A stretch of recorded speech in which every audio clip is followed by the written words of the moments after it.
moving into the future. It then gets interesting because you say, well, why do we have to go into the future? Why can't I stop going into the future? Well, you can vary the rate at which you go into the future relative to someone else. For example, if I was to get in a rocket now and accelerate off, even at 1g, right, just a sort of acceleration I could take, and head off and end up traveling relatively close to the speed of light, and let's say go to the Andromeda galaxy, and then, which is 2 million light years away from the perspective of the Earth, and then turn around and come back again. If I go close enough to the speed of light, I could arrange it so I would age, let's say, a year on the outward journey and a year on the inward journey. And you could do that calculation. But 4 million years would have passed on Earth. So I would come back on that journey 2 years older, but I'd arrive at the Earth 4 million years in the future. So that's special relativity. That's Einstein's theory published in 1905, not even the theory of gravity. So time travel is possible into the future, and it's inevitable that you travel into the future, and you can vary the rate you go into the future relative to someone else by the way that you travel around. In the past, Einstein's special theory of relativity from E equals mc squared, that thing in 1905, says no, you can't, because of the geometry of space and time themselves. His general theory of relativity, where space and time can be curved, that's his theory of gravity. The correct thing to say is that we can imagine distortion, geometries is the best way to say it. We can imagine geometries of space and time. Wormholes would be an example, where if you could go through them, you could travel into the past. However, we don't understand enough. So you can calculate these things, but whether or not they're possible to make is an open question. Most people think not. And the last thing I'll say, Stephen Hawking wrote a very famous paper called the chronology protection conjecture. And conjecture is important. So he conjectured that whatever the ultimate laws of quantum gravity are, they will be such that you can't build time machines that you can use to travel into the past. What's your star sign? I have no idea. Will we ever travel at the speed of light? No. So that's a simple answer. Anything that has mass cannot travel at the speed of light, but anything that is massless, that has no mass, has to travel at the speed of light. So photons, which are particles of light, for which, by the way, Einstein got the Nobel Prize, essentially, for something called the photoelectric effect back in 1905. So Einstein didn't get the Nobel Prize for relativity. He got it for this idea that you can think of light as a stream of particles hitting something and firing electrons out of it. So it's called the photoelectric effect. The way we understand physics at present, photons travel at the speed of light, not because they're light, but because they have no mass. So it should really be called the speed of massless particles. And that's built into Einstein's theory. It was subsequently realized, basically. So will we ever travel at the speed of light? No, unless you have no mass, in which case you have to. Prove to a flat earther that the world is round. I always say that I would hit them over the head with Newton's Principia. Because the implication, can you imagine if every time you get on a plane and fly somewhere, then the person who's in charge of the plane is part of a vast conspiracy that's trying to deceive you? Just imagine that. Right? How nervous would you be on the plane if the people that are flying it are actually just keeping you in the dark about the real nature of reality? How does that make you feel? You'd never get on a plane again.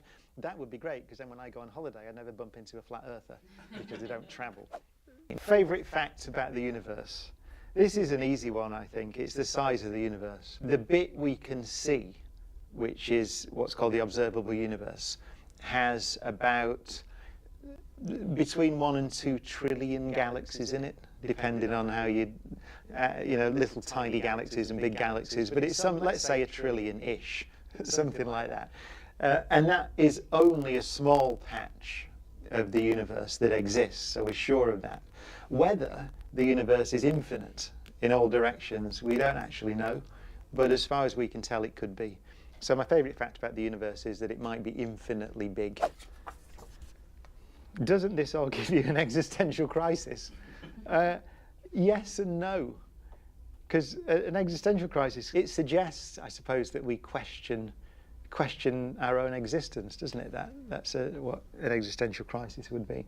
Or at least you ask the question, what's the meaning of it all? Why are we here? I've got it written on my t-shirt, actually. Existence, what does it matter?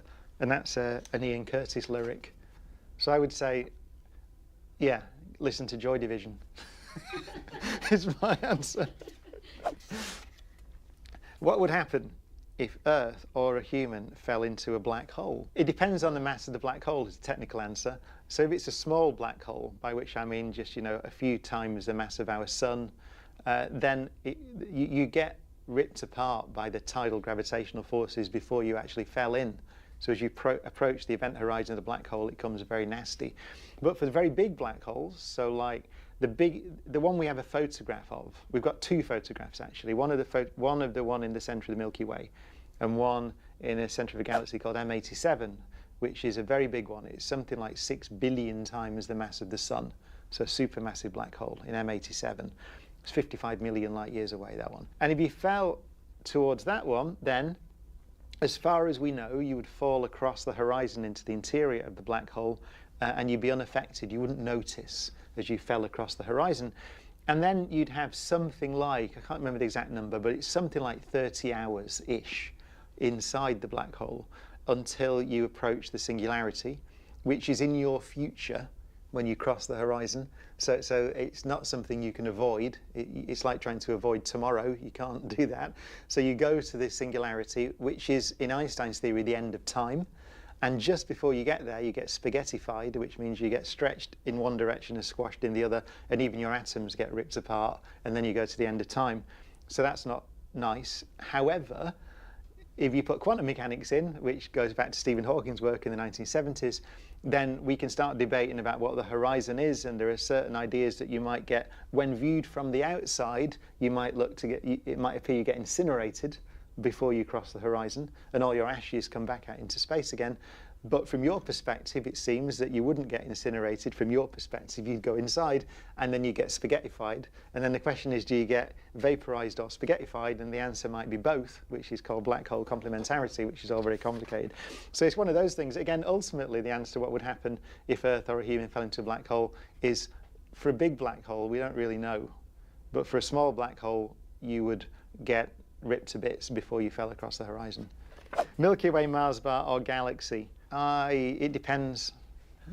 I like them all. I like Mars bars when they've been in the fridge. I don't think Milky Ways work in the fridge. And galaxies work both in and out of the fridge. Very diplomatic answer. Is the multiverse real? This is not, how am I supposed to answer? I've got all these right, and every one of these questions, is the multiverse real? The answer is, it's very real as a possibility. For example, there's something called the inflationary multiverse. So one of our best theories of how our universe got to be the way that it is that before the Big Bang, then space and time still existed, and space was stretching very fast. It's a theory called inflation. And then that period of time draws to a close. So the expansion rate, this incredibly fast expansion rate, slows down, and kind of the energy driving it collapses, changes form or state, and that's what we call the Big Bang. So the Big Bang is the end of inflation. Extensions of that called eternal inflation say or suggest that maybe that collapse, the end of inflation, maybe it doesn't all stop at once. So you're to picture patches of this rapidly expanding space, the sort of collapsing and making big bangs which make universes. And so that the process is called eternal inflation, because for all we know, it could have been going on forever in a sense, and would be going on now if that was correct. So we would just be a bubble in this sea, an infinite sea of universes, of which we're a single bubble, and that's called the inflationary multiverse. Quantum mechanics does appear to suggest that really there are an infinite number of universes. So every possibility for every interaction that happens has a probability of, it's like rolling a dice, and you could say, well, I roll a dice and it comes up a 3, but it could also be a 2 or a 4. And basically, the many worlds interpretation of quantum mechanics is that there's a universe in which every dice roll happens. So you get an infinite number of copies of you, for example, in this inflationary multiverse, not the inflation, the many worlds interpretation of quantum mechanics. Is that the one that the Marvel multiverse would fit into? that second one, or is that... Yeah, so I think, although there are issues with the Marvel multiverse, in technical issues, the thing is that these universes very rapidly, unless it's something like a quantum computer or something, they're very rapidly what's called decohere. So they become separated from each other. So whether you could travel between these different branches of reality is you know. So is that another controversial thing to say? Have I just upset the Marvel fans now? I don't know whether I've done that. Why is time different on different planets, like in Interstellar? So that's an easy question to answer. It's Einstein's theory of general relativity. As you come closer to a planet, then your time, so let's say you have a watch and you look at the watch, then you'll see the watch tick at the normal rate, 1 second per second, and you won't see anything unusual. But from the perspective of someone far away, that watch will be ticking more slowly than their watch. And it's really to do with the distortion of space and time in the vicinity of the planet.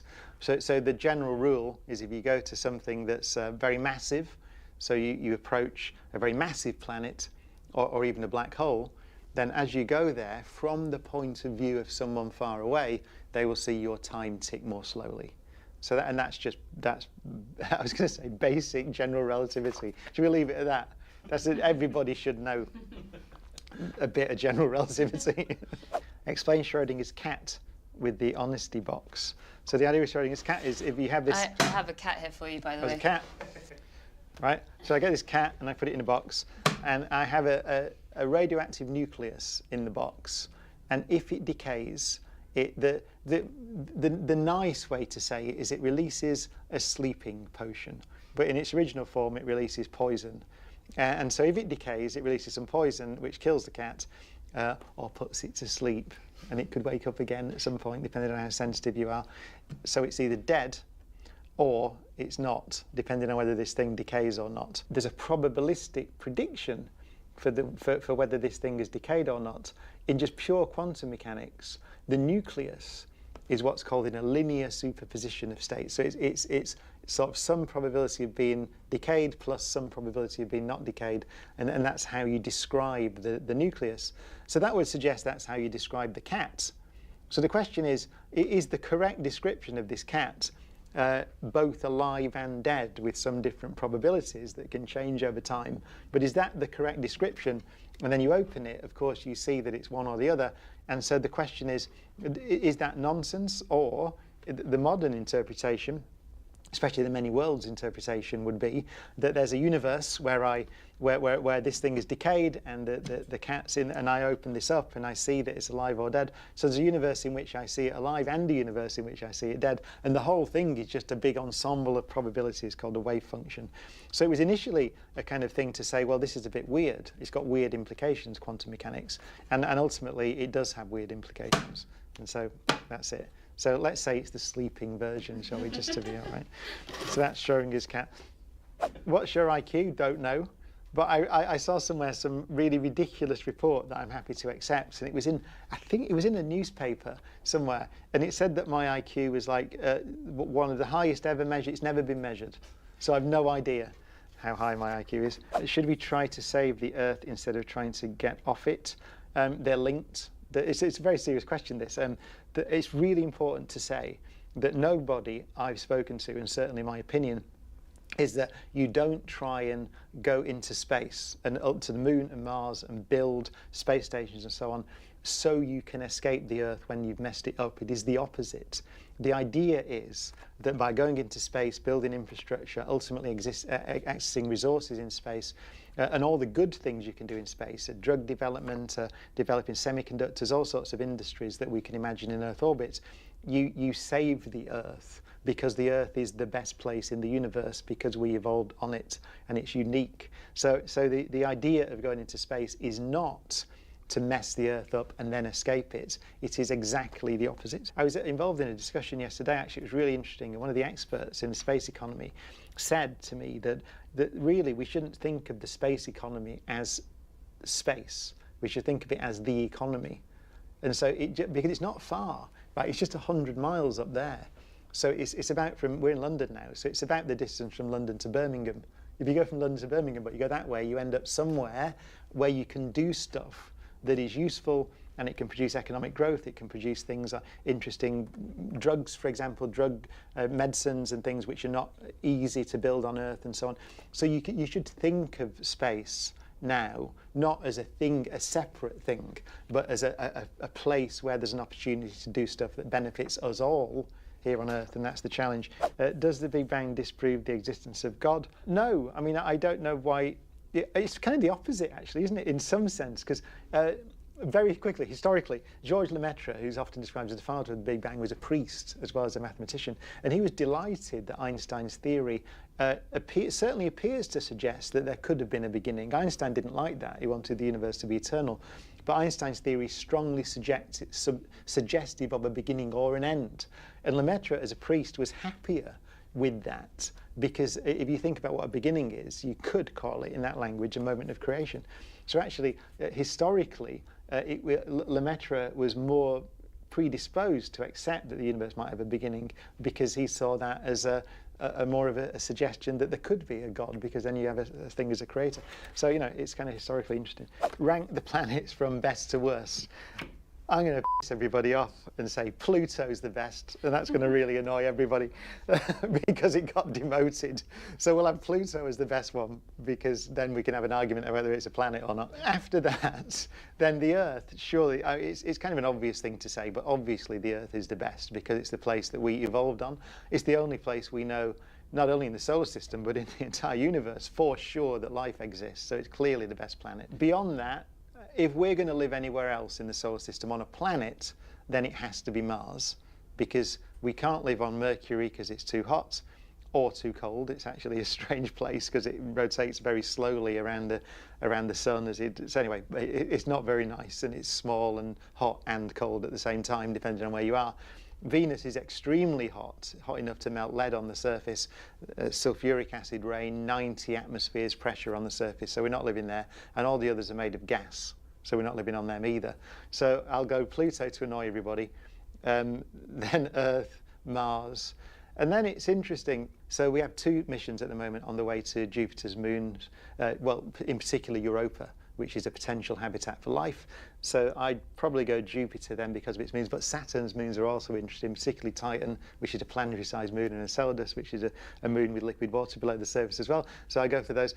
But if you ask me where would I send a space mission, where would be my number 1 choice, then I would say probably Neptune, because Neptune has a wonderful moon. Actually, that's a photo of it, actually. So that's Neptune, and Triton, as taken by Voyager 2, which took this image when it's the only spacecraft ever to have gone out here.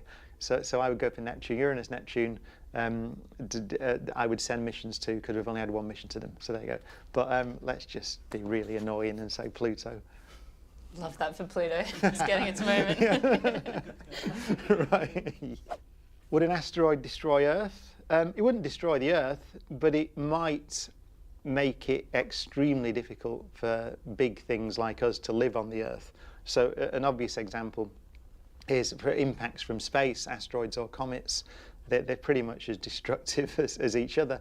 And the dinosaurs, the big dinosaurs, were wiped out by such an impact. There's an estimate, actually, that kind of scale of impact that civilization destroying or really affects life on Earth, some of the estimates are one in 100 million years or so, just as a broad estimate, knowing what we know. And it's worth noting that the asteroid that took the dinosaurs out was about, 60-odd million years ago.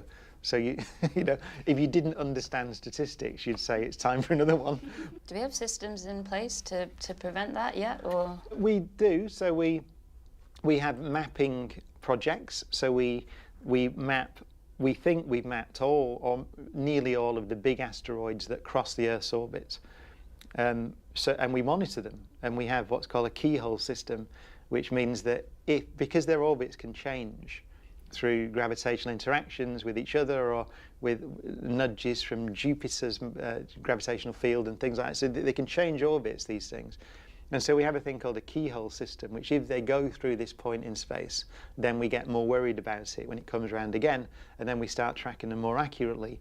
And we have had a couple of missions now to go land on asteroids, take samples from asteroids. We had an impact mission which impacted an asteroid. So we are trying or beginning to develop the capability to move one if we need to move it. The problem is comets. Comets are nasty because they're big and they often come in. We don't know they're there, basically. We only see them when they're on the way in.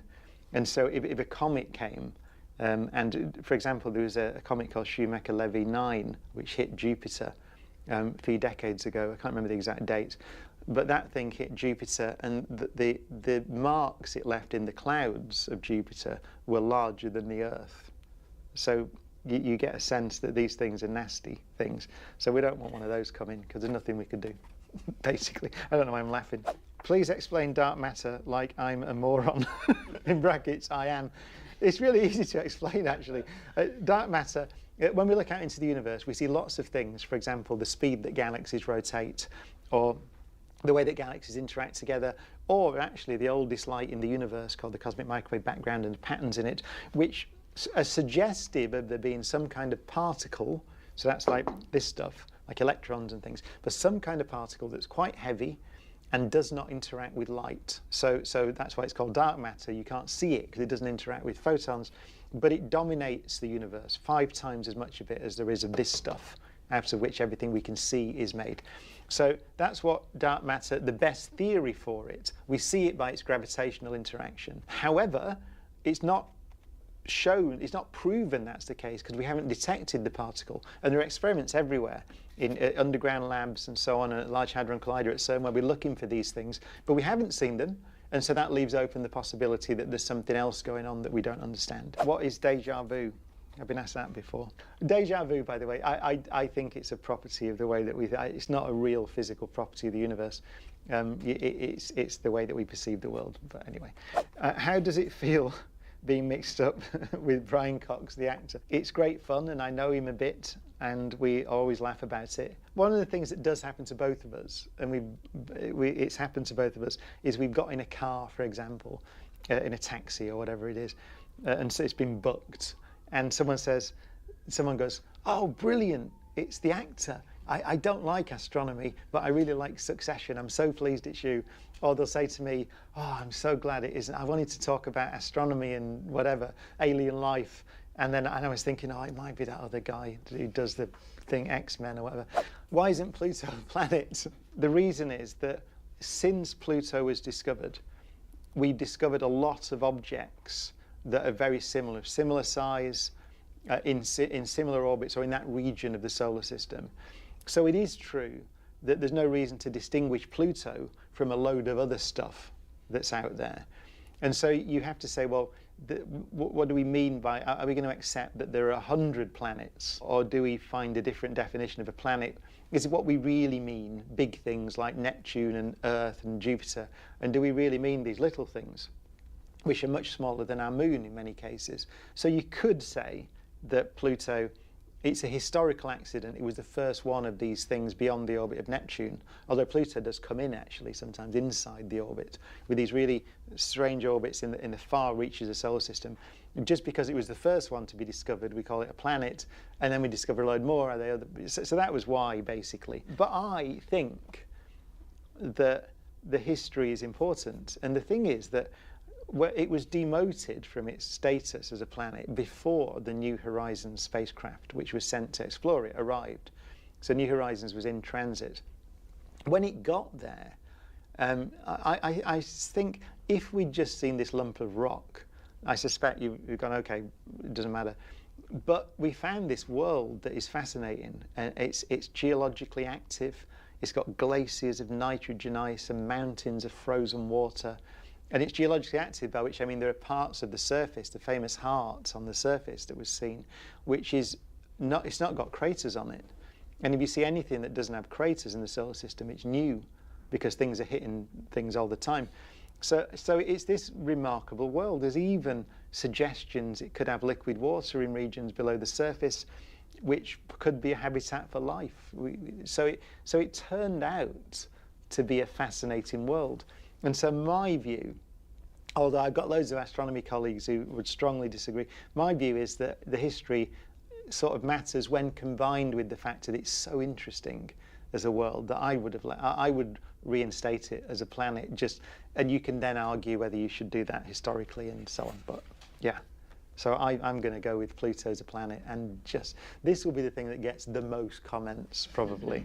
We've got about 1 minute, so I don't know if you want to choose like one or two final. I did, didn't I? Do you want to do it? Yeah, go for it. What existed before the Big Bang? Probably inflation. Or not probably, possibly inflation. So the universe was possibly still around before the Big Bang. What do you think about billionaires funding space travel? I think it's been a good thing, right? If you just purely for space travel, if you say what is revolutionising the space industry, access to space, it is SpaceX and following close behind Blue Origin. So I would say that those companies have opened up space. Question you're most sick of being asked, can things only get better? What are the northern lights? So it's the solar wind, which is particles that are ejected from the sun, stretching the Earth's magnetic field, and then the Earth's magnetic field reconfigures and snaps back on the night side of the sun, and those charged particles are accelerated down towards the poles, and they excite molecules in the atmosphere, which means that they cause them to emit radiation, photons, and so the oxygen, the nitrogen, and so on, and you get different colours. Do you feel insignificant? Yes, but potentially extremely valuable as well, because this might be the only place possibly in the observable universe, but maybe in the Milky Way galaxy, where there are things like us, collections of atoms that can think and ask these magnificent questions. Are you worried about the future of the world? Yes, definitely. And my worry, I'm also optimistic, because if we can transcend our differences, if we can work out how to organise ourselves on a planet and face global challenges together rather than in an adversarial way, then the possibilities for us are endless and wonderful and magnificent. We're at the threshold now of spreading out from the Earth, becoming a multiplanetary and ultimately an interstellar civilization. So we know how to do it. So we're at the threshold of a remarkable transformation in our fortunes. But I'm worried that just because of our internal differences as people and countries living on this one spacecraft, essentially, then we won't manage to get to that. It's within our grasp. So a magnificent future is within our grasp. And it worries me that we might not be able to grasp it.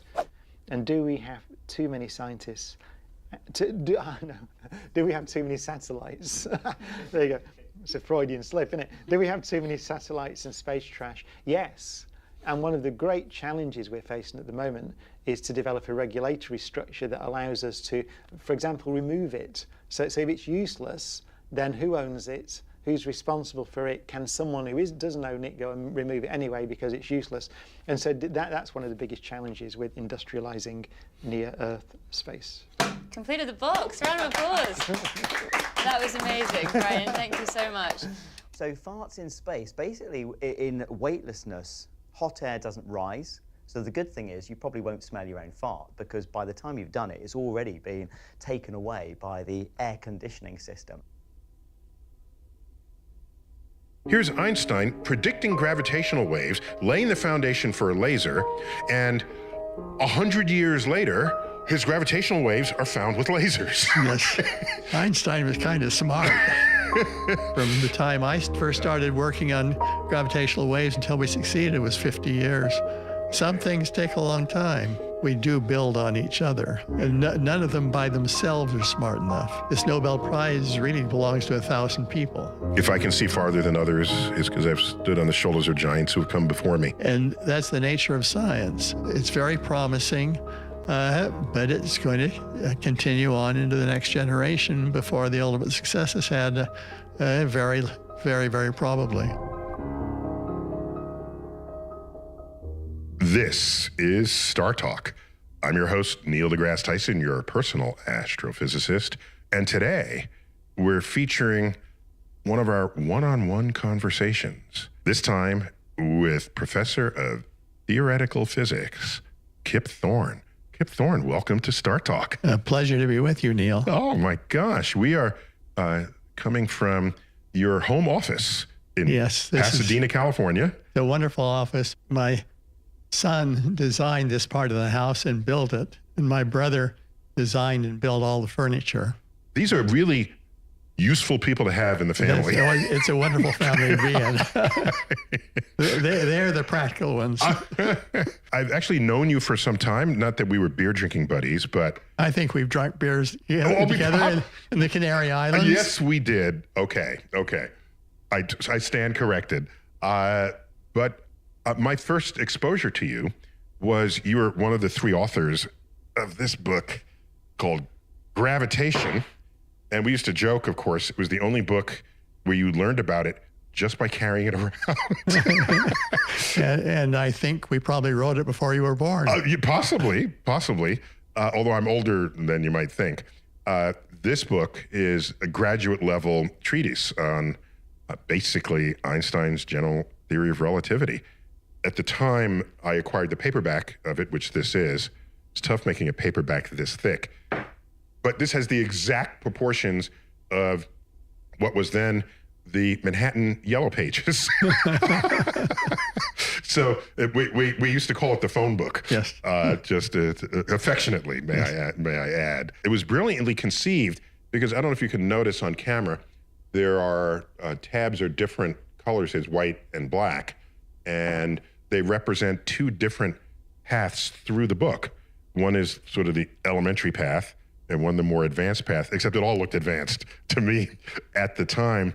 So whose idea was this to come up with this book? Coming up with the book, I think it was sort of grew out of discussions that Charlie Misner, John Wheeler, my PhD advisor, and I had a few years after I got my PhD. Those are the 3 co-authors there. Those are the 3 co-authors. Mm-hmm. And so it sort of grew organically in the... That's the best kind of projects in to have. 1960s and early 1970s. Mm-hmm, mm-hmm. Yes, I was born before the 60s. Oh, really? So on here is Charlie Misner, who's was at the University of Maryland. Yes. And so my copy of this, I had you sign it, and then I spent a year teaching at the University of Maryland. So I quickly went over to his office and had him sign it. But before then, I started out in graduate school at the University of Texas, where John Archibald Wheeler they stole him from Princeton, I think is what that, or lured him from Princeton, I think. Yeah, that's an accurate statement. And so I had all 3 of them sign it. In fact, John Wheeler's course that he taught in general relativity is where I met my wife. Wow. Yeah, she has a PhD in mathematical physics. So we met in relativity class. Just thought I'd say that. Very romantic place to meet, Very romantic. Very romantic. And John Wheeler used to give out a penny if you caught an error that he committed on the front board. So I have one of his pennies. I don't remember. It was not a big thing. It was like, it was a typo or something, or whatever, the written version of a typo. But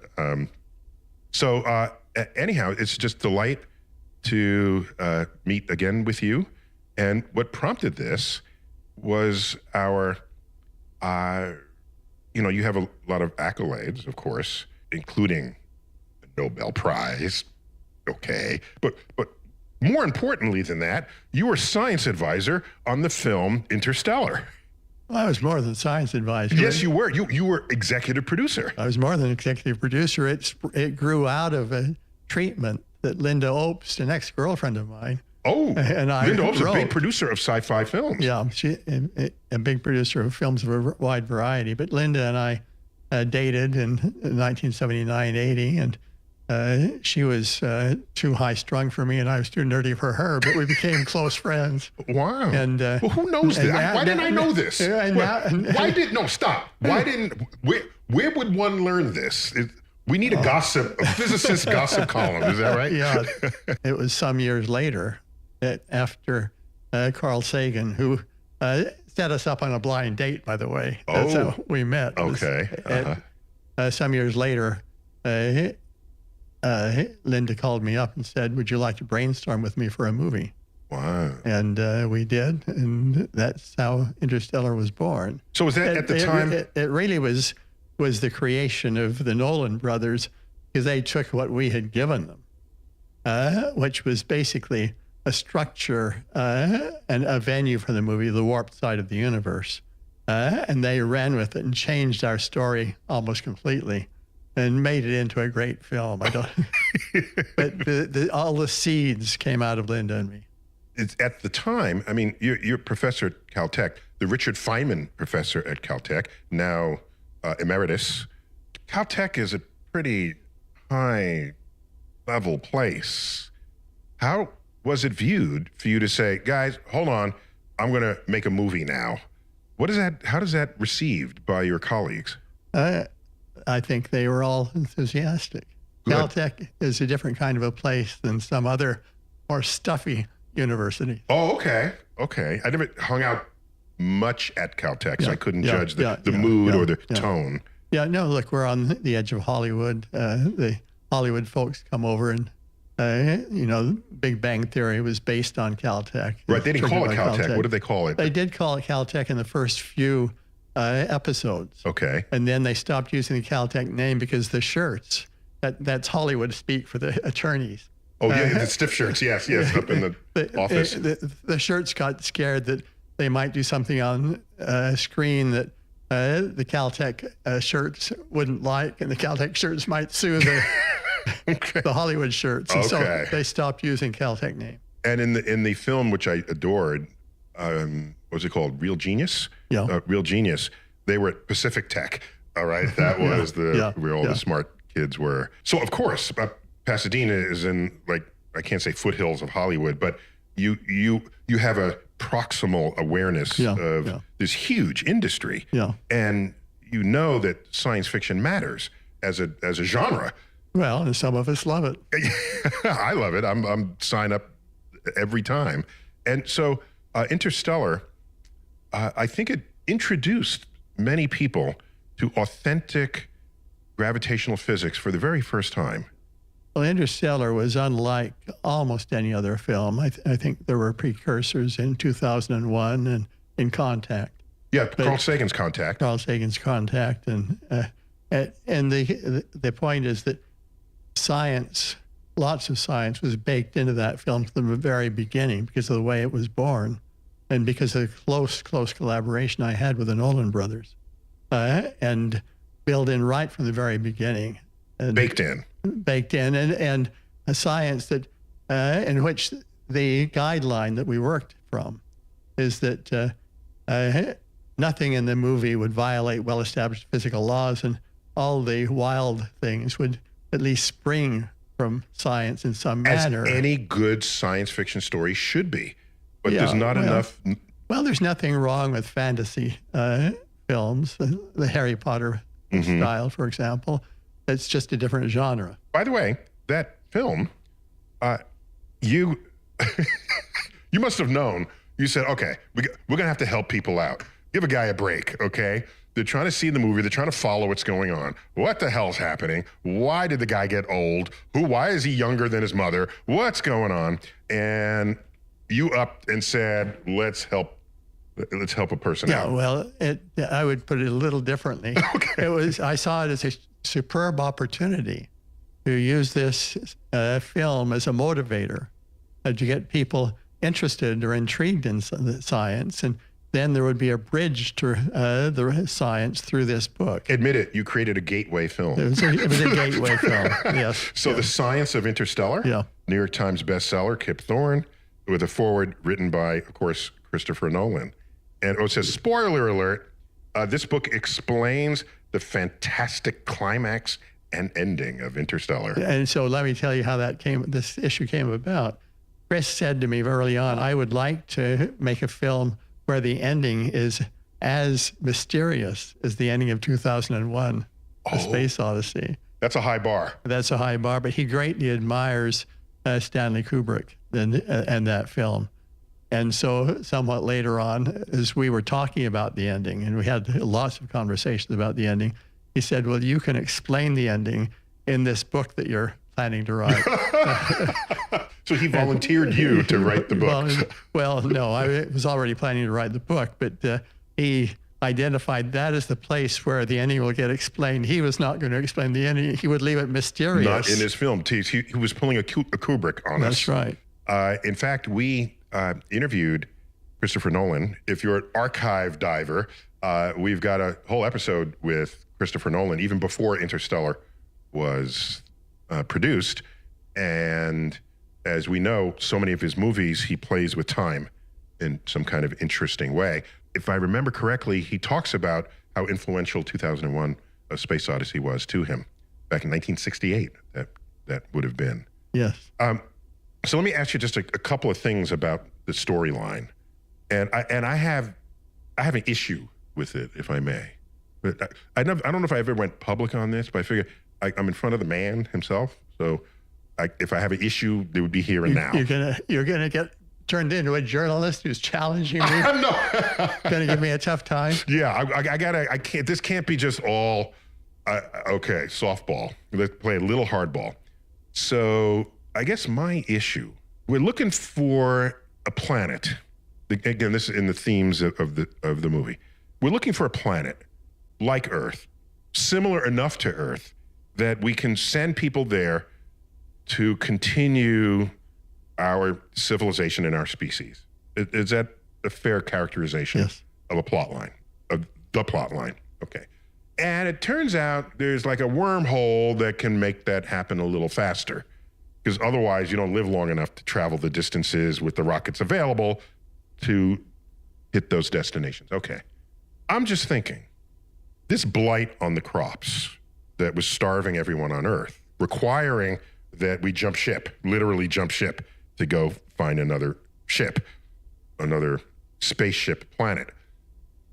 It seems to me that whatever effort it takes to find another Earth, travel through a wormhole, terraform it, ship 1 billion people there, whatever that effort is, seems to me to be a bigger effort than just telling the biologists, come up with a serum that could fix the crops.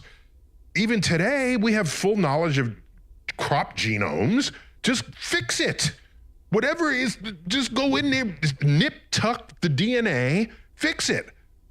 Isn't that cheaper, easier, faster than wormholing your way off this planet?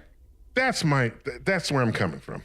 So you think that all problems can be solved by humans with human technology on a time scale? You have such faith in humans. Come on. Okay, so I'm the optimist here. Okay, so let me describe. This characterizes how this movie was done. So when it was Jonah Nolan, Chris's brother, who came up with the idea that he wanted a blight or something like that. And so we said, okay, we will bring together the best biologists we can, who are experts on these kinds of things, put together mostly Caltech biologists, and we had a dinner, and we brought out very expensive wine for them to drink, and we set up a recording. In vino veritas, in truth there is wine. Yes. In wine there is truth, yes. And so we had a conversation that lasted about three or 4 hours at the Caltech Faculty Club, the Athenaeum, about what would be the best backstory here. There are two types of blights. There are generalized blights that attack lots of crops, and there lots are of different species of crops. Lots of different species of crops, but they are generally fairly benign blights. And then there are blights that are very specific to a particular crop, and they can be very lethal blights that may totally wipe out that species on Earth even. But basically for Earth and life on Earth to survive, you better not have a vicious generalized blight. But according to the biologists that I discussed this with, they didn't know of anything that would prevent the development of a very vicious generalized blight. So that's what occurs in this movie. And it's something that biologists have never seen, but they cannot rule it out. Okay, so let me repeat what I think you said. They have vicious, lethal blights that attack a species, less lethal, generalized blights that cross species boundaries, and they can't rule out a lethal blight that would cross species. That's right. And so that's what's happening in this film. What's happening in the film, and and that's what the biologists all right, I'll give you unearth that. in the back. So there's a back. I'll give you that. Okay. Okay. So anyway, this film is full of backstories because of the way we did it. As I say again, it's unlike almost any other film, and that these issues were like that. Were vetted by the world's best experts. Right. In the process of the writing of the screenplay. Okay. As we're diving into Kip Thorne's impressive work, one thing is clear. His theories have reshaped our understanding of the universe. So you might think the latest Nobel Prize for Physics would go to someone like Thorne, but it went to computer scientists instead. Their contributions to machine learning is undeniable, but still a surprise for the world of physics. Some reports focus on the godfather of AI regretting his invention, while others don't exactly see the problem. In moments like this, access to diverse perspectives is critical, making Ground News essential. They're a platform created by a former NASA engineer who saw a bigger problem down here on Earth than up in space, and the way we consume information and how heavily that shapes our worldviews. Ground News responsibly uses technology to add clarity to a world full of opposing opinions by showing perspectives from around the world, how reliable sources and blind spots, so you can see important stories barely receiving attention. Here's why that matters. Critical thinking drives the pursuit of understanding complex concepts. It challenges established beliefs, and it's the only way we can make new discoveries. So for those of us who are curious enough to dive into new perspectives, now is the perfect time to give Ground News a try. Take advantage of their massive 50% discount on their top-tier Vantage plan and get access to every feature we've shown and more for only a limited time. Use our link at ground.news/StarTalk or scan the QR code to subscribe. As we continue exploring Kip Thorne's groundbreaking series, remember, Ground News can bring that same level of critical thinking to how you stay informed. Now, back to the show. Well, I got another one. Okay, you're 1 for 1. All right. When they're on the black hole planet, okay, and then they see this wave coming. Okay, it's Miller's planet. Miller's planet, has sorry. the water planet. The planet orbiting Gargantua. Mm-hmm. Gargantua, yeah. Okay? The strength of tidal forces are highly sensitive to the distance you are to that which is causing the tides. Highly sensitive, okay? But every illustration I've drawn or taught about tides, they're not so peaky. They're much broader in their representation on a planet. And so there they are, wading in water, but then they see this single wave come. And if it is a single wave, as we've seen with tsunamis, it actually takes water away from what's ahead of it.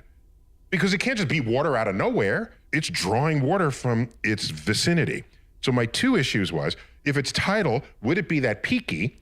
And if it's any kind of wave, how could it still leave the water laying around its vicinity and then just be that big as it came by?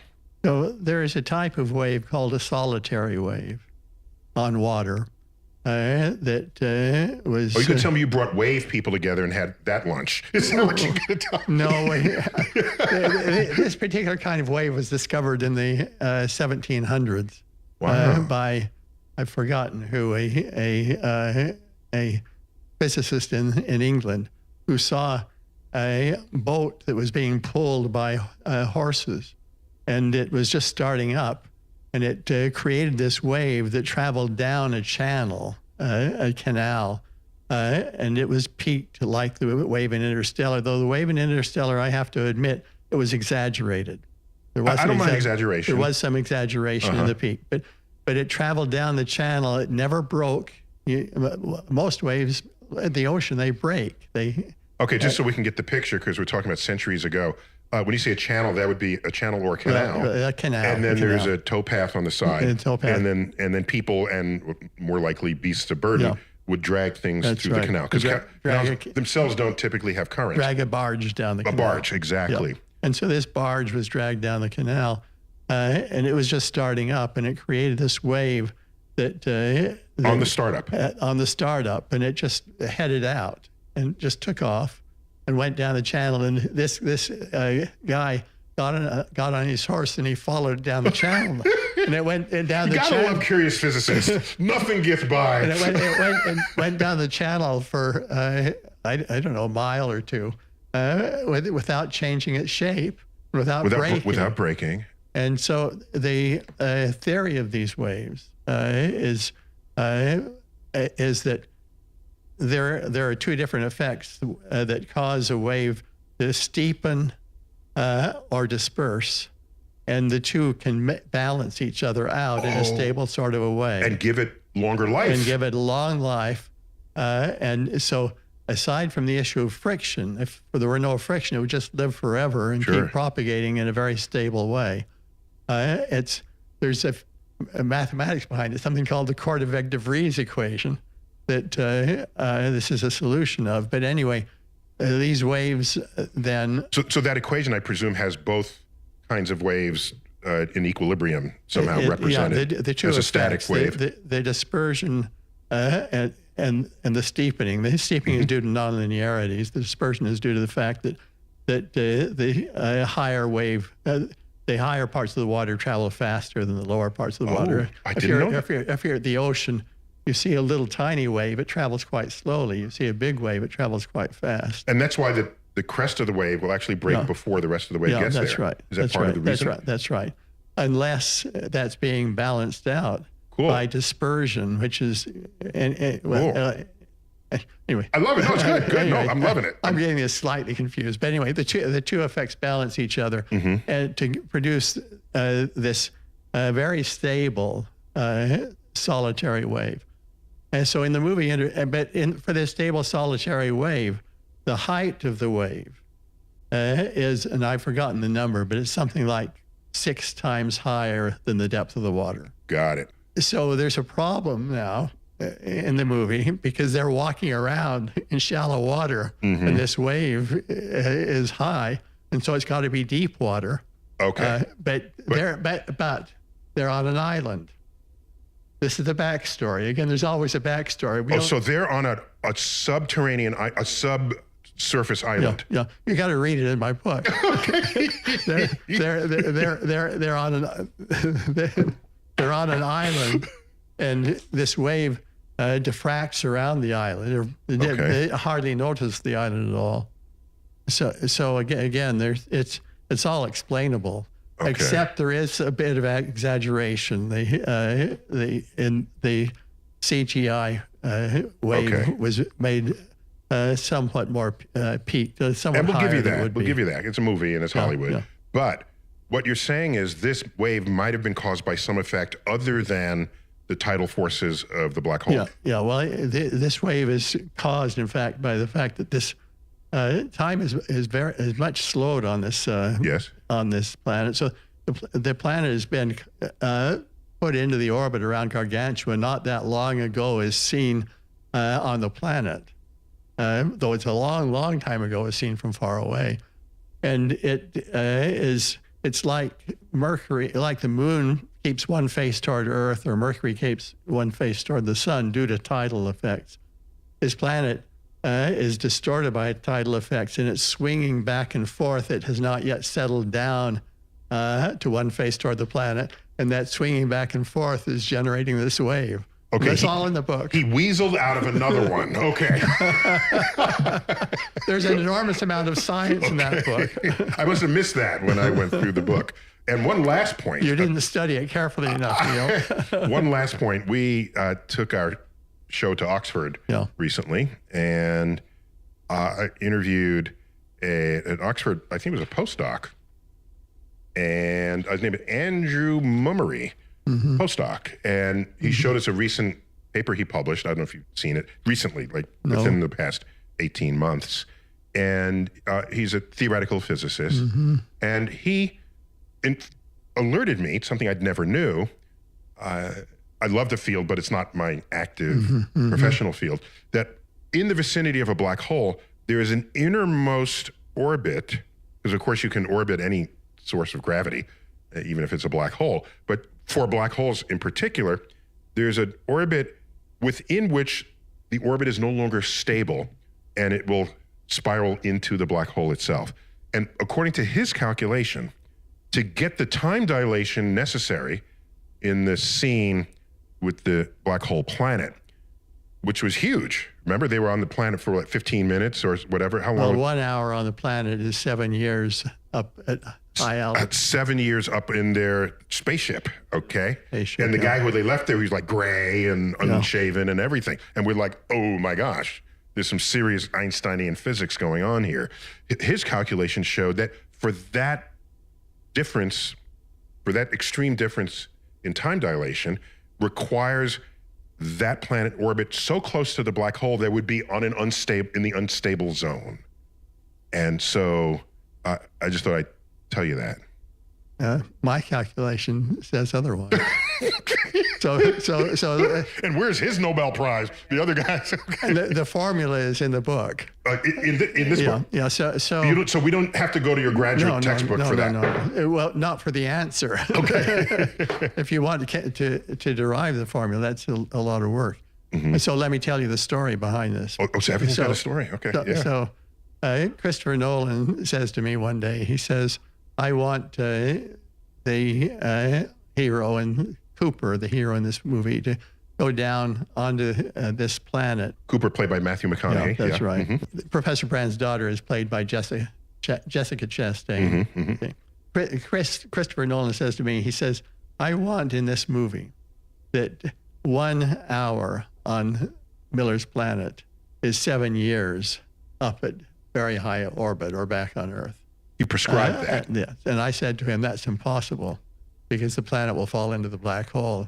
He said, go do a real calculation. I've already learned that your off-the-cuff reactions can be wrong, and I should not trust you unless you do a real calculation. There's a good Hollywood producer. Go back and give me the answer I'm looking for.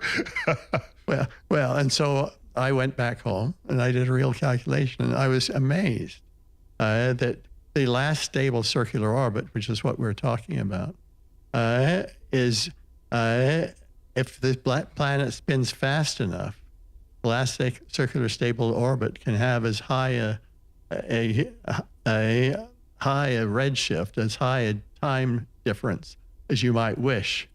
But that requires the dilation. It requires that this black hole spin extremely close to the maximum possible spin. And so in the book, I give the formula for what is the spin of the black hole that is required to produce a given amount of slowing of time. I did not know that. And okay. So it's an approximate formula, but it's a formula that can be derived, though it takes a fair bit of algebra. Okay, so the one would just learn about would probably be the lowest stable orbit around a non-rotating black hole. That's right, and that's a clean. That's a clean problem, and that's what I was thinking when Chris you said told I him want no. this. And I knew that if I made the black hole spin, that it would get closer, but I couldn't imagine. I could not imagine that nature would provide it a orbit for a black hole that spins fast enough that they could provide this much of a slowing of time. But it does. It does. At least unless I made a mathematical error. But I don't think that's likely because I used Mathematica.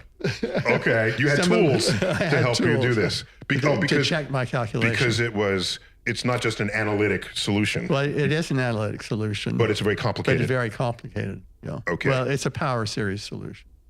In the end, I think our hero character is inside the black hole. We come to understand this. And he has access to a timeline that wouldn't otherwise be available to him. And he sees his daughter's bookshelf. Well, he's no longer inside the black hole. Where is he when he's doing this? So this is the key thing that's not explicit, that you only understand if you read my book. You didn't read it well enough. Okay. Busted. No, I read a lot of it. Let me say, I read some of the biology. And it was and a long things. time ago too. Yes. Okay. So he when he gets inside the black hole, he is scooped up by a spacecraft that was built by this advanced civilization that provided the the wormhole to him, to humanity. And it's called the Tesseract. And Tesseract is a 4-dimensional cube, 4 spatial dimensions. And that's why in there you saw, I guess, the past and future all kind of simultaneously. It's all related to the Tesseract. It felt very higher dimensional. Yeah, so that's right. So he succeeded there. This Tesseract, so let me back up. I'll tell you a story.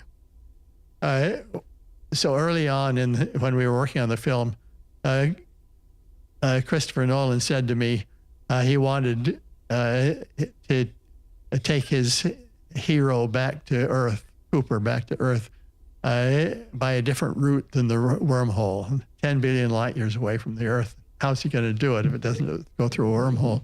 He said, well, I want to take him back faster than the speed of light. And of course, I say to Chris, you can't do that. It violates the laws of physics. He says, go do a real calculation. I said, I don't have to do a real calculation. And so we discussed this for a week, and then he threw in the towel. He said, okay, I believe you. And so what do we do? And so I said, well, you put him, he goes inside the black hole. He gets deposited on the 3-dimensional surface of a 4-dimensional sphere. And this 4-dimensional sphere is a spacecraft that can go into the bulk, into the higher dimension. And it goes out of the black hole, not through the horizon. It can't do that. It goes up through the 4th dimension. Up through the 4th space dimension, or what's called the 5th dimension in the movie. Sure. This time is the 4th dimension, and goes back to Earth. And the distance back to the Earth is less than the distance between the Earth and the sun. Even though it's 10 billion light years inside of our universe, up in the bulk, it's a very short distance. And so he can get back very quickly. This is the higher dimensional space-time in which we are now having this. So he gets back very quickly, riding on the surface of this 4-dimensional sphere. He said, I like it all entirely, except I'm going to use a 4-dimensional cube instead of a 4-dimensional sphere. That's a tesseract. Yes. And so that's what happens. And when you see Cooper out there sort of flailing around at the beginning of the tesseract scene, he's being carried by the tesseract back to Earth, but you don't know that's what's happening until you read my book. By agreement between Chris and me. That's the only way anyone's ever going to know. So anyway, he's carried back to Earth, and then everything is happening when the tesseract is docked in the higher dimension beside his... giving access to his life in that past time. That's right. So it's docked in his home in his daughter's bedroom. Okay, so now he's pushing books off the shelves that land on the floor, and through some clever cryptographic judgment, he's spelling out words with the first letter of the title of each book. Okay, here's my issue. I had no problems with Tesseract, black hole, 4th dimension, 5 dimensions. How does he know the title of each book from the other side of the book? So I don't remember that's how he's actually... he's pushing books out. No, I know he's pushing. He's pushing books out from this side. Yeah. And all he sees is the other side of the library shelves. I guess I had forgotten that he was spelling things out based on the first word. Oh, you forgot? I forgot, or I didn't know, or you're wrong. So that was one of my. I just had a little issue there. That one I don't know. Oh, okay. I don't know. Okay, so you're 3 for 4 on this. Yeah, he probably has a photographic memory. A perfect memory of the other side of the book. Yeah, okay. yeah. What's this I hear that you can use a wormhole to travel backwards in time? Does the math check out? Does the Einsteinian physics check out? And does that mean I will just show up a younger version of myself and shake my own hand? Is that what you mean by that? Or do I no longer exist in the time that I left for my younger version of myself to see that? And didn't Hawking put forth a time travel prevention conjecture or something? What's going on there? So this is all an outgrowth of my phone conversation with Carl Sagan when he was working on the novel For Contact, where he triggered me to start thinking about wormholes. And then having started to think about wormholes, it became pretty obvious to me rather quickly that if I give my wife, Carol Lee, one mouth of a wormhole, and she carries it at high speed in a rocket ship out into space and then back, and I keep the other mouth at home, if she sees me age by 50 years back on Earth, while she ages only 1 year going out and coming back. But if we look through the wormhole at each other, we see each other aging at the same rate. Just imagine we hold hands and we look at each other's wristwatches. It's ticking away at the same rate. So through the wormhole, we've aged at the same rate. We're the same age. But looking outward through outside the wormhole, Through a normal universe. She's aged 1 year and I've aged 50 years. Something weird has happened. The wormhole has become a time machine. If I just go over and go into her wormhole mouth, and come out, I'll meet my younger self. Okay, now Hawking said no, we're not going to allow this. There's some conjecture yet to be discovered that'll tell you can't do that. Well, so the story, we get there. You're going too fast. I'm going too fast. Sorry. So then I talked to friends at the University of Chicago. Physics, it's crucial to talk to friends. They tell you where you're all at. They tell you when you made a mistake. They straighten you out. And they pointed out to me that it might be that when the time machine is turned on, it'll self-destruct, basically, they said. I said, I don't understand. They said, go do a calculation. So I went and did a calculation. And the issue is, and they had guessed, and basically, that's oversimplified, but Bob Garroch and Robert Wald at Chicago. Anyway, it turns out that at the moment that you can first time travel, the first thing that goes through, it can be vacuum fluctuations of light, say, that enter her mouth of the wormhole, come out of my mouth and go back and arrive back at her mouth at the very moment they started out. Now you have twice as much at the same place in space and time.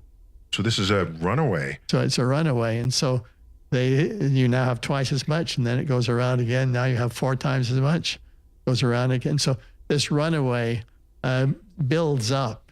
Just like the feedback between a microphone and a speaker. Precisely. And it just runs away. It just runs away. And it runs away. And this runaway shows up in the quantum mechanical calculation that I did. You're bumming me out, dude. Together with Sung-Won Kim, a Korean postdoc of mine. Okay, I want to be a movie director and say, Kip, go home and figure out how to do this. Pull another rabbit out of the hat here. Well, anyway, we discovered this. Stephen, I think, and one of his, Stephen Hawking, and a student of his, I think, had more or less the same discovery at the same time. Except Stephen probably just did it all in his head, because that's the way Stephen is.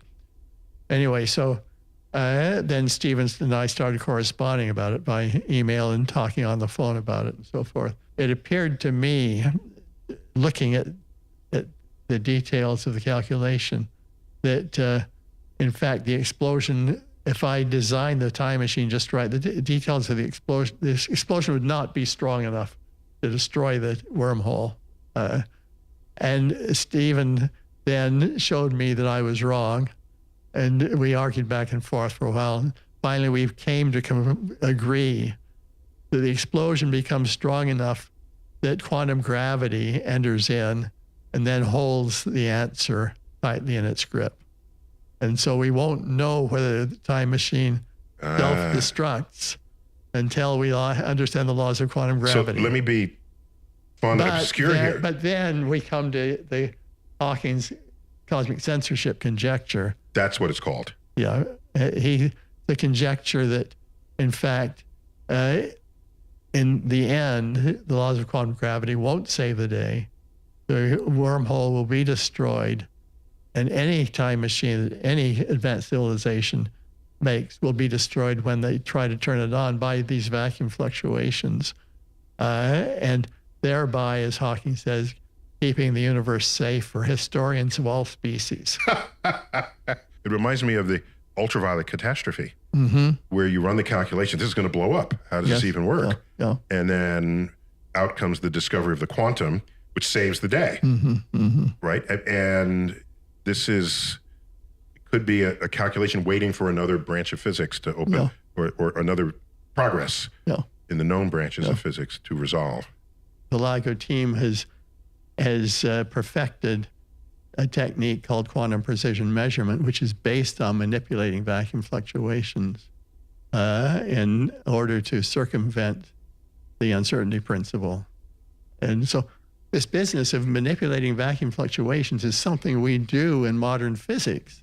If memory serves, Carl Sagan came up to you and said, for contact, I want to go far distances quickly. How am I going to do it? Can you cook up a wormhole for me? Carl phoned me back in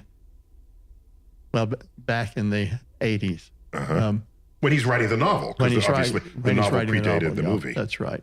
And he said that he wanted, that he'd already written the book, the novel. It was already in page proofs. And he said, I've got this novel, it's in page proof. The publisher's not going to be happy if I change it, but I really need some help to see what the truth is, and then we'll figure out how to deal with this. And he said that I have my heroine traveling through a black hole to get to the star Vega. And I said, that's rather dangerous. There's a singularity in there. Okay. There's a singularity in there, and you can't get through, get to the star Vega. So what you actually need is a wormhole. But there is an issue that wormholes implode. They collapse so quick that nothing can get through. But I'll see if I can figure out how to hold a wormhole open just for you, Carl. And so I was going with it's like Rent a Physicist, right? It's like whatever your needs are. So I was getting in a car that morning to ride with my former wife to our daughter's graduation up at Santa Cruz. And so Linda said, I'll drive and you calculate. So she drove and I calculated and I fiddled around, and then it became fairly obvious. Turns out some other physicists figured this out sooner, but that's the usual thing with me. I figured it out, and then I go see, did people know this before or not? So anyway, I figured out that if you had what I like to call exotic matter that repels gravitationally, and you put it inside the throat of a wormhole, that can hold the wormhole open. It'd be like pushing it outward. Yeah, that's right. It basically repels the walls of the wormhole to hold them open. And it turns out that will do it. But you have to have enough exotic matter to hold the wormhole open. And I deduced a formula for how much you had to have. And it basically says the following. If you move through the wormhole... Let the record show he's about to describe how to make a wormhole. No, only how to hold it open. Only how much exotic matter you have to hold it open. That sounds like a recipe to me, but go on. So you travel through the wormhole as close to the speed of light as you possibly can. Just very close to the speed of light. And you add up all the energy density all the way through the wormhole of stuff that's in the wormhole. The net has to be negative, and then you can hold the wormhole open. So it basically means you've got more negative energy than positive energy. And because we have nothing known as exotic matter. Oh, yes, we do. What? Yeah. And so is this in your basement? What do do you mean? What do you mean? Oh, yes, we do. What What is our exotic matter that would fulfill this purpose? So if you... Should we turn off the camera now? Is the government going to show up in your driveway? Okay, go. Well, Men in Black. I learned about this from Yakov Borisovich Zeldovich in Moscow. Zeldovich was one of the inventors of the Russian hydrogen bomb. Okay. And I learned this from him. All right. Okay. He was really brilliant. I learned about vacuum fluctuation and how important they can be and how powerful it can be if you can manipulate them. And so if you take a box and you remove everything that can possibly be removed from the box, you're left in the end with tiny fluctuations of everything that possibly could have been in the box. So electric fields, you have fluctuating electric fields, fluctuating magnetic fields, fluctuating protons, electrons, fluctuating Neil deGrasse Tysons. So this creates a form of pressure inside the box? Well, so there's vanishing pressure and not vanishing energy due to renormalization. Now that's a nasty word in physics, but you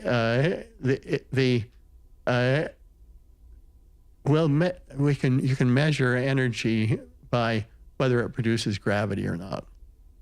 And although these fluctuations that are there, you can think of them as particles, say particles of light, flashing in and out of existence randomly. So why isn't this not the virtual particles that people speak of? So it's virtual particles. It is that. Okay, we've spoken about those on our show before. Okay, so you have virtual with Brian particles. Greene, in fact. So you have virtual particles in the vacuum. Popping in and out of existence. Popping in and out, and you can't stop it. You can't prevent it.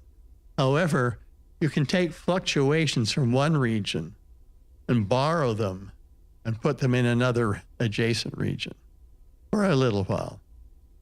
Or if you put an electrically conducting sheet, say a sheet of superconducting metal here, then that will suppress the fluctuating electric fields parallel to the metal, because they would create an infinite current flowing in that metal, and that would wipe out the electric field parallel to the metal. And so is that an element of the Casimir effect? Yes, that's the Casimir effect. It is, yeah, where you have two parallel plates right. evacuated between them. That's right. And there's a point where they actually feel a whole other force attracting them. And so what that force really is in the region between them, the vacuum fluctuations are suppressed, and so you have negative energy in between. That negative energy is sucking them together, and they can do work on you if you're holding on to these plates, and they attract each other. You have to put energy to resist it. You put energy in as they go together. They do work on you. The electromagnetic field between two plates in the Casimir effect is exotic. Okay. And so you have this in your basement, is what you're telling me. Yeah. Well, I don't have it in my basement, but physicists do this.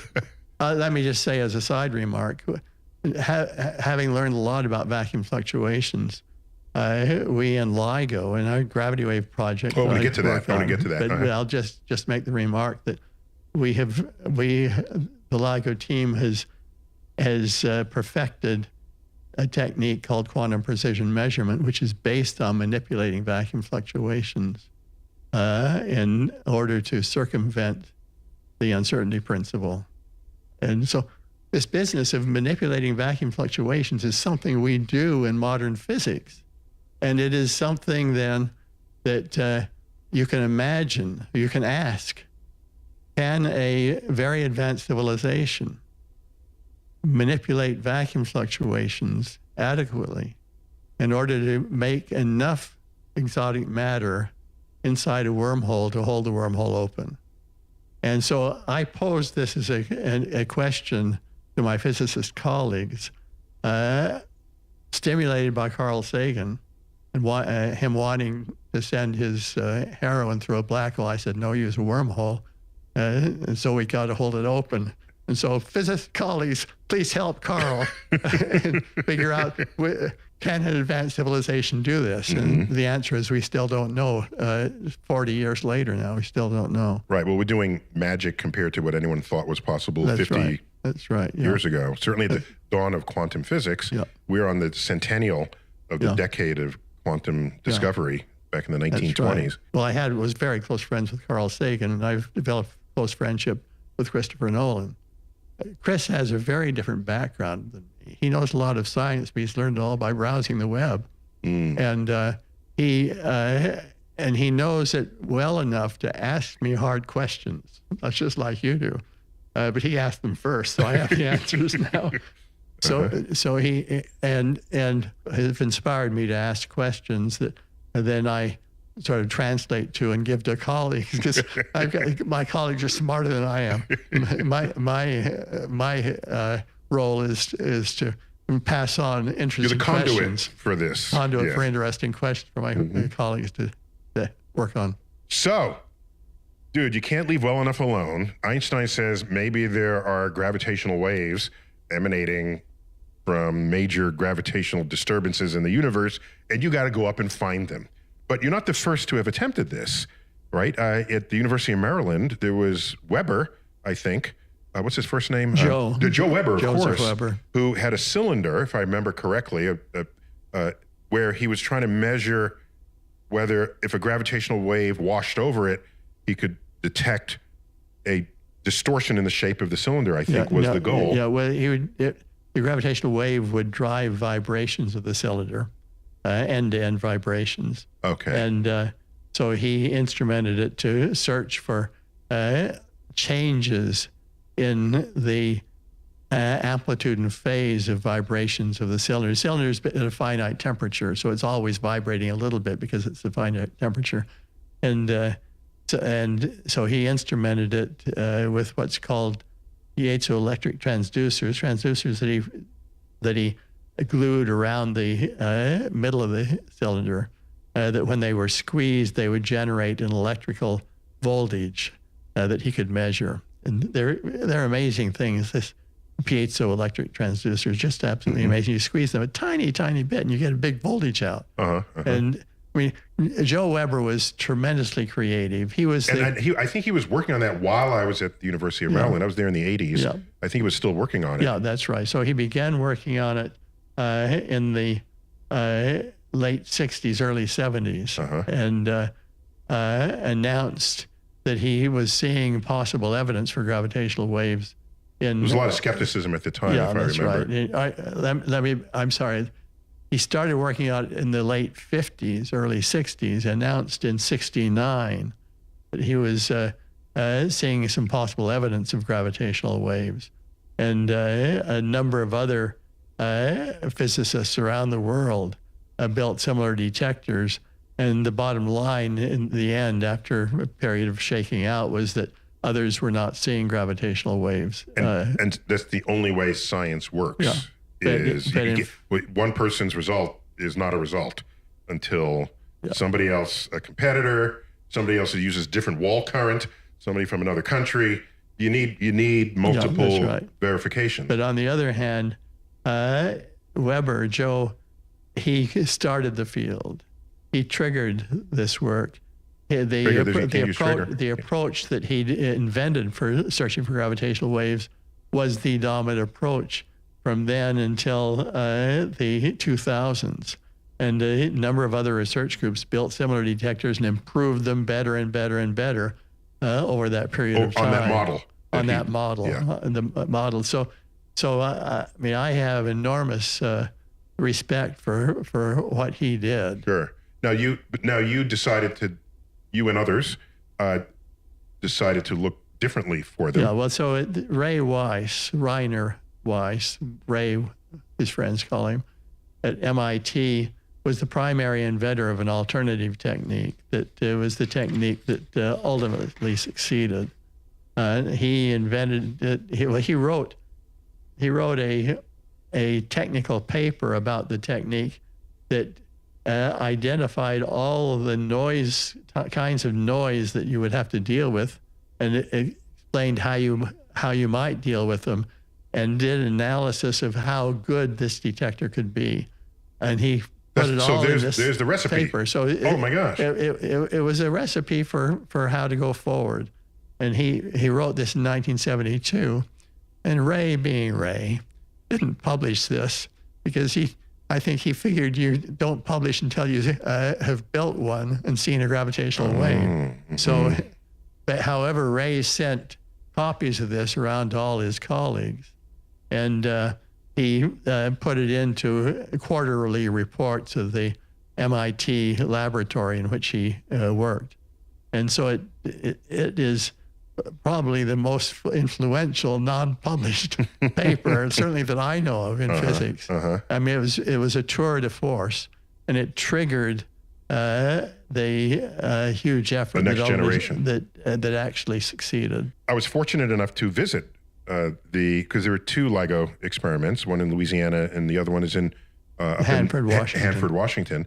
Why do you have 2? Because you can't just have one result. Yeah, you're looking for an effect that is so small that you wouldn't believe it unless you see it on 2 independent instruments. There you go. So you've got these pathways. Are they kilometer long? 4 kilometers. 4 kilometers long. Evacuated.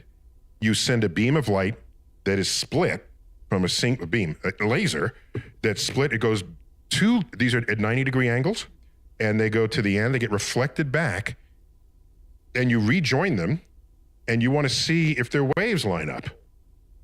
And if they line up, then each direction is identical. You can go home. If they're slightly different, then one of these legs experienced a different encounter with the fabric of the space-time continuum than the other did.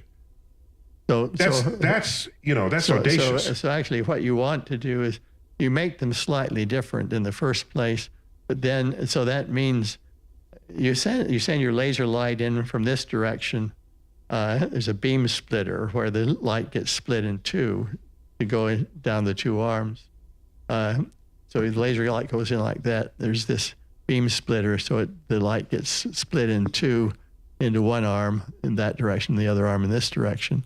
And then it comes back and recombines in the beam splitter.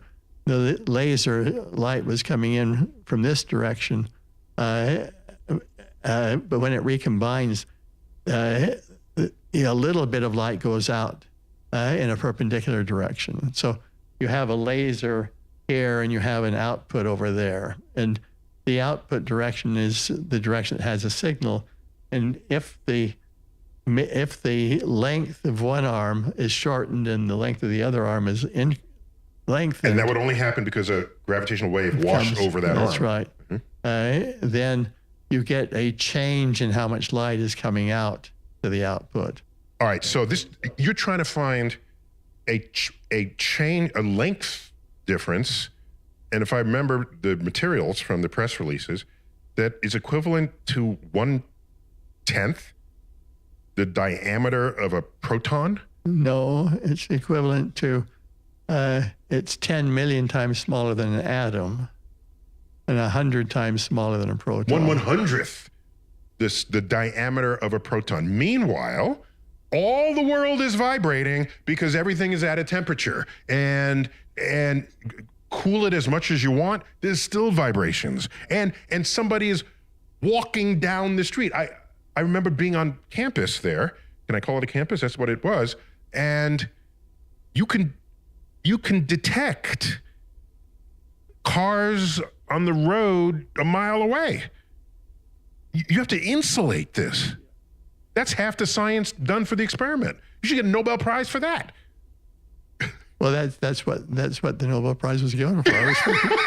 For that, yeah. To have successfully isolated the effect you're trying to measure. So the way I like to describe it is you're bouncing light off of these mirrors, and you're looking for a motion of the mirrors that is 10 million times smaller than the atoms of which the mirrors are made.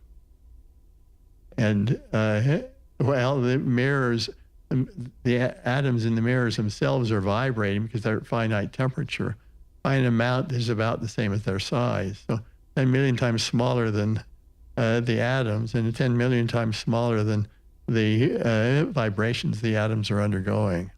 So once again, in physics, there's a phenomenon we're trying to measure, but it's kind of buried, and you need a way to get to it.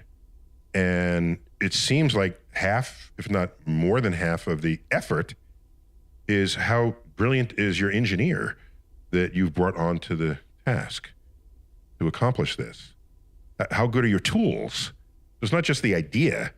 It's now you got to make the damn measurement. And it's not obvious. You need very talented people assembled for this. Absolutely. And so that was the issue, is how good a team can you put together? So when I learned of Ray Weiss's idea, and I knew roughly how strong the strongest gravitational waves would be, I knew already then that it would be necessary to... This would be the collision of two black holes.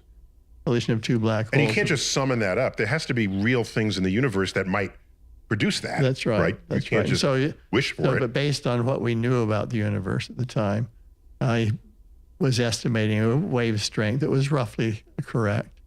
And it was at that level that you would have to monitor the motion of these mirrors at 10 million times smaller than the atoms in the mirrors. And I thought to myself, that's crazy. And so in this book, which was published in 1973, we went to press just after Ray Weiss wrote his seminal paper. I had not yet really studied that paper fully, but I just knew that this was crazy. And so it describes in a few words Ray's idea in here. And then it says, I think there's an exercise where it says, show why this is not very promising. Just a mild, gentle. Because it is a textbook, right? You get to declare so there's that. the students' challenge to show why. Well, it could not be a very good idea in 1973, but fast forward a half a century. Right, and so so it is 1853. Flying is not a good idea. Write an essay on why flying isn't a good idea. Yeah, but that was the central issue. If we worked for a few decades, did we have a shot at success? In 1973, I thought, no way. But by 1975, I had turned around. I'd had long conversations with Ray. I'd had long conversations with Vladimir Brzezinski, a colleague in Moscow. I'd done lots of calculations of my own. And I came to the conclusion that you had a real shot at success if you put together a superbly strong team and you worked at it for a few decades. And you need money, and you were well supported, I think, by the National Science Foundation. Well, not yet. So at that point, NSF had given Ray $60,000 to get started. And $60,000. That's how much he had in the 1970s from the National Science Foundation.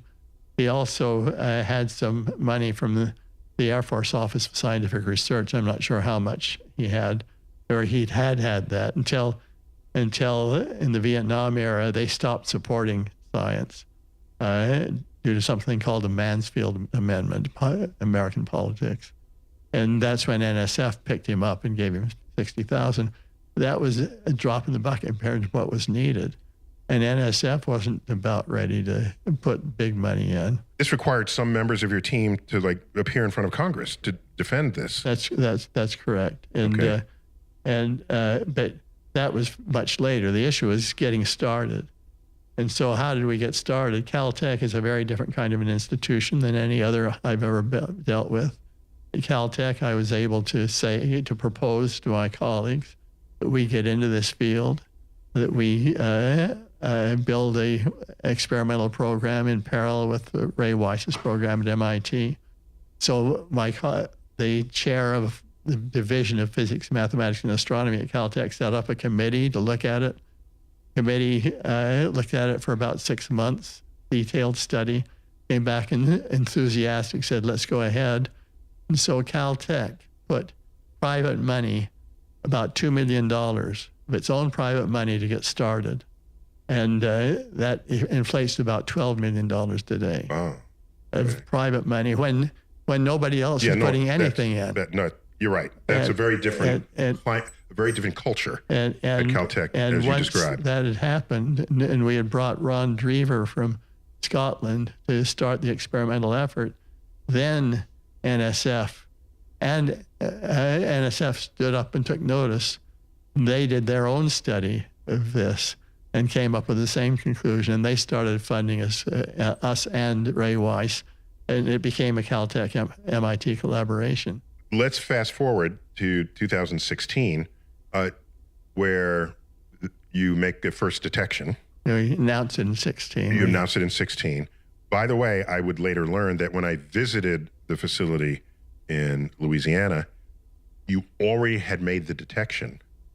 And you'd be happy to know that everyone was completely zip-mouthed about it until it was officially, because I have this huge internet following, right? And people were totally zip-mouthed. I swear I didn't know about it until the press release came. Yeah, we were all sworn to secrecy. Yes. And so the confirmation of a first detection came from the second facility built in Hanford. And at that point, you have a time delay because gravitational waves move at the speed of light, correct? So, and Earth is a finite size. And so all that worked out. Yeah. And so it was just 7 milliseconds, 7/1000 of a second time difference, because the waves came up from the south. They entered the Earth around the tip of the Antarctic Peninsula, traveled through the Earth, came up through the Earth in Louisiana first, and in Washington State second, 7 milliseconds later. And then the waves were unaffected by all the matter of the Earth. They couldn't see the difference between Earth and no Earth. And they couldn't see the difference between detector and no detector. They were very hard to detect. They're doing their thing. So what impresses me greatly is here we have a prediction made by Albert Einstein when in 1916 or 15, whatever. Albert Einstein, in a little known fact, I mean, physicists know this, but I don't think the public knows, Einstein laid out the equations for the stimulated emission of radiation, which is the physical foundation of a laser. Yeah. That's it. He wrote that down first. Yep. And a laser would take a few decades to actually be built into the 1950s. And I'm just saying, here's Einstein predicting gravitational waves, laying the foundation for a laser, and 100 years later, his gravitational waves are found with lasers. Yes. So these are crumbs spilling off his plate. Einstein was kind of smart. And lo and behold, nobody's surprised, the Nobel Prize goes to this project.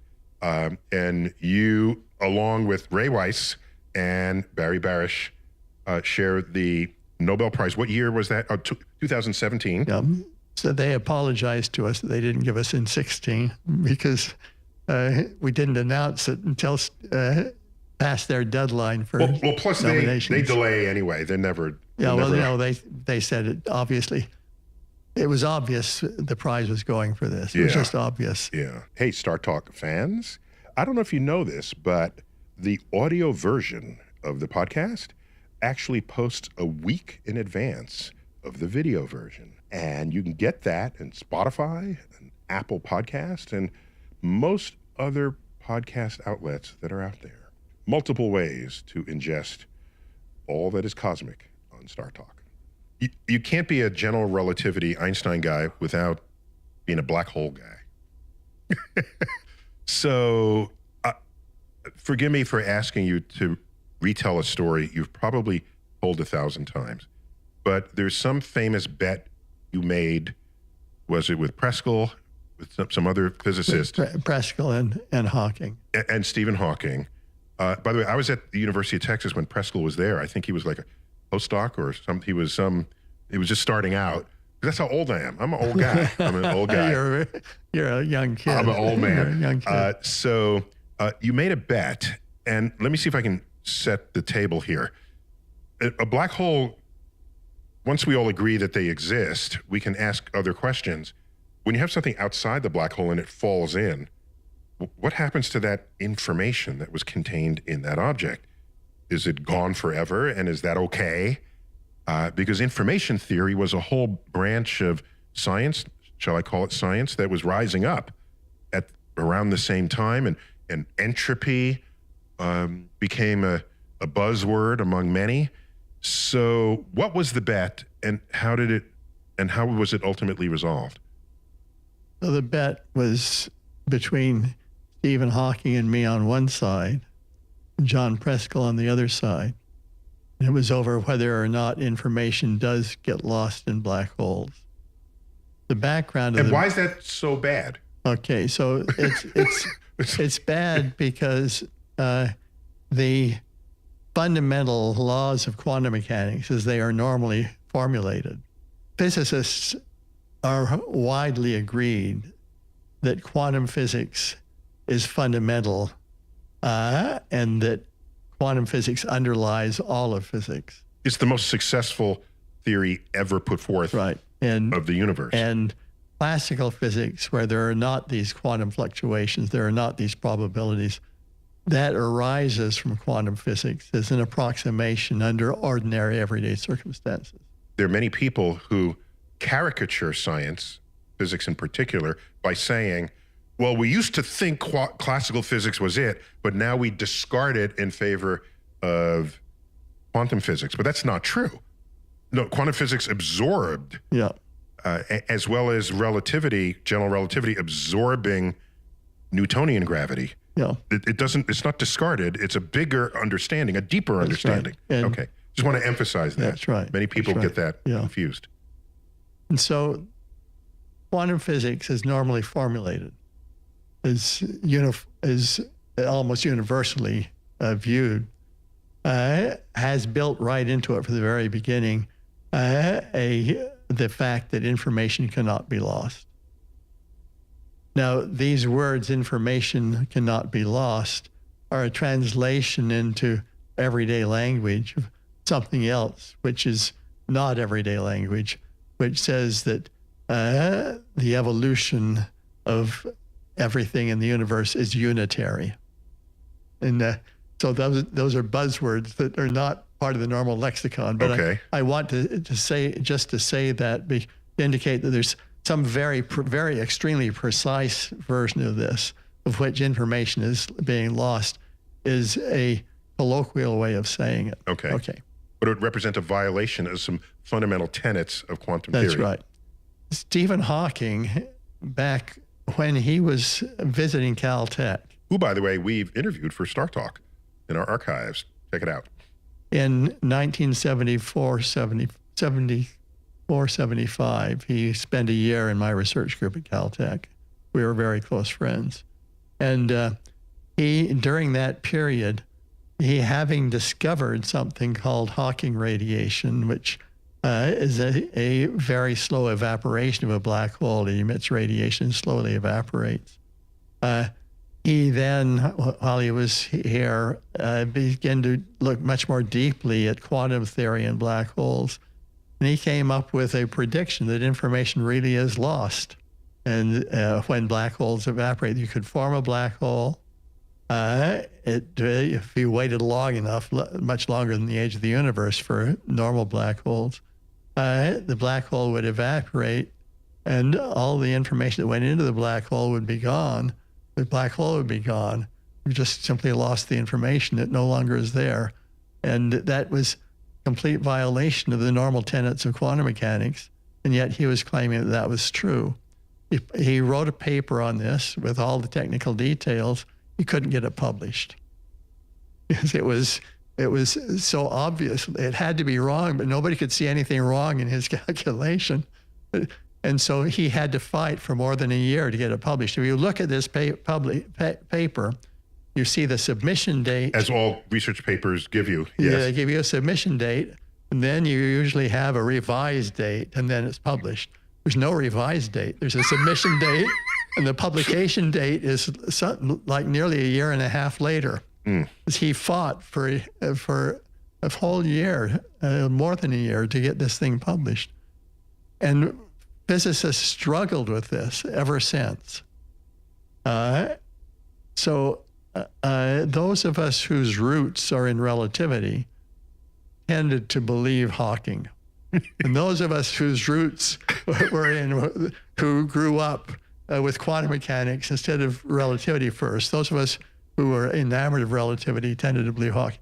And so Hawking and I made this bet with Preskel, whose roots were in quantum physics. And he's the junior of you both, right? He's the junior young of us whippersnapper both. coming up. He is now the Richard P. Feynman Professor of Theoretical Physics at Caltech. I'm the Richard P. Feynman Professor of Theoretical Physics Emeritus. Emeritus. Okay, them young whippersnappers. Oh man, they'll take your job in a minute. I turned the chair over to John. I mean, John is brilliant. He's a hell of a lot smarter than I am. A hell of a lot smarter. Anyway, so we made this bet, and this was in a period when Hawking was starting to visit Caltech for typically 3 to 6 weeks every year. Was he yet wheelchair bound? Oh yeah, he was wheelchair bound, going way back to about 1970. Okay. And this is 1990. Oh, much So later. this is- Okay. We made the bet around 1990. So the stage is set. Okay, the cage match is set. You and Stephen Hawking, titans in your field, in your subject, conclude, yeah, information is lost. Especially if Hawking radiation, you can evaporate the black hole and everything is gone. There's no memory of what was there. Preskel is declaring that information is not lost, and his roots are deep in quantum physics, which we know has never been shown to be wrong. And they're both smarter than I am. And they both know a lot more about quantum physics than I do, because we'll return to this, but let me just explain that through my whole career, I've thought that the quantum gravity, combining general relativity with quantum physics, was the most important area of physics of all. But I also made a decision when I was very young, I will never work in quantum gravity because the field is too crowded. There are too many smart people there. I will pick, I'm smart enough to pick really important problems that I can solve that nobody else is working on. and they'll only figure out later that I'm right, that those problems are important. But I won't touch a problem where everybody's We got a million working. people in the room. Just too many smart Too many people. smart people in the room. So anyway, so they have now agreed that information is not lost. So Hawking conceded, and by association with you, or are you still a holdout on So this? I'm still a holdout. Okay. And what led to this concession, if I understand correctly? So Stephen, together with a student, was working on a idea for how the information might be recovered. And he basically said that in quantum physics, if you form a black hole and then it evaporates, there's also a tiny probability the black hole never formed in the first place, and the information sneaks out through the root where it didn't form in the first place. And I'm sorry, that sounds like a cop-out. yeah, it does sound like a cop-out, but it's very clever, and it's in keeping with how physics works. But it's not obvious that it's right. But it's conceivable that this is What about happened. the idea? So maybe I've misunderstood. So I got to go back to see where I've said this even publicly. I thought as the black hole evaporates, because the energy, the gravitational energy in the vicinity of a black hole can spontaneously make a pair of particles. And one particle escapes, the other one falls into the black hole. And this just keeps going until there's no black hole left. But the particle that escapes, if you inventory those particles, they're real particles. And don't you recover all the particles that went in the first place? Oh, you recover all the energy. But They don't recover not the inventory of particles, the quarks. You don't get the same particles necessarily.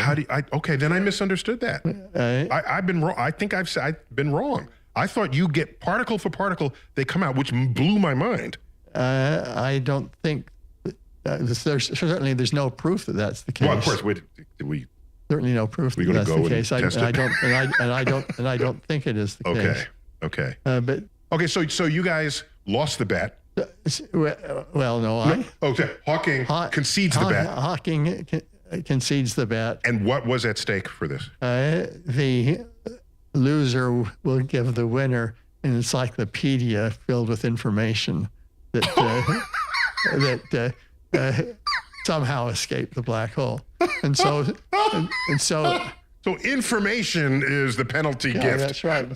So Stephen Hawking conceded the bet at a big international conference on general relativity and gravitation in Dublin, Ireland, in early 2000. Were there gasps in the audience?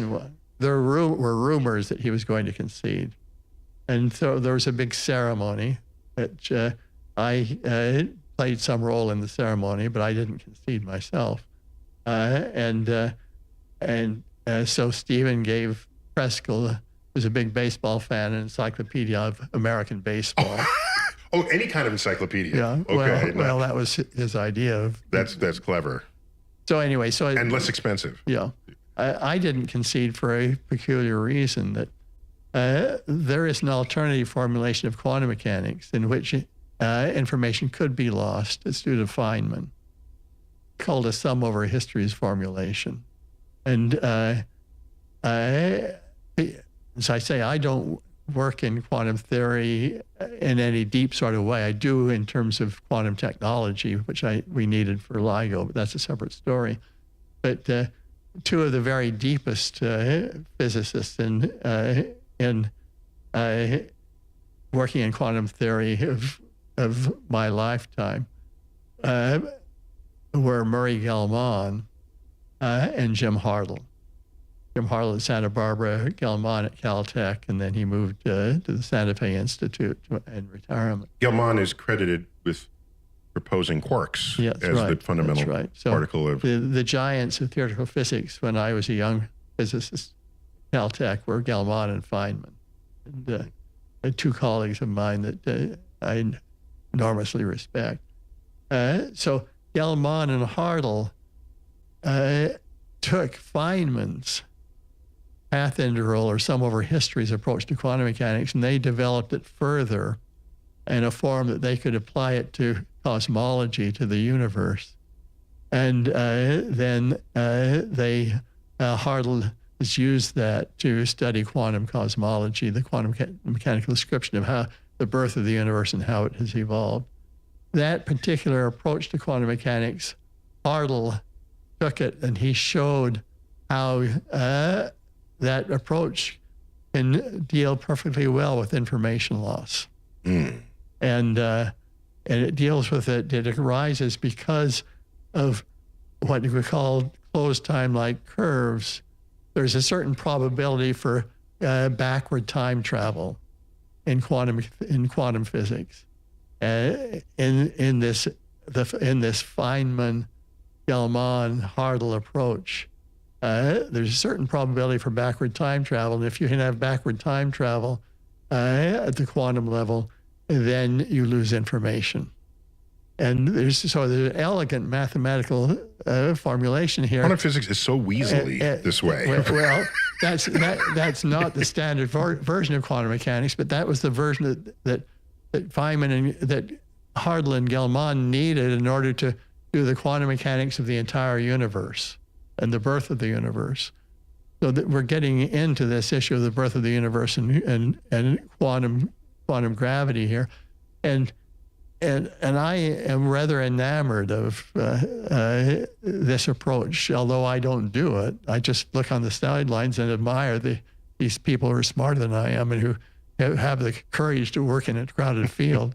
But I'm just so impressed with this and with the fact that within that formulation you can lose information. Is that the start of a formulation that will one day marry general relativity and quantum physics? It does do that. It's not.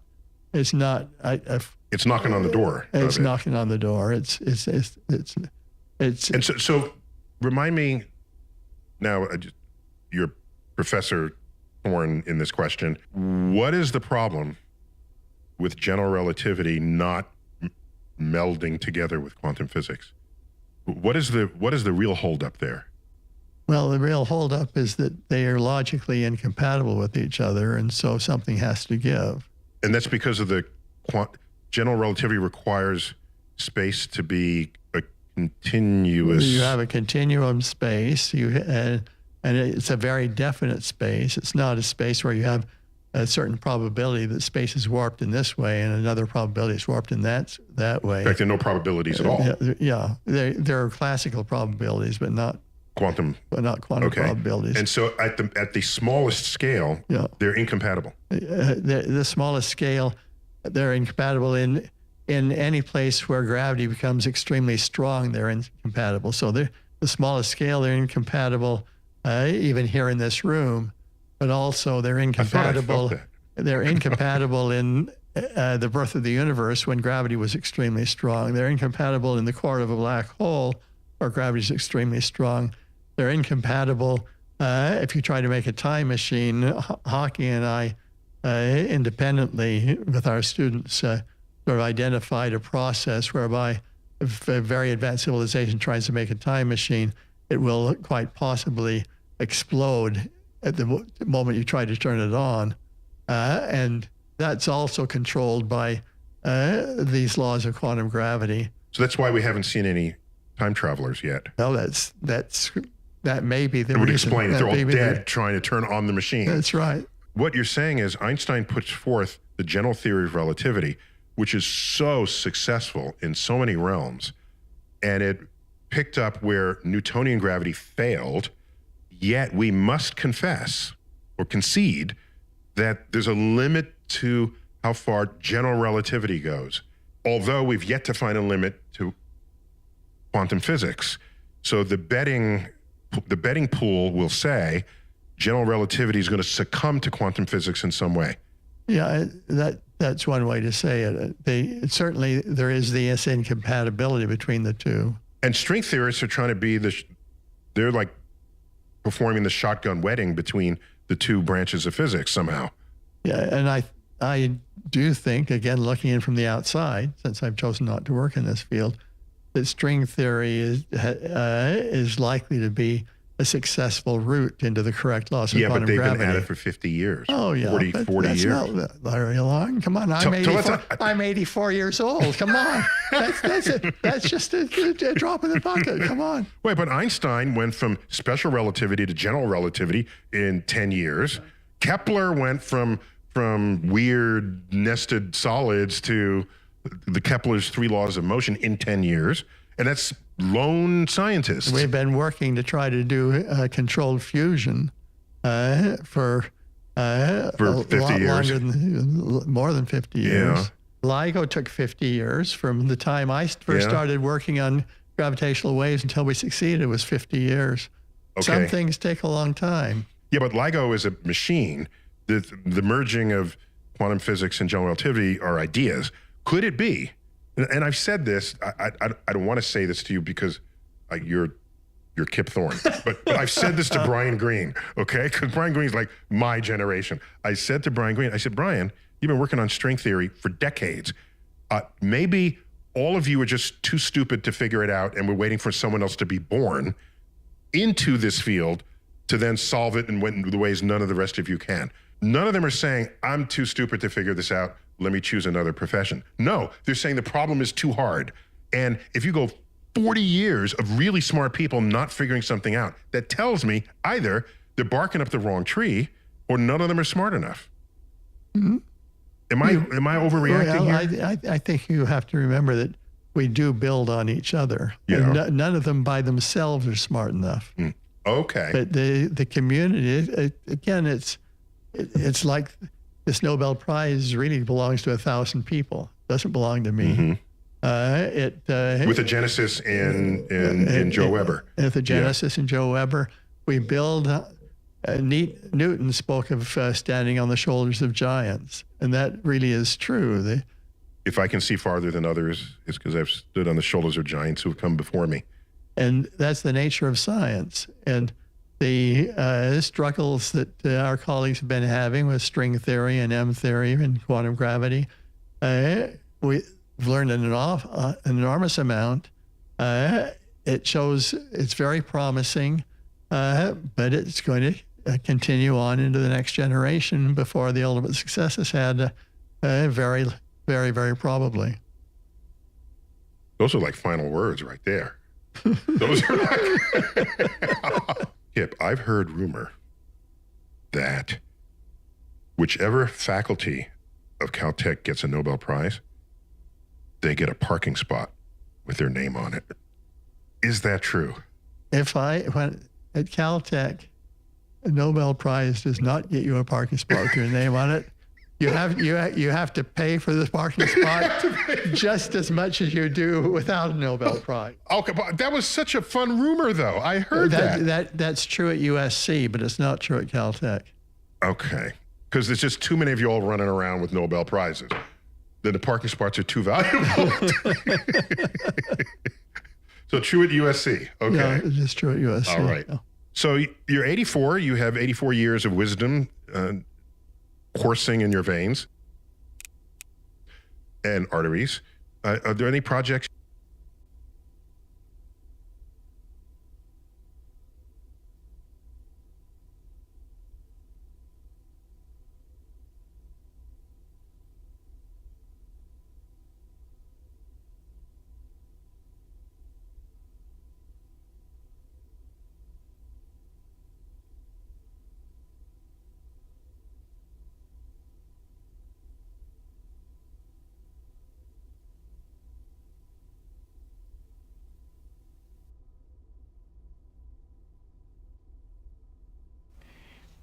I was upstairs eating oatmeal raisin cookies and watching some YouTube. We're letting this YouTube down here play.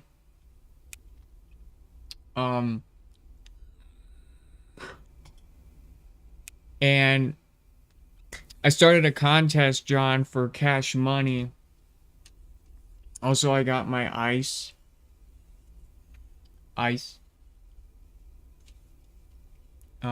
This is water, okay, with 0 sugar, with a shit ton of vitamins. You can hear me now, yeah.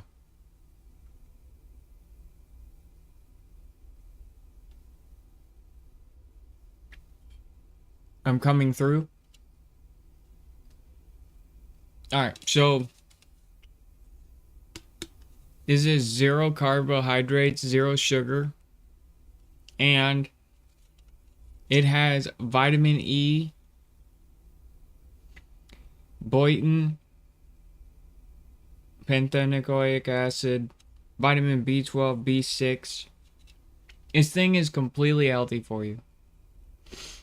It's completely healthy. It's got 70 milligrams of caffeine per can. It's not good, but it's not terrible. It could be worse. You know, this thing could be worse. But it's actually pretty good. It's got like 35 vitamins in it. It's got antioxidants in it. Got 2.5 milligrams of vitamin E in it as well. This stuff is very healthy for you. If you have it in your country, I highly recommend you go and get it. Anyway, I'm hosting a contest. John, I'm hosting a contest.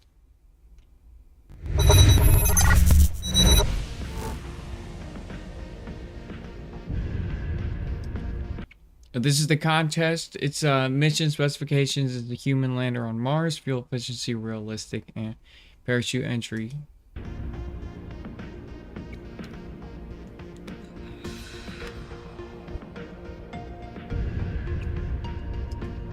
Requirements: you must be in the Umba Games Discord, you must upload the rocket to Steam Workshop, and you must have the rocket title Mars Comp 1, your name, rocket name, and you must follow the mission parameters.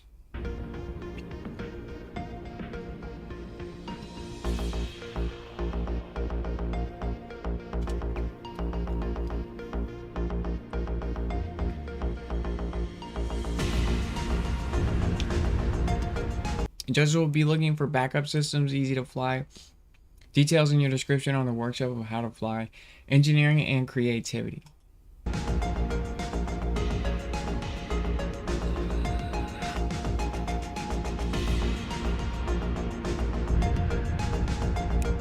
Judges will test your rocket intensively. Depending on the rocket specifications and the mission parameters, you will get a rating out of 10.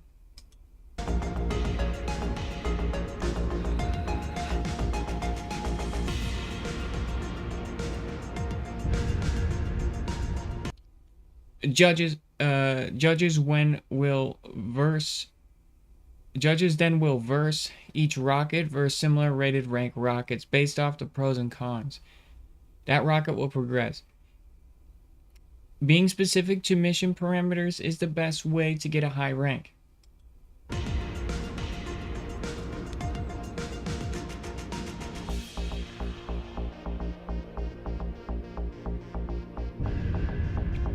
$100 to the winner, $50 to the second place winner. As submissions come in, the contest grows. Versus videos will be uploaded. Reviews, ratings of your rockets will be published.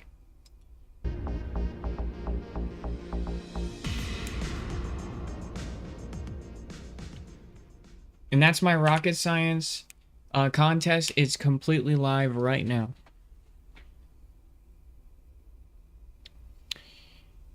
I hope to see all of my friends, take part in it. I'm gonna, tell you guys money. Give you some money.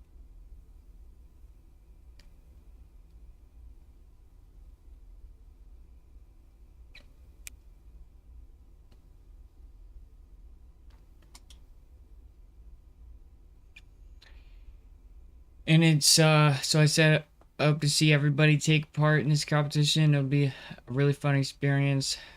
Please react to this post when you've made a submission on Steam Workshop. So it's exciting. What do you think, John? You think it's a good idea? You think it's cool?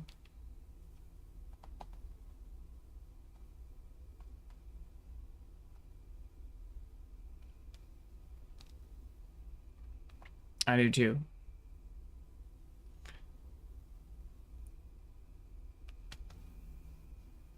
I do too.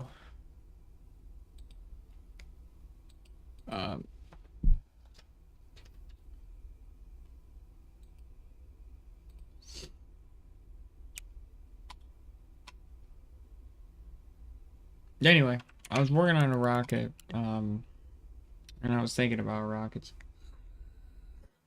Well, I was thinking about rockets. I was building a new rocket.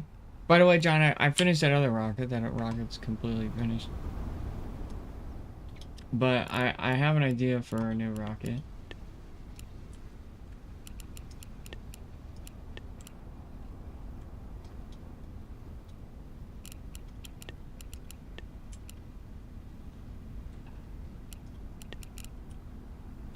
I have an idea for a new rocket.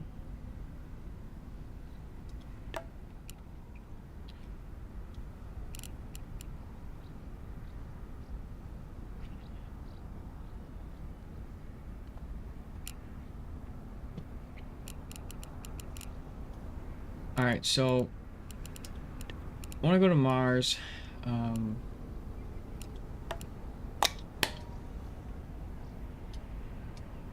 It's just for demonstration purposes. I guess I'll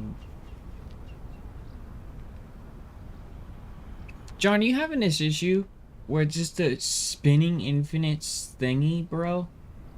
On the Twitch app?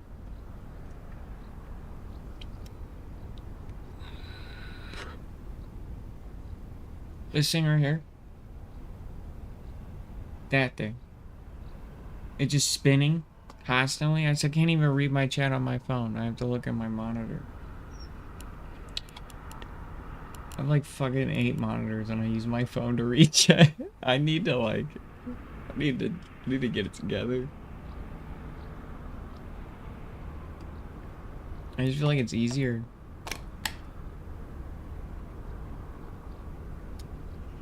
Okay, cool. The app must just be taking an absolute shit then.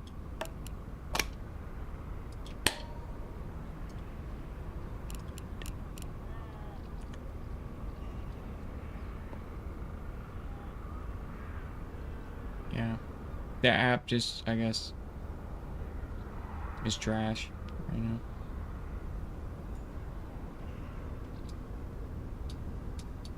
That or my phone is just absolutely messed up.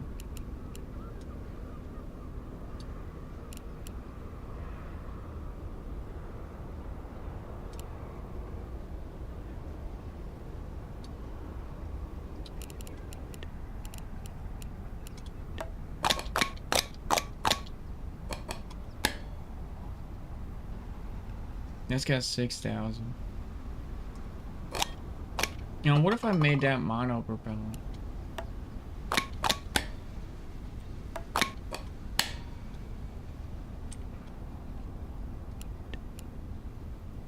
That's insane. You believe that? You know what? I'm gonna just try to restart my phone. I'm gonna see.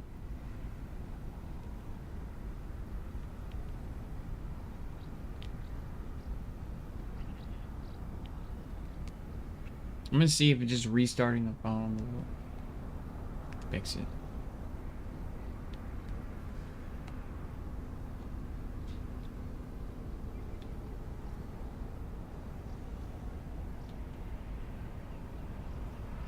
Alright, so that's monopropellant. It gives me about 4 grand.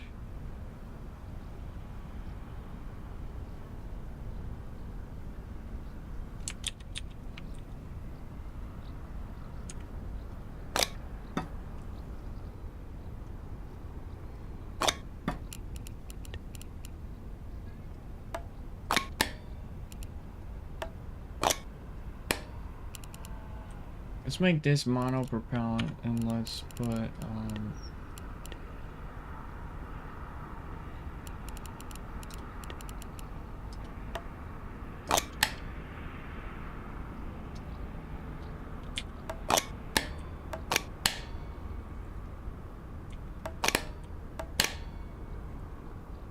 that's 2060 WR, man. That's not. It's not great. I'm rebooting the phone now. See if that fixes everything. Also, I need to turn my GAPA off because it's actually.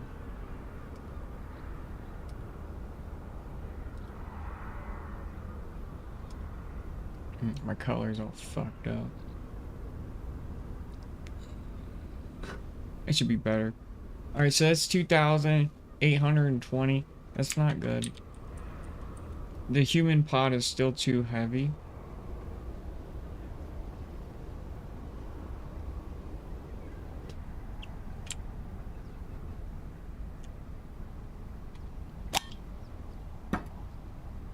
Now,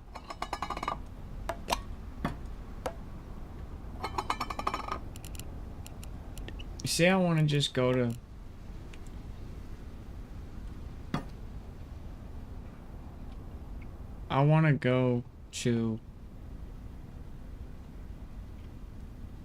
could be my fucking internet because here it's really cold and the cold messes everything up. No, now it works perfectly. So it was my phone. Now chat's working. Wow, bro, this phone. It's been having issues, man. My old iPhone XR never had no issues. Fucking other. Great, now it works fine. Alright, so what if we did create something? This is only... How heavy is that? That's... let me turn off this real quick. I'm having a hard time reading. Let me turn the light off. It's gonna be bright now. So this thing weighs a whopping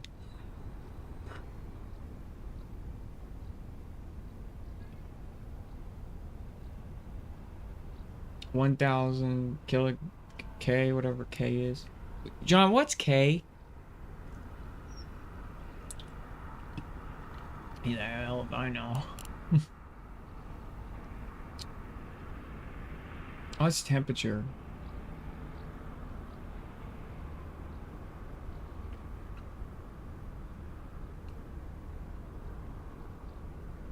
Oh, it's 0.40 tons. It's 0.40 of a ton. And this is 0.10 of a ton. Okay, so this is, yeah, I mean, this is big, heavy. 1,000 what? That's temperature.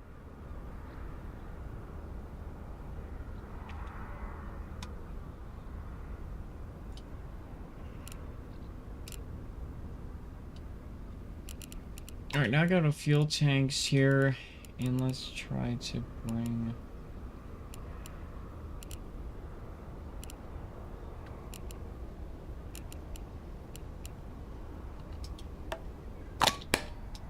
some fuel.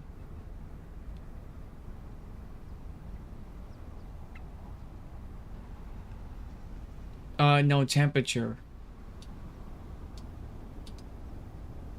K in temperature. Tons, so right here, this is 0.10 tons. So, that percentage of a ton.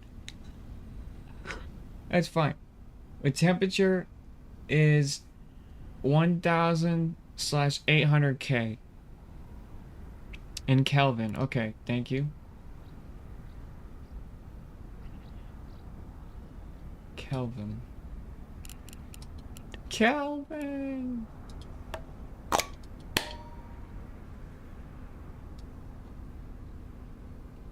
And that's 3,000.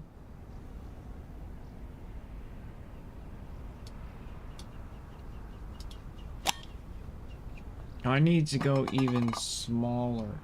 So, let's say mono.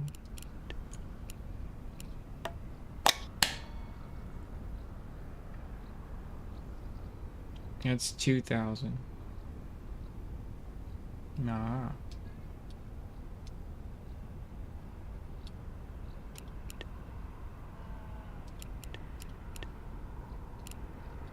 That's 2,492.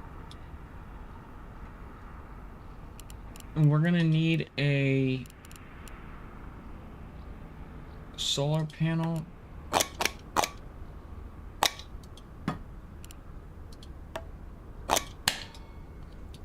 And battery.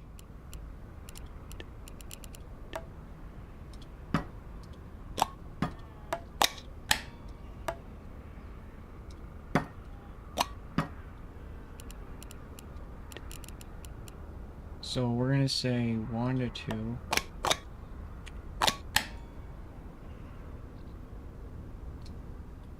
And then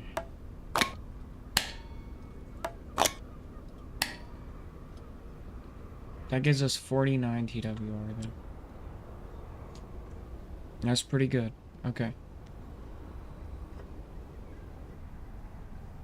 So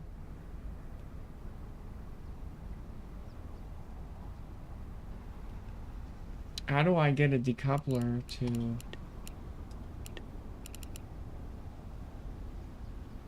handle 1-to-1 decouplation?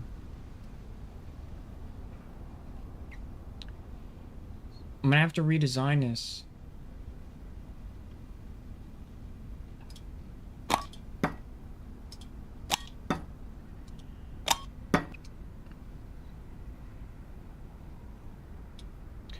I know exactly how to do that. We take this, we sandwich it.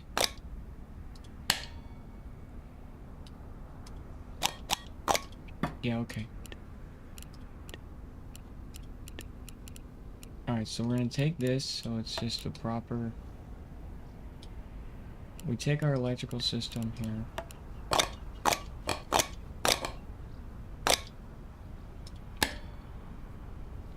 Okay, that's good. And we take our battery. Place it there. Okay, good, we have power. Alright, yeah, that's awesome. Now we have room put fuel in there. We can place that there. We can make that mono. We can grab a...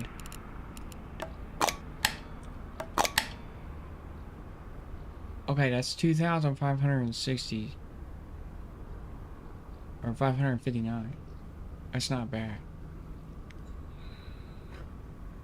That's really lightweight. But I feel like this could be a little bit more conservative.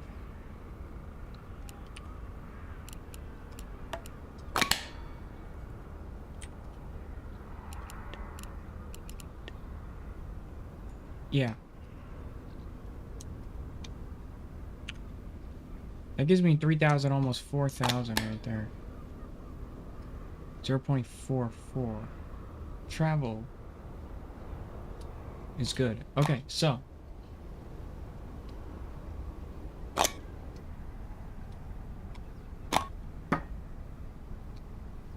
Question is,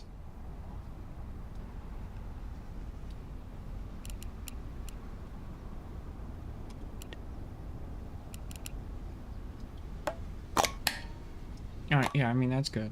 Alright. So I want to get to Sedna. I want to get to Sedna because it's about time I get to Sedna. Nobody's gotten to Sedna. I got into Jupiter. Sorry, I got into Uranus. And it's really hard to do. I gotta get a probe to Sedna. And I just have to, you know what, this might have a better impact tolerance because it has, more aspirations of TWR increases, which is better thrust to weight ratio. This could work here. I mean, this could be actually... Yeah, that's grand. Okay, so how many of those can I do?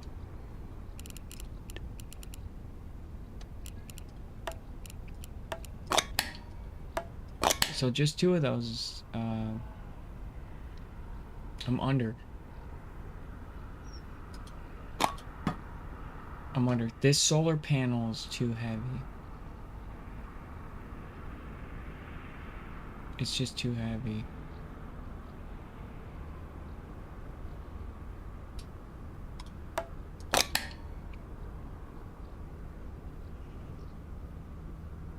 Huh, this sucks. How am I gonna deal with that? Getting to Sedna's hard.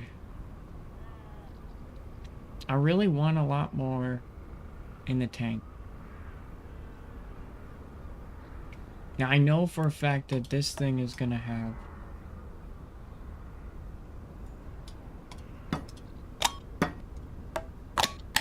a lot more in it.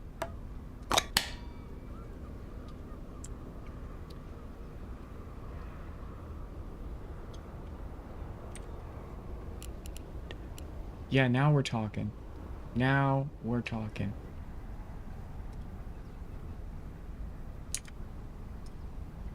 Yeah, we're talking now. Okay. Now we're gonna grab this guy. That's 2,000. You see, impact tolerance makes a lot more sense here. Alright. There's a way. Now, there's new fuel cells things, Bobs, that I need to test their impact tolerance. I've not tested yet. The impact tolerance test here. Oh, that thing is... That's a lot. That little ring is a lot of fuel. Oh, that's a lot of fuel, and it's really light. Okay, okay.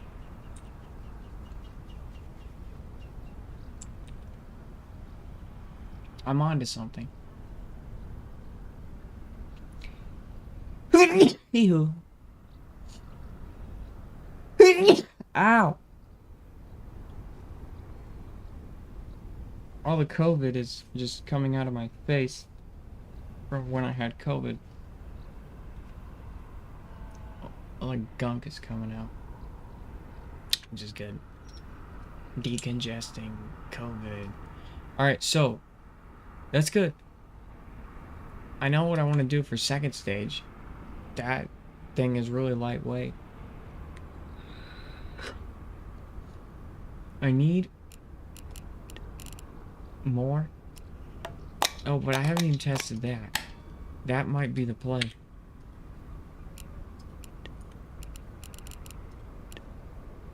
What does that do? It's almost 2,000 per. Okay. Do I anything else more? 9, 7, 7. All right. So this thing is still gonna be better, right?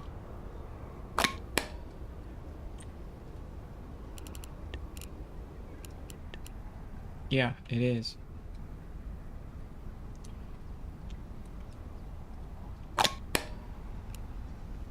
Yeah, that's better. So that gives me exactly what I need. Around 3,000 extra. It's good. Oh, I didn't add the battery. Alright.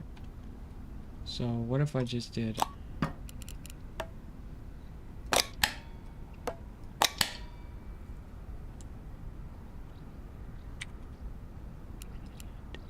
Oh, yeah.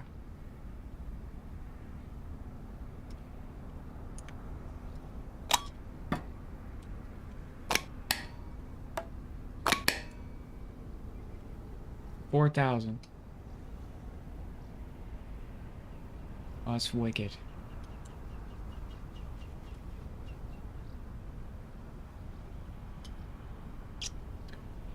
That is wicked. Alright.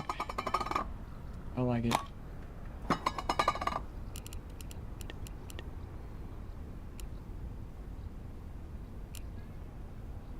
Now I bet you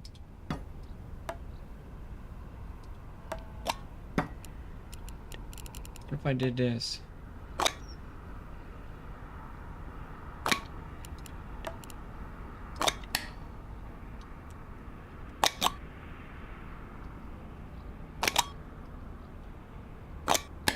Instead, I need 3 of these. What would that give me? Well, that thing is a lot better. 3.9.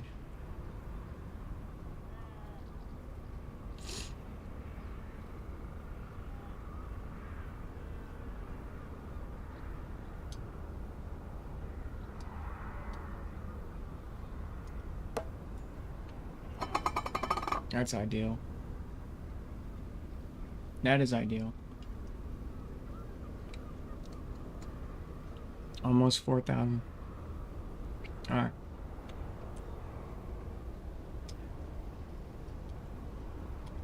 I'm gonna take this away, because this is just a very end stage.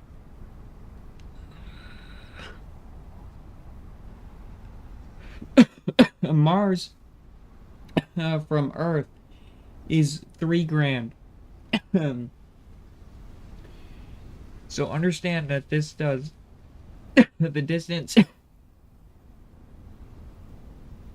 to Mars and some. Just alone, right here, just this little thing in solar orbit.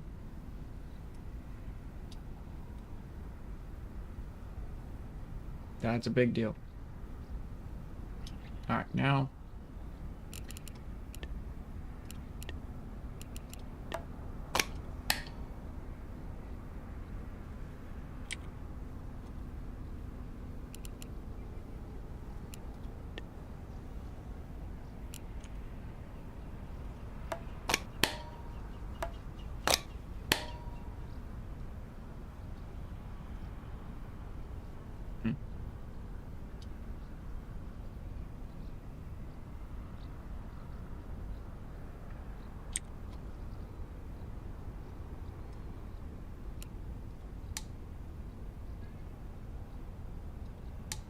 We have a bug.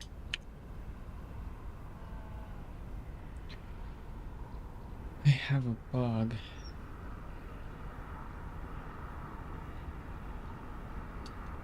Oh, I'm a genius, dude.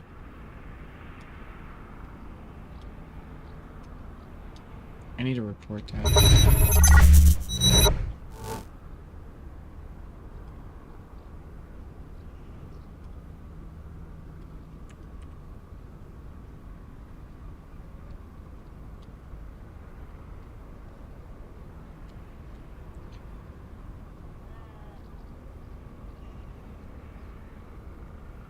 Those tanks are mono, by the way.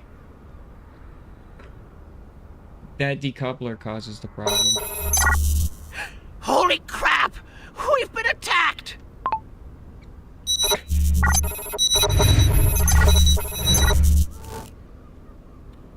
Yo, thanks for the raid. Spine Dog. How was your stream?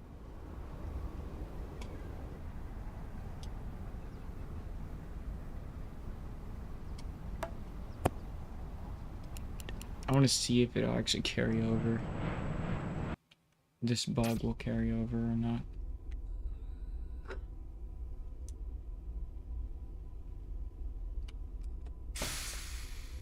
Yeah, it does carry over. What did you do?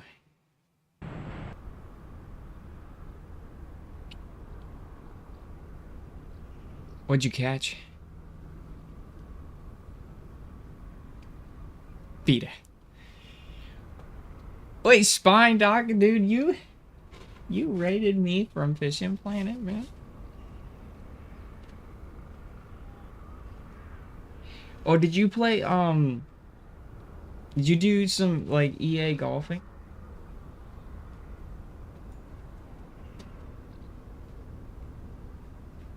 Or did you actually go golfing IRL? Oh, PGA, okay. Nice. Oh, wait, so you golf IRL on stream? I need to catch you when you do those. You came all the way in here? From over there? And thanks. I mean it. It's awesome.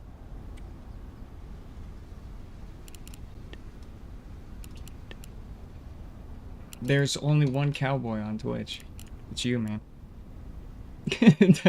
I told you, you need a cowboy hat, man. I want to see like a big cowboy hat one of these days.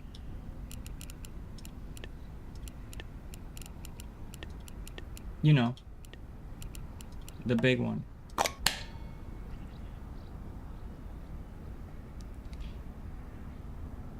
I'm telling you, man, there's nobody more country than you. Nobody, man. Oh no, wait, oh no.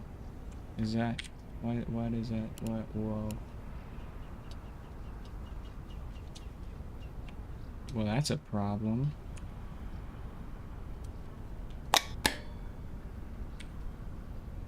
Past resources. Oh no. It's not registering it. It's not registering any resources.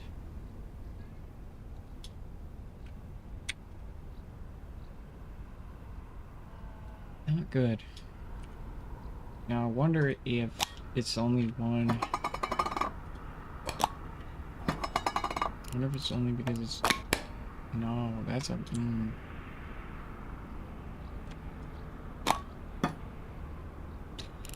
Dude.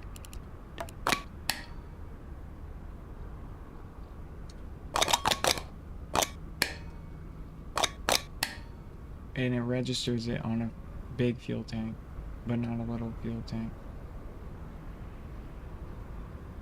Or, you know what? You know what? I'm a genius.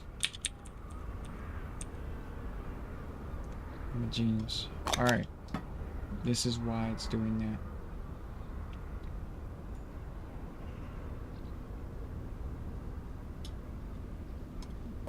This is why it's doing that. That looks strange. Okay, we grabbed the two piece. I have the solution. We grab the 2 piece. We go from 2.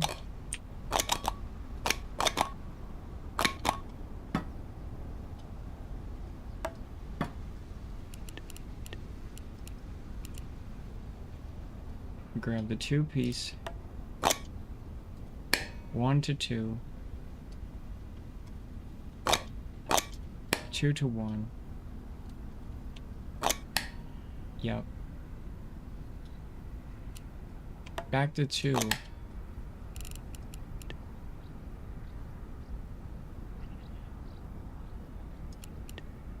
Then this should work. This should work. I know it will. Well, no, it's not attached directly to a...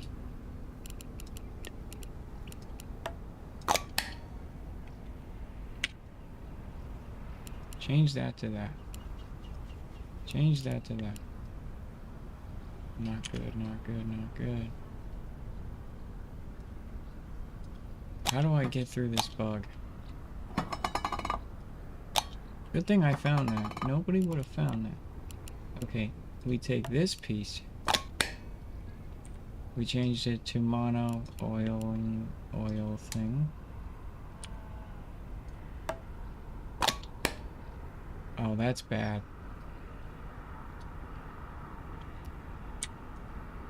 Yeah, that's bad. But that puts a damper on everything.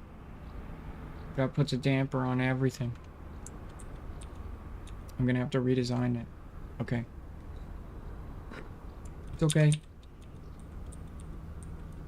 Let's put it back to what it was.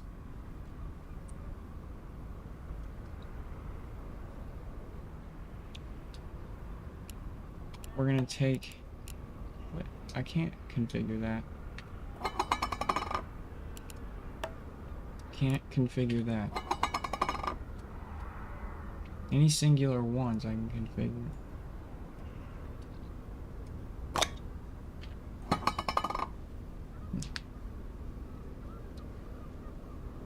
Issues. Problems. Math. Oh. This little guy.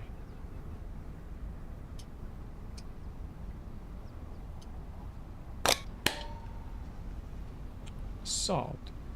Oh, dude, that thing might be the absolute play.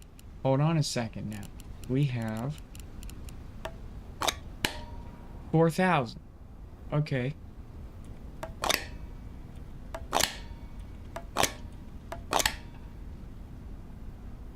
Okay, that's good. And it's movable.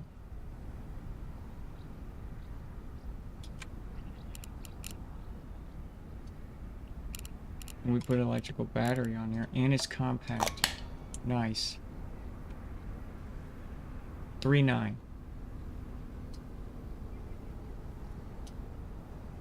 That's really good.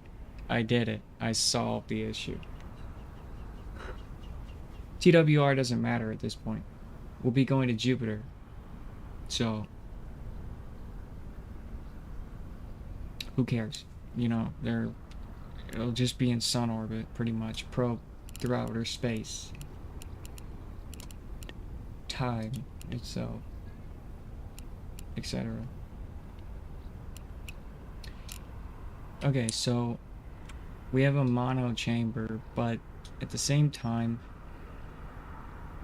I feel like with this amount of size,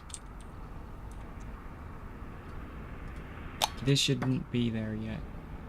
We shouldn't be here yet. We should be conservative.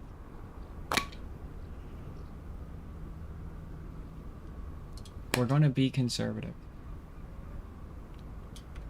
Yeah, we're going to be conservative. We're going...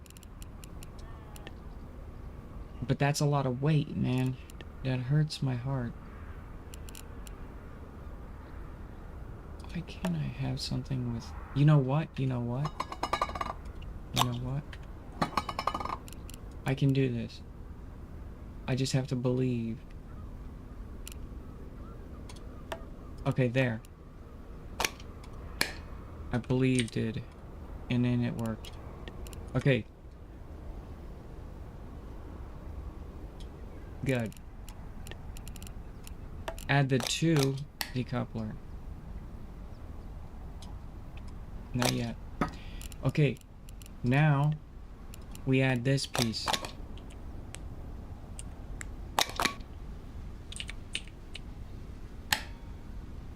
Rocking.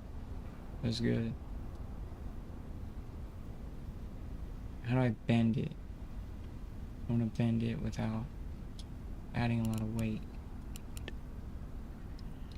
I want to bend it without adding a lot of weight. Oh. But that's a lot of weight. If I did that, it's a lot of weight. That's a lot of weight.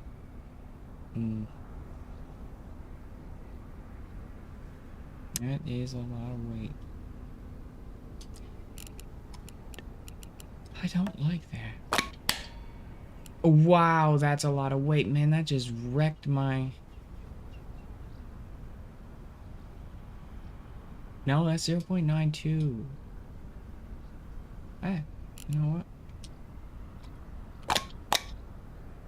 2 of those on there.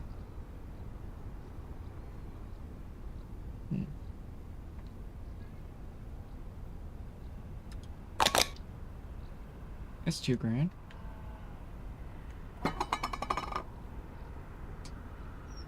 That's what that is. That's $2,000. This too much weight. Too much weight.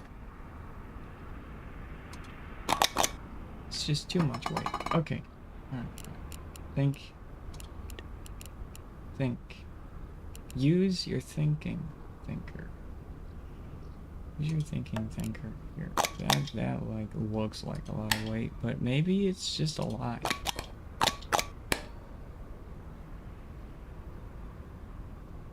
Versus, that's 2,000. Versus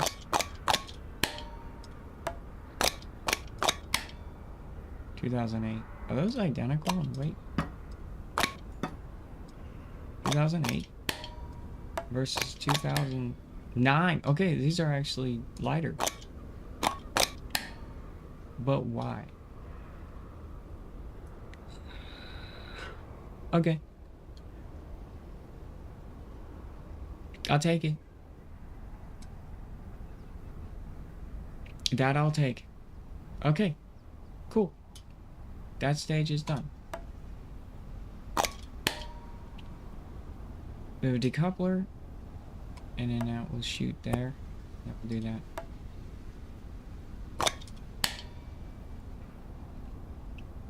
Now, can I get away? No, I can't get away with it. Now we're gonna go to solid state fuel. No, you know what? No, I don't have to do any of that. I'm gonna go hydrogen, because I'm psycho. Why? Because I'm wait, I could have been going hydrogen the whole time.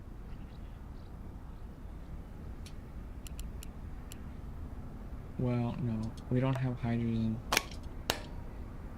Yikes, that sucks. 2,000?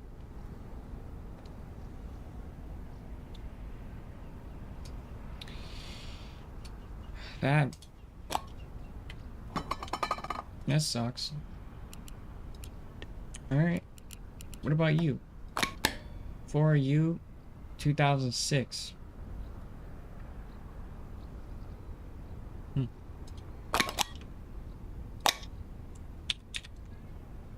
Alright, yeah, that sucks too. Okay, so,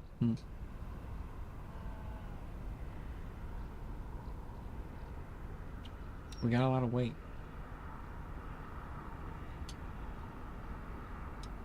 We need a lot of thrust.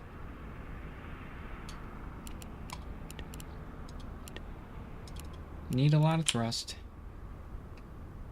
Because we have a lot of weight. Math.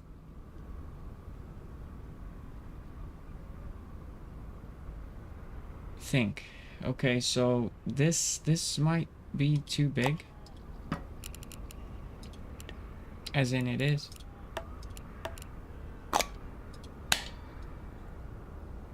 Now alone, okay, what do you do? Nine. Okay. 900 per U. So that's gonna be... It's gonna be a lot.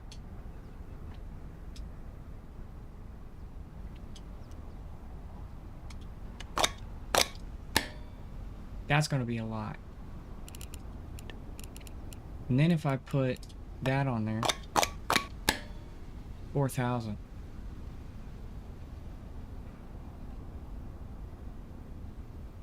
The TWR is a little high. A little too high for me. Too high for me. I mean, it's gonna burn through fuel faster. That's not also good. Oh, these are hydrogen.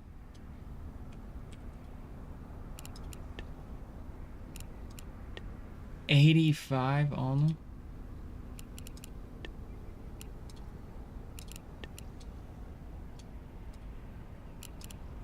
All right, 2,000 versus... It's lighter weight.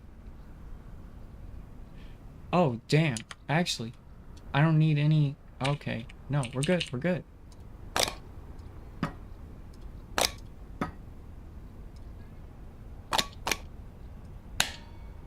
Oh, we're really good. We just put one of these on here.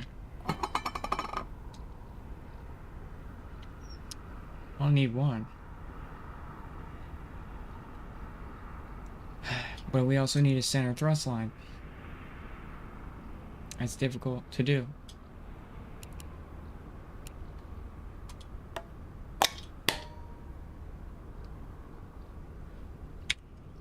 What do? You do 800 versus 900.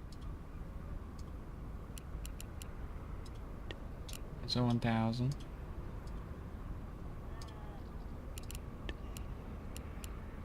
2,000. 3,000. Okay, we're...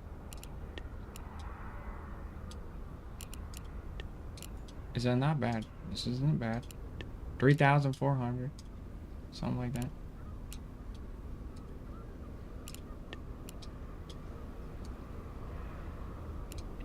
It's not bad. With a TWR of 1.48. I like that better. I like that better. It's more logical to me. Yeah. Yeah, that's way more logical to me.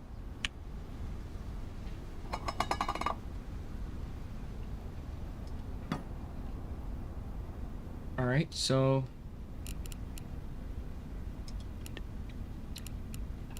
I have enough room to put another one of these down. I feel like that might hurt me, though. No, it doesn't hurt me. It only gains. With 4,000... Can I add more gains? 4,300, I'm adding gains.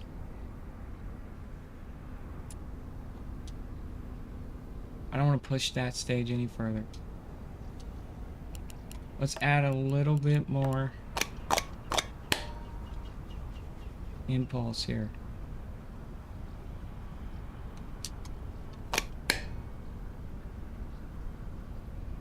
Impulse.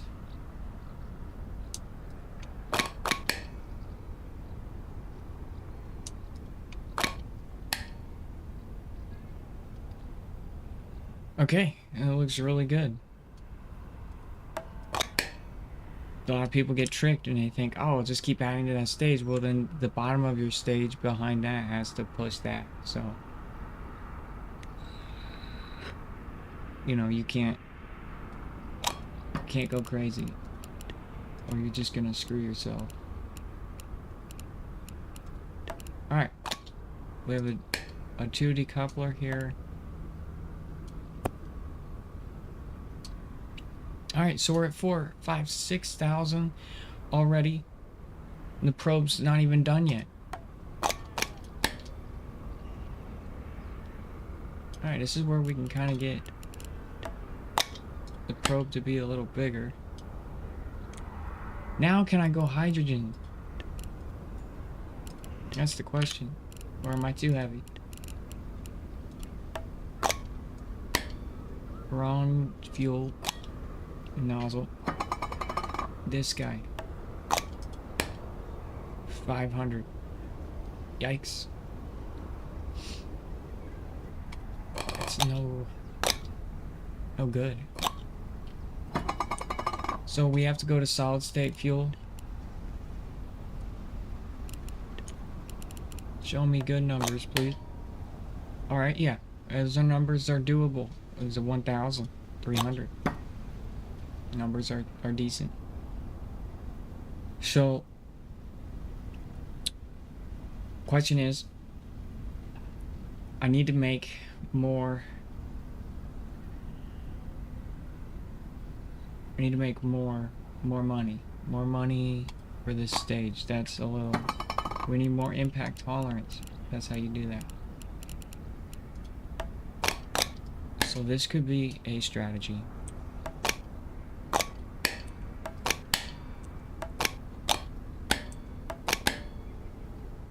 That's goofy looking. But nobody said anything about it having to look good. 900.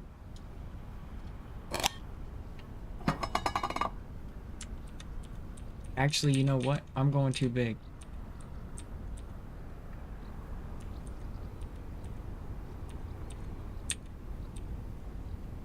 I'm going too big. Too early. I believe that we can take these two here and we can create something really special.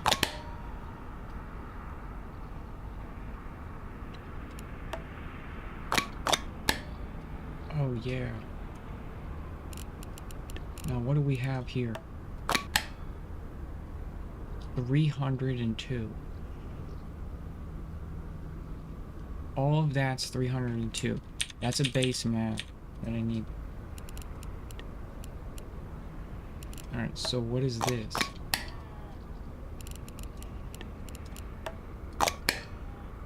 Two of those are 360. Okay.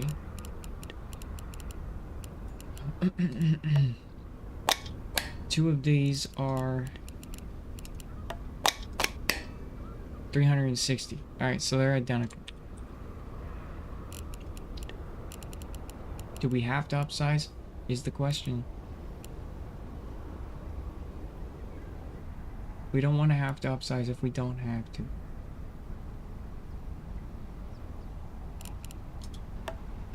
What about that? I would be criminal not to check it. It's horrible. It's 270. I never use that one. Oh, the rings. I forgot about the rings. Why would a ring not attach to that?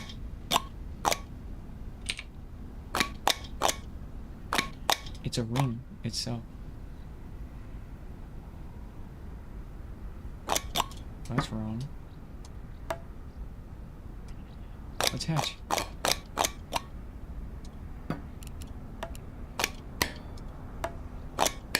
Whatever.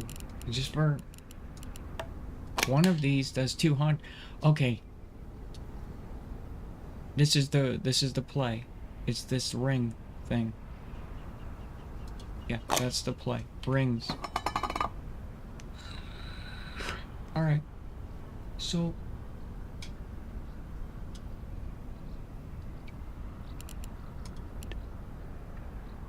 I guess we could do an adapter. It'd be lighter weight. So we go to this and then we create rings. If it'll allow. It will allow.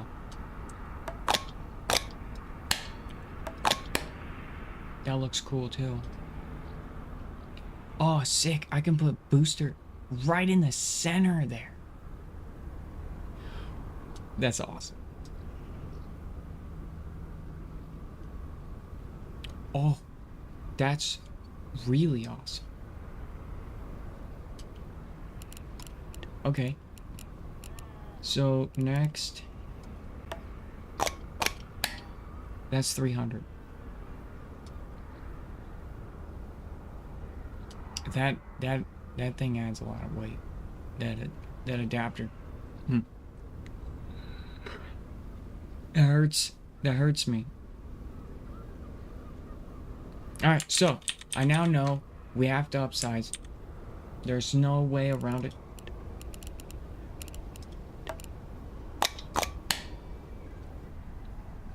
This is almost 700. Okay, now we add rings. I think it should work.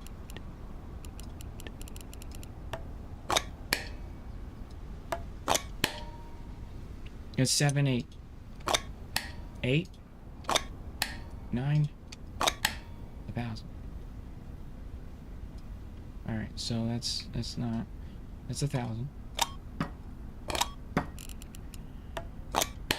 And that is 1,000. So the rings, they're past due.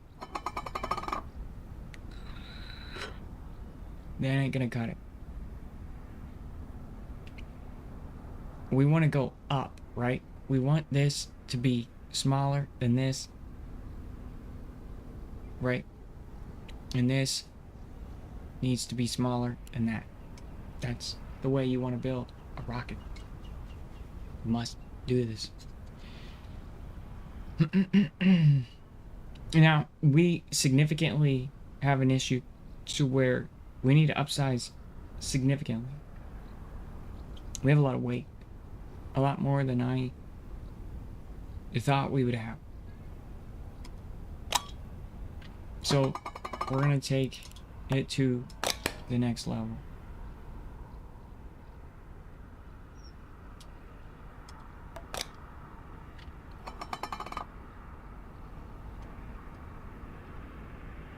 That is quite the step, dude. Wow.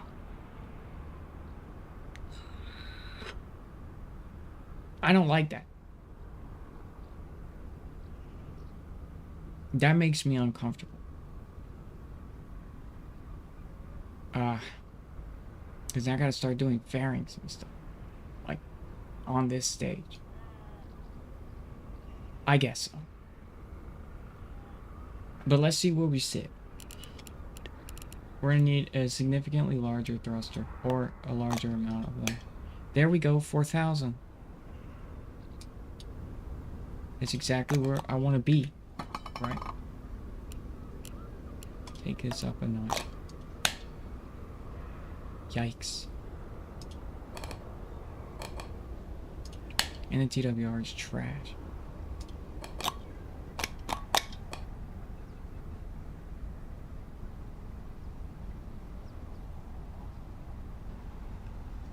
Huh. Oof. Ah. Oof. Think. Let's try 2.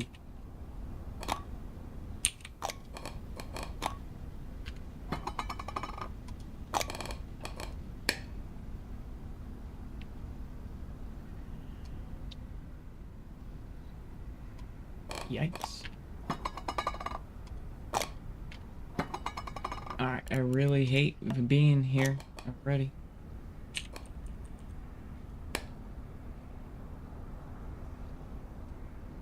It's such a big step.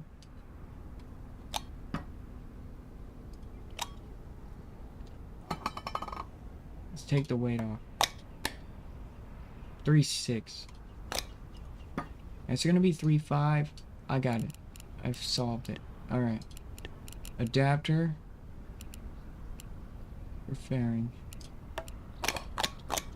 Flip.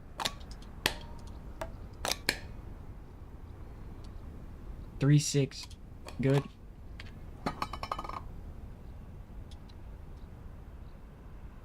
Alright, we have a problem. We find a solution. That's all we gotta do. It's a thruster problem. Now, we can do this 3 ways. We could do some Prisma fuel. 1000. It's definitely not gonna be the play. We can do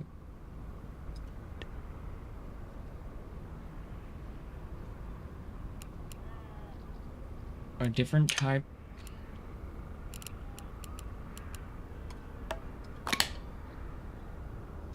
of hydrogen here.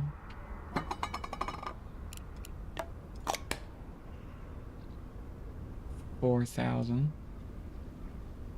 Okay, we're talking now.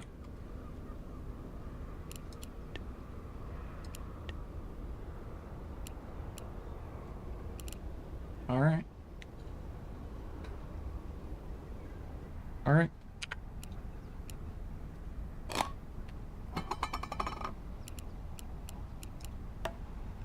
So, 3, 4, 8, 5. There we go. We're talking now. We have. Yes. Okay. We have a smaller version of you. It's large. We do.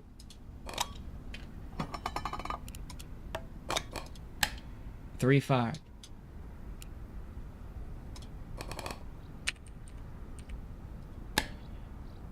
What?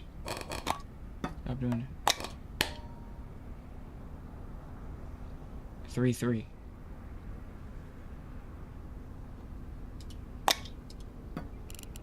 Now we can add some impact tolerance here. We also need stabilization. That's gonna add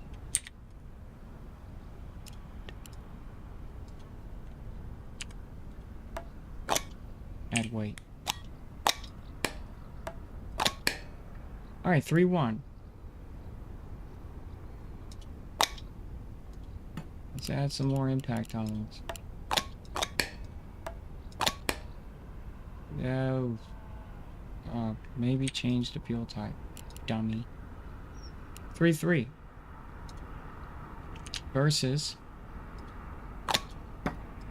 Let's try a dual.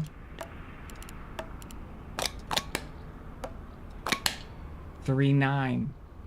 Yeah. Okay. We're talking now.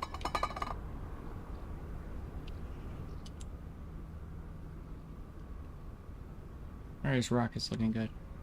We're getting there. Alright, so that's 4, 5, 6, 7, 8, 10. We're at 10,000. Around there, that'll get to Jupiter. So far. Alright, so some backup security systems and stuff like that. We have electrical problems that we have to also assert. Stuff like that. 3, 9. We should be able to add more. We're going to do this the old school way. And we're going to make a bunch of you. And now we should be able to add more. There it is, 406.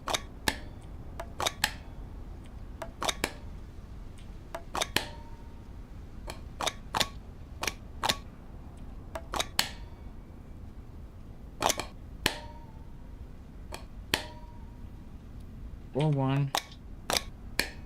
We're looking at this number increase here.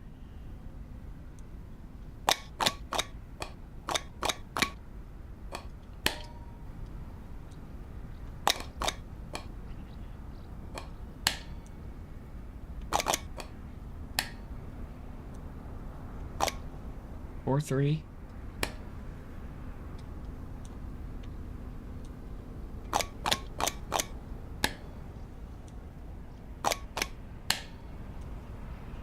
4.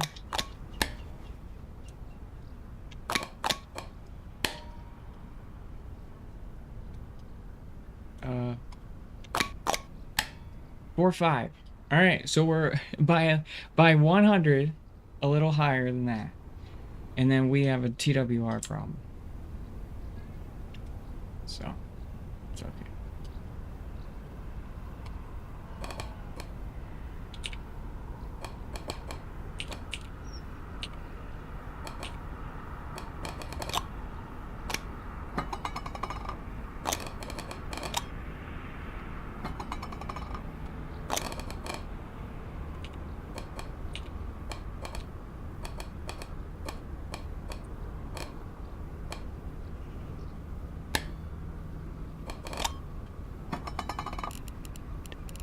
I knew you were gonna be a jerk. Okay.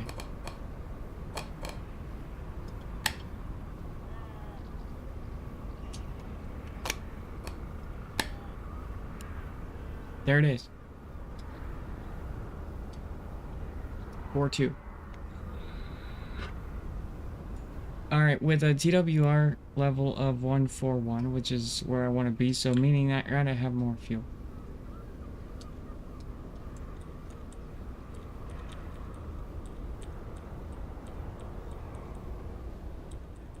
So these little balls are gonna have to go, and we're gonna have to upgrade them.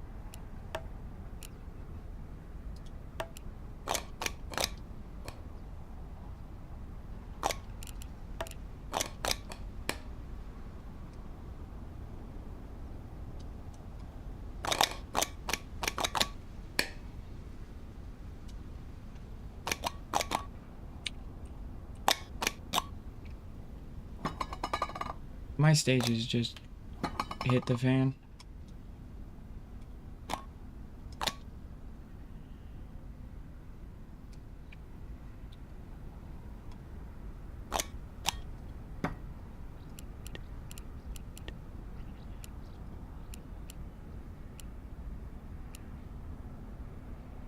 Oh no. No. JSON file just ate shit.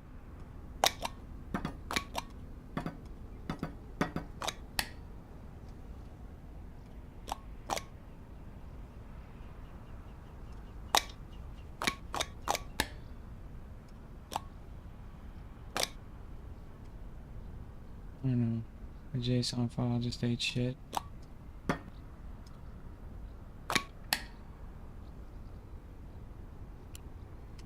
Let's see here.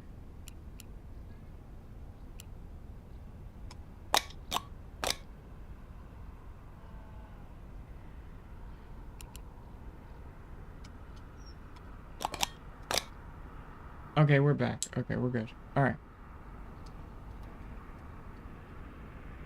To rebuild the entire rocket. Thank you for the follow. Smithens is always glad to see a new face. Thanks for the follow.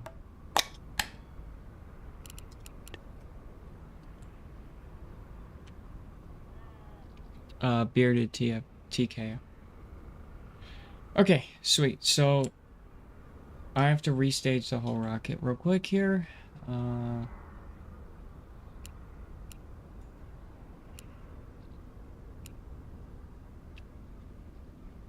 Okay, and blast off 2. Okay, there we go. And blast off, and then 4. No. And what is that last rocket?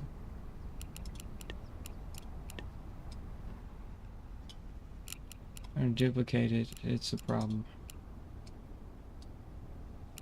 What is wrong with you?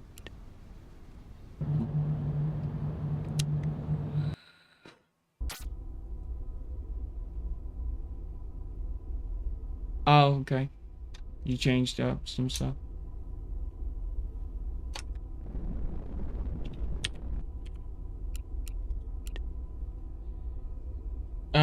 Why did you use the other account?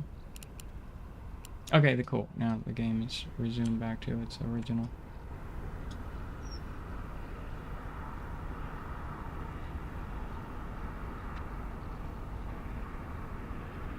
Why? Why are you giving me crap?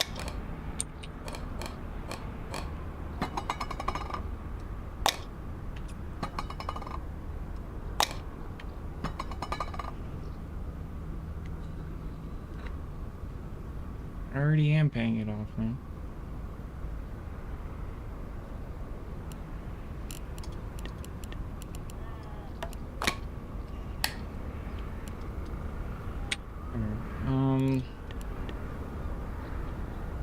So you're 2,000. That's not gonna work.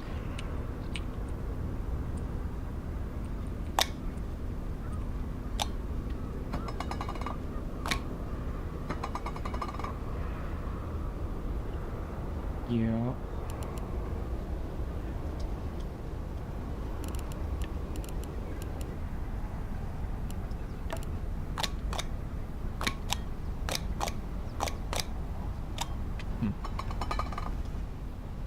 Fuel.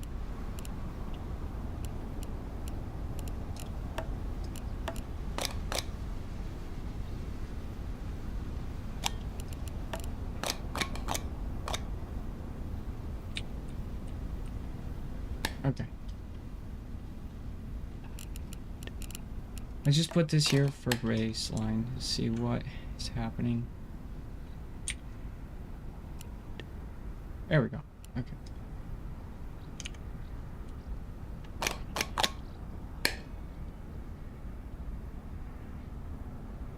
Four, 6.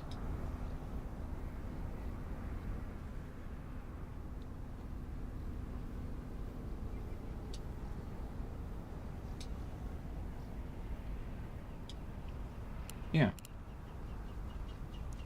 That'll work. I need gyro stabilizers.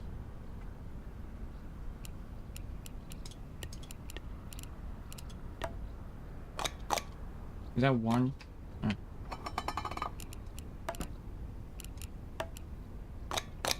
Those don't fit. Huh.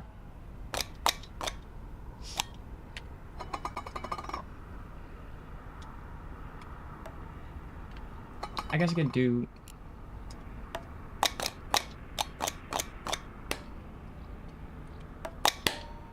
Alright, there, we got 2 gyros. 4. That'll work. Alright, 11. Not a good number. We need to find a bigger number. Alright, so... Can I get away with that?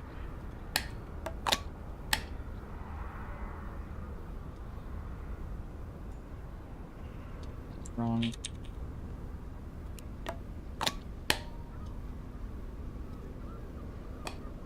Right there. Right there.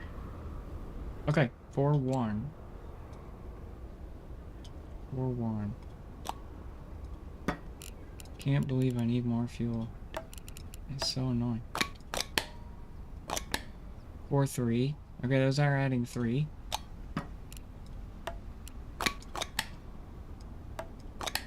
And 4-4. And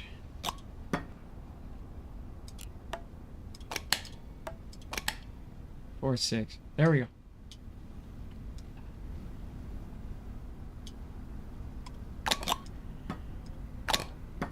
Alright, now I gotta grab this guy.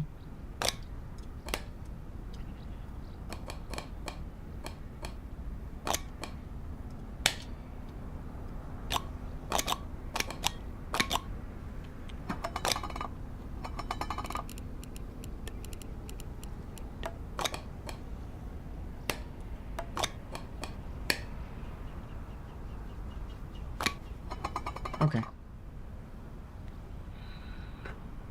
4592.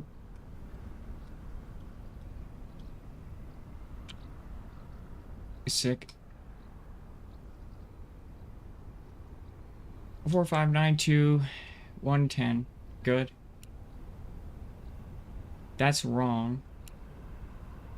That'll correct itself once it goes simulation.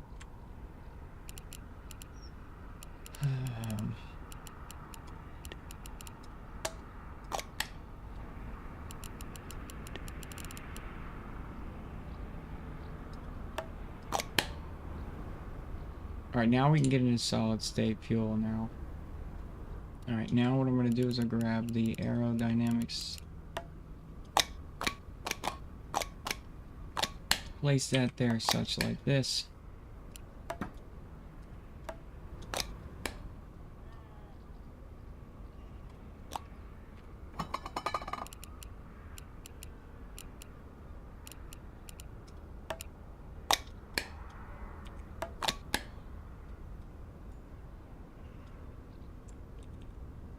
No, we'll go with that. And then we'll take that.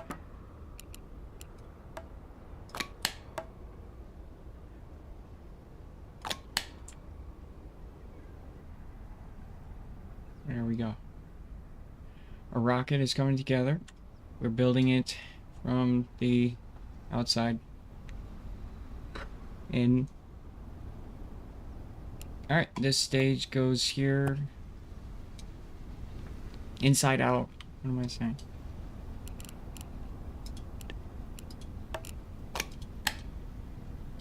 I need to get to orbit.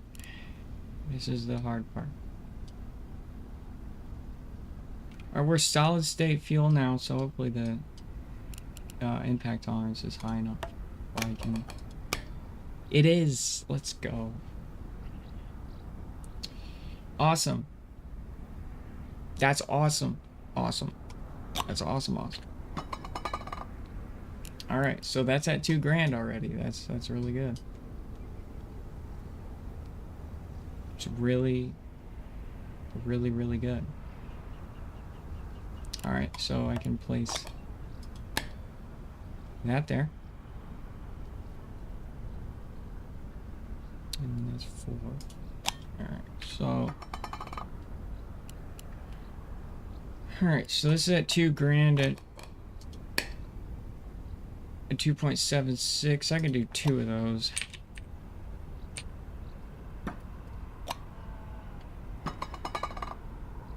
No, I can't. Damn you. It's gonna be 3. Alright, so we're gonna have an issue where this thing is gonna start cooking itself alive, so we need to protect ourselves from thermal heat.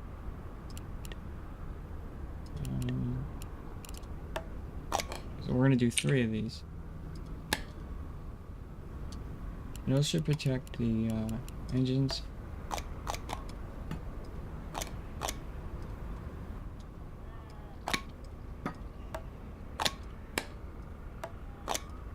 There we go. 215. Alright. Can I go hydrogen though? And get more efficient? Yeah, it's worth a shot. Let's check it out.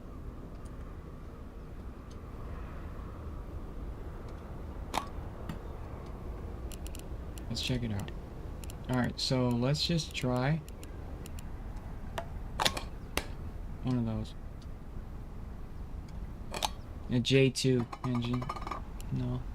Let's try one of these.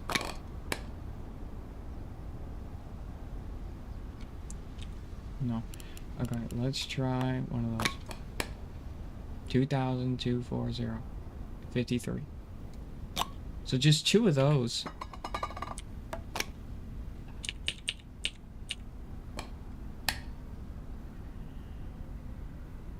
With a 106. That's good. And now we gotta add some more fuel. Yay. Alright, so let's add that. That's 2.5 versus 2.5. 219. 2? Is that 500 each? That's a big difference. Alright, this decoupler will explode because of friction. They cannot be touching, so I'm gonna have to construct something.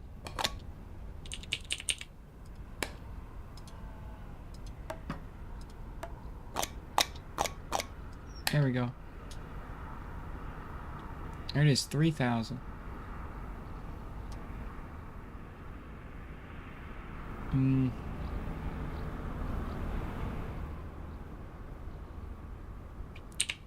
need to get rid of these because they're gonna explode. There's barely enough clearance.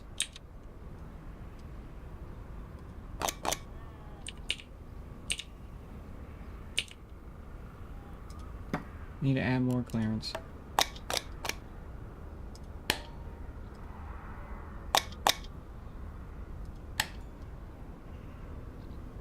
And I need to add more clearance.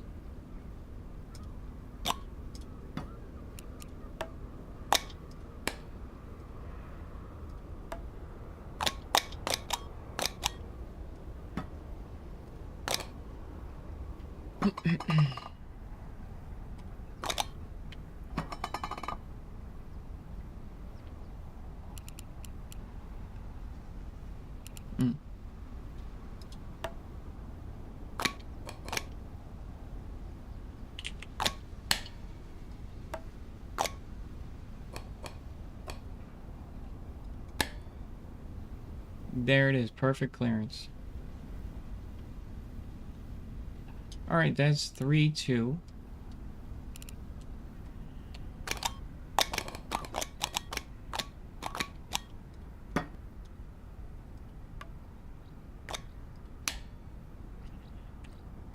And we're gonna rotate these.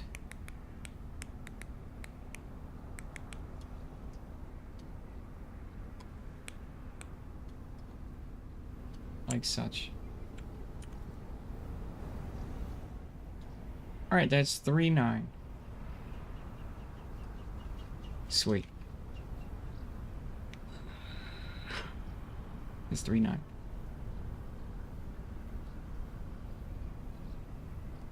Okay, so we have 3-9. Can I make it more? So if we know that this is 3-9, should be able to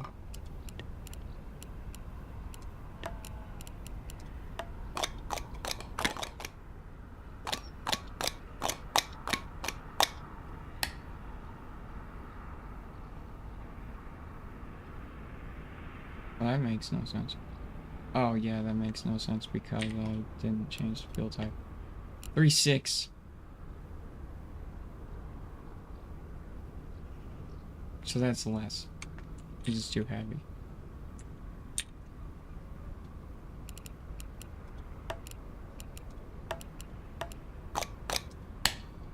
Four, 4, 9. There we go. Got it.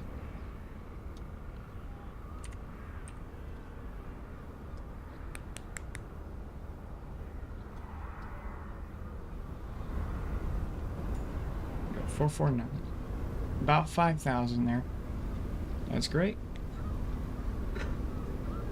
Now we just need to add more thrust to get this number higher.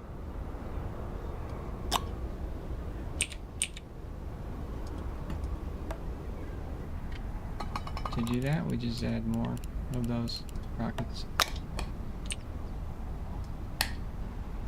65. I'll do 4. 86.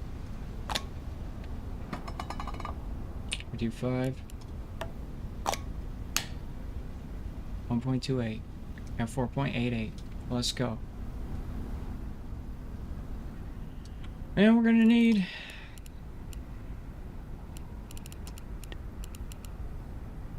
a little bit more fuel.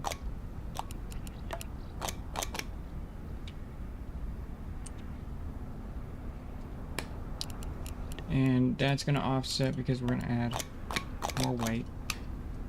There it is, 5,015 with a TWR of 1.18, giving me the ability to put down nose cones. Gotta learn to work backwards in building rockets. These are gonna explode violently. 1, 2, 3, 4, 5.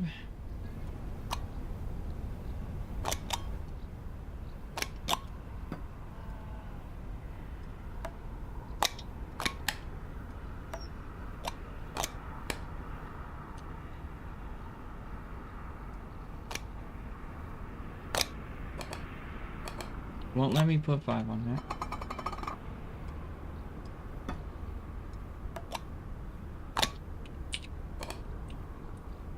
It will let me do 3 though. Alright. So if we know that we need 5, right? We can just add 5 evenly here.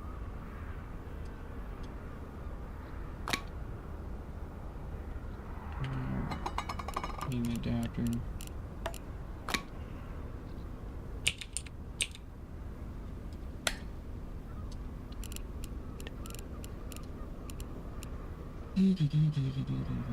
That's good, I can reduce that weight then.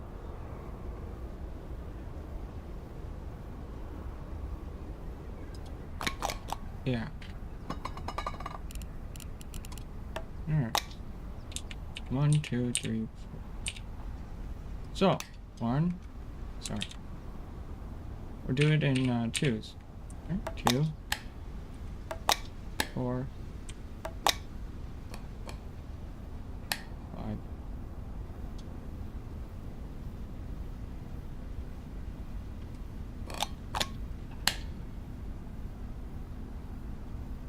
Or 9.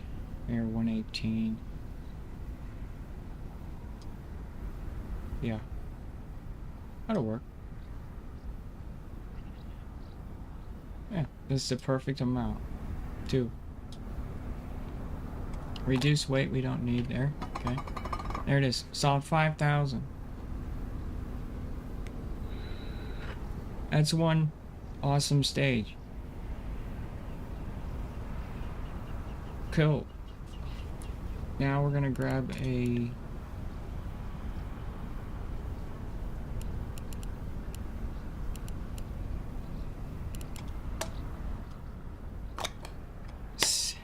decoupler there.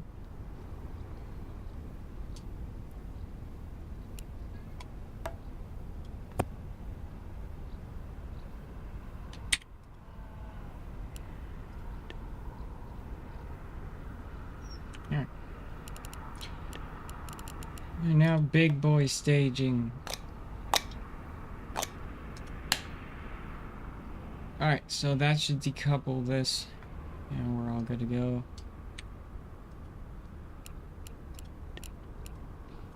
Or definitely solid state fuel at this point. There's no getting around it.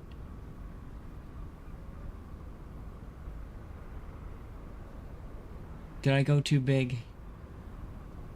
Let's check the impact tolerance. 1,000.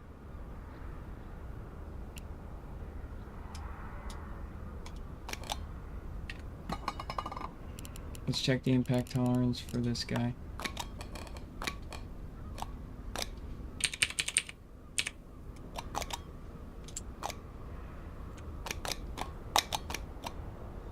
No. No. No. Yo. Right.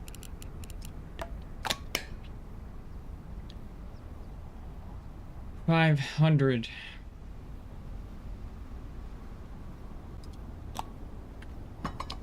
Versus 500. We're heavy. So we are at the final.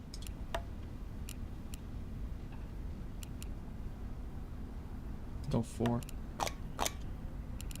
8.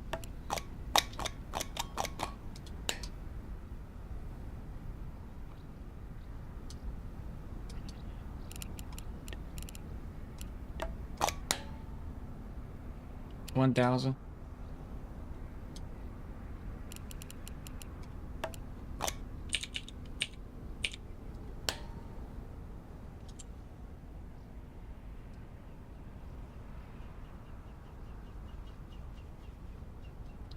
Also, I need to do plume protection on these. Hold on. Here, 2.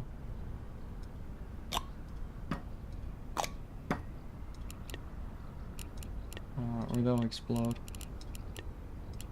These engines like to explode. 1.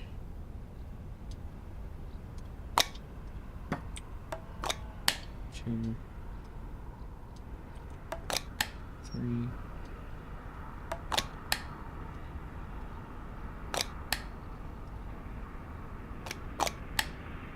And those are going to protect it from blowing up.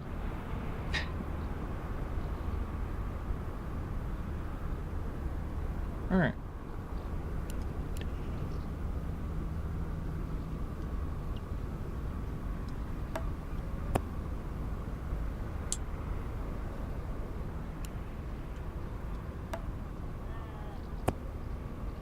Alright, 4.9.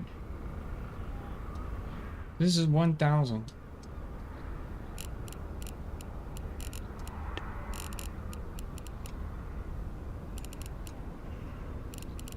Before anything, let's save this rocket.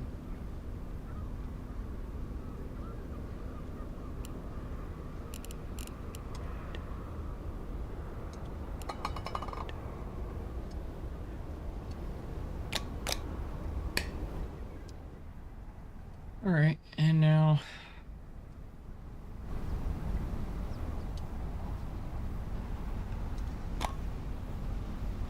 let's get rid of that. Get rid of that. Get rid of these.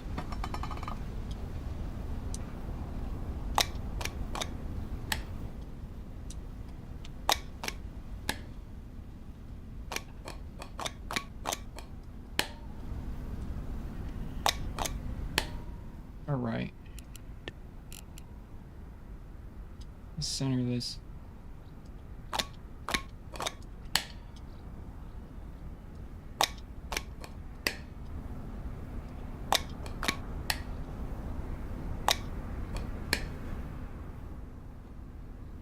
Okay.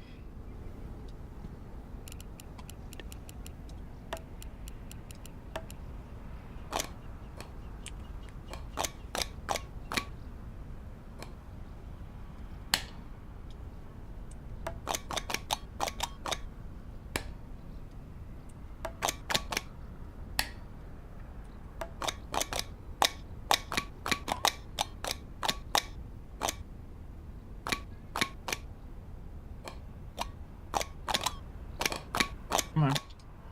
You can do it. I believe in you. Thank you. Alright, that's 1,700. And 6.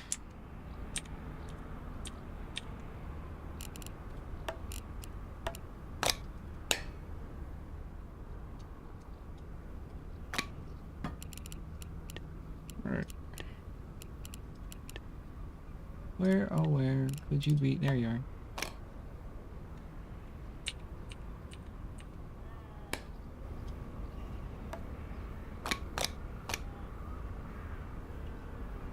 And those are spaced out perfectly. Good.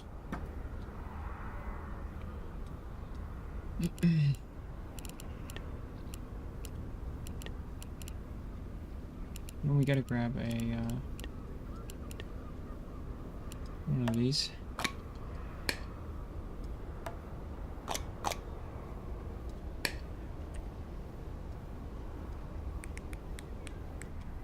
Need more clearance, or those will just blow up.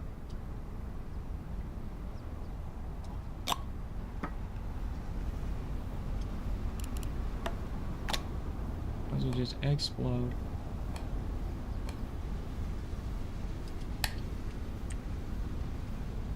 We don't want that.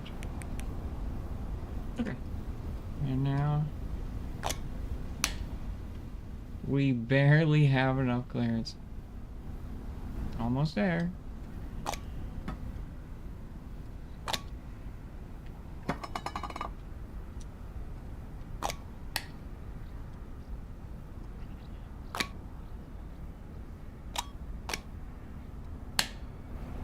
How is that less clearance?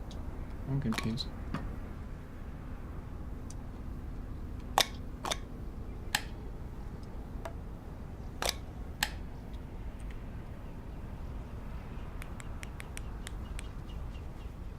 Almost there. Oh man. Come on.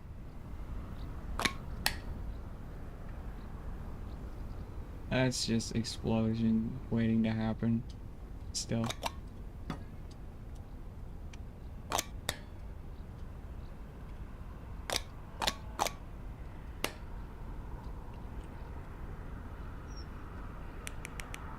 Yeah, that's a safe distance now away from everything.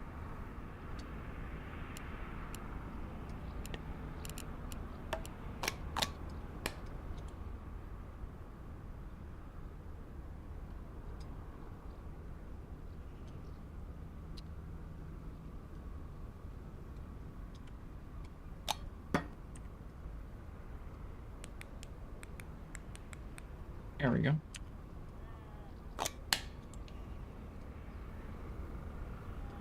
All right.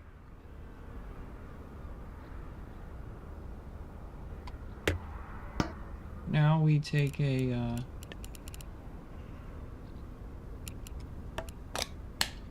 bunch of these.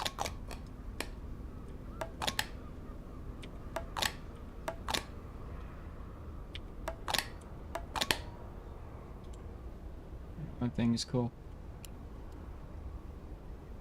And that's 5,246 TWR. I couldn't have gotten a better result. And the question is, does it turn? That'll be the sure question. This is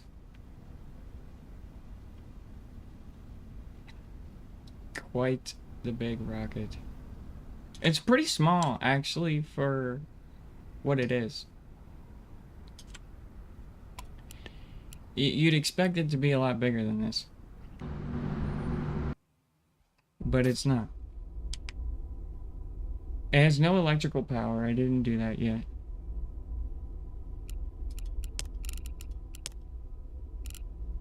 Alright.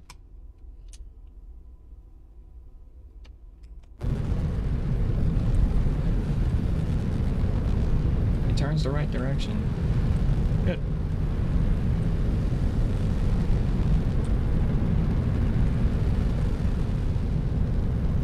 And it flies straight. Once we get to the ozone layer, that'll be the true annoyance. This is my TWRs right now. It's getting out there. We're gonna enter the pocket. Yeah, we entered the pocket. We do a flip.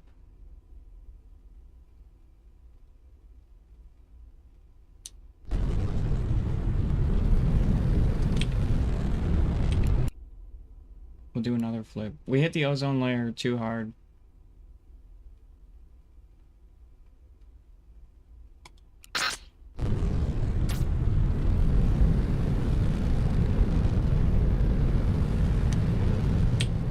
She can't turn. Alright. It's okay. We fixed it. Alright, so...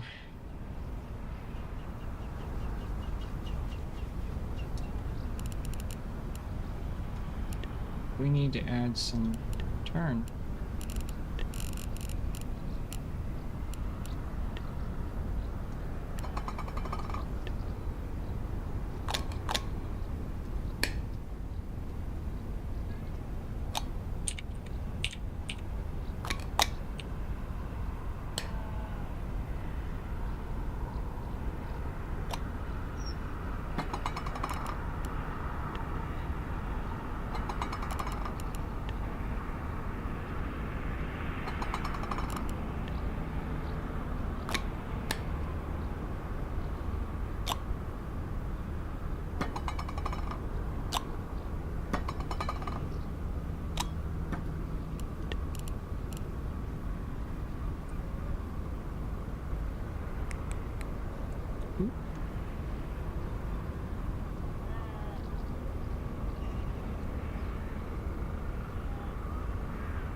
She's symmetrical.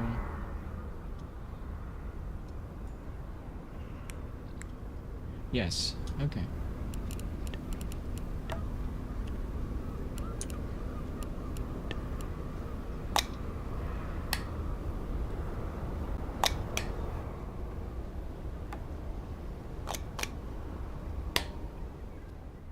Yeah, now you have some turning power with 502.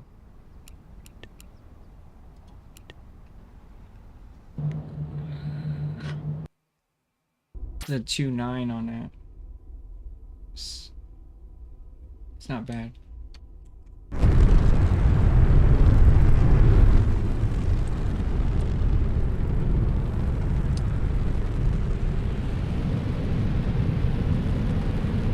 And it's gonna burn through the stage quicker.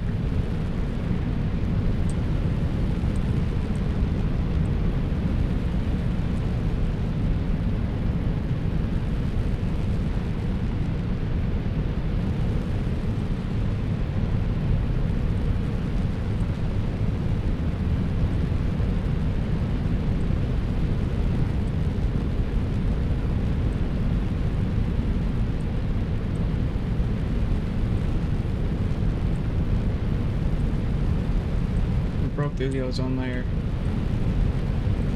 It's what she needed.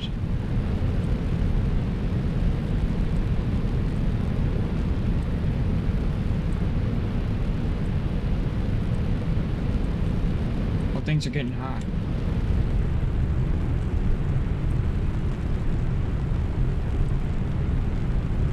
Things are getting hot.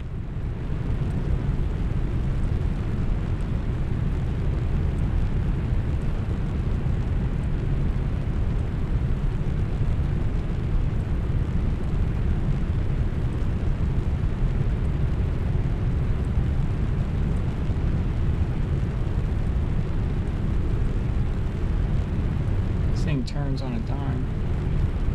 How big it is.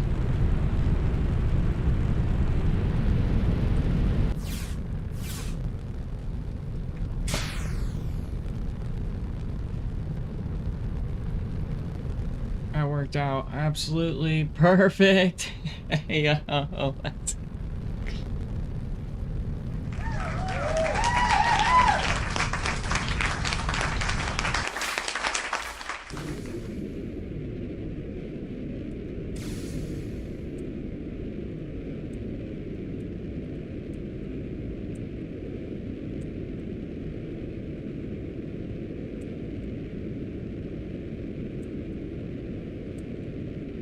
And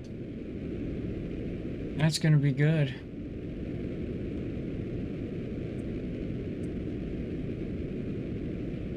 Sweet. We're on the way to orbit now.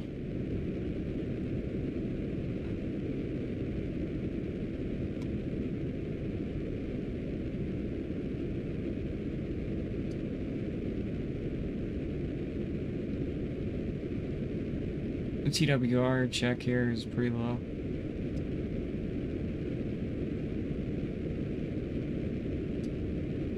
As long as those engines stay cool, I should be fine.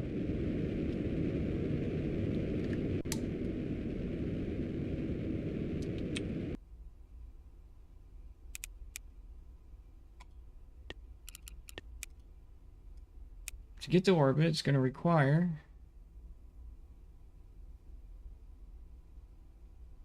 1,000.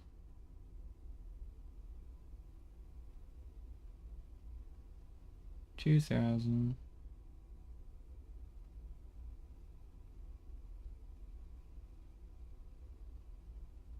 3,000.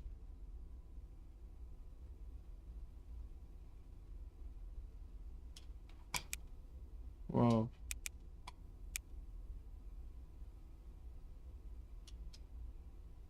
That's a lot.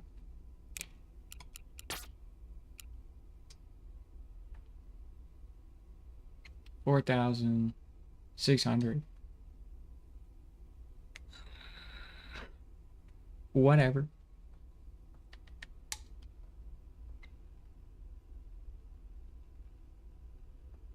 Good enough for me.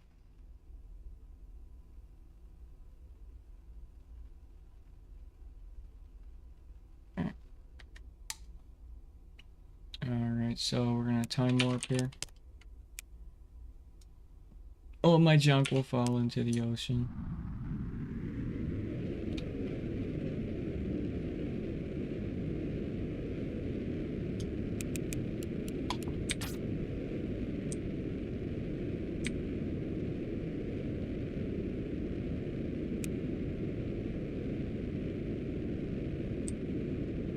We have to go to the 30 mark.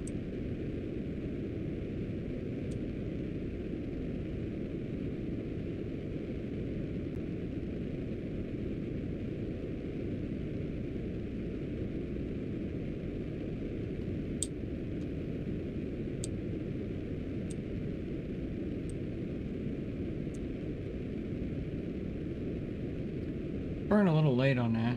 I'll fix it. Manual drive.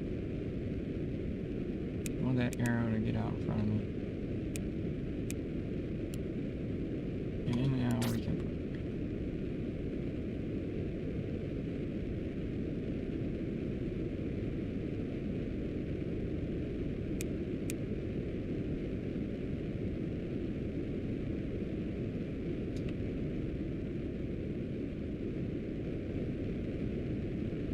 We should be picking up speed as the Earth's pulling us back down.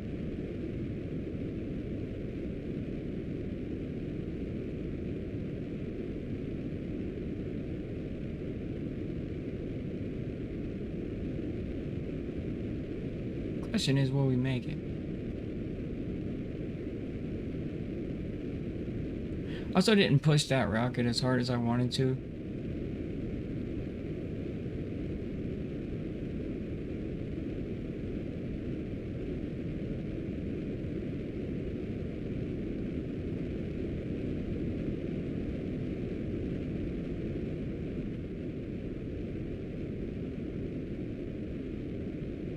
We might make it. I mean, I don't know.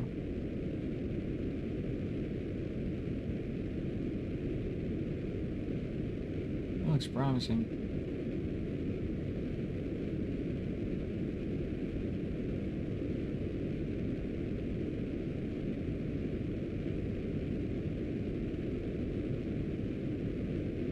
It's definitely an efficient stage.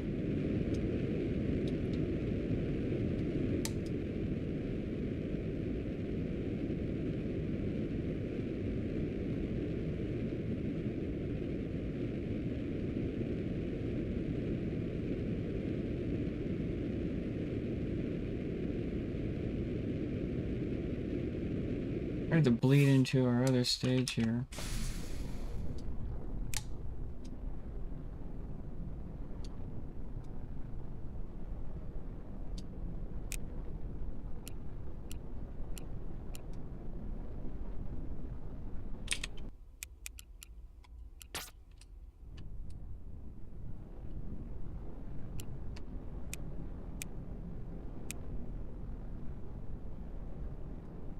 I'm gonna bend this orbit a little bit.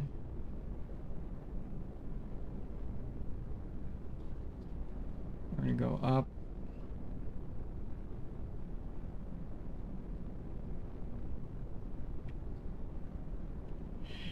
Kind of Tokyo drift around the planet here.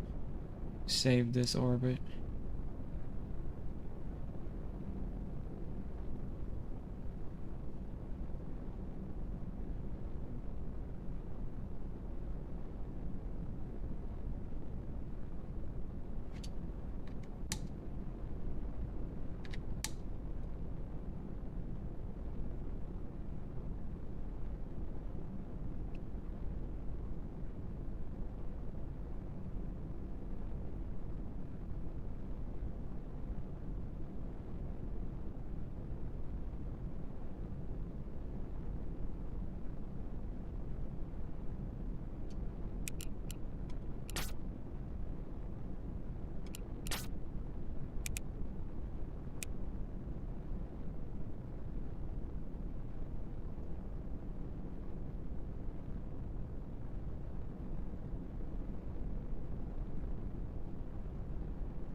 There we go.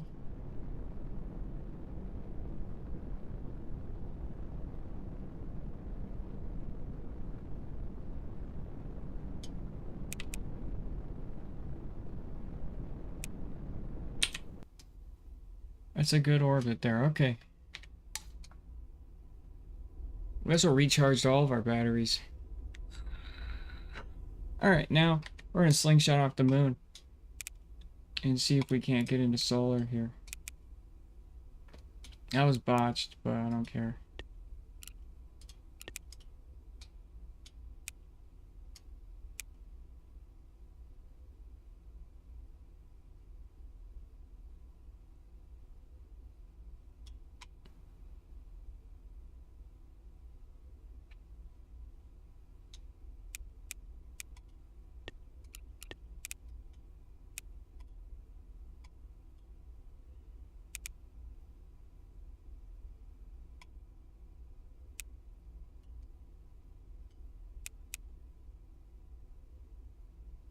There's the moon.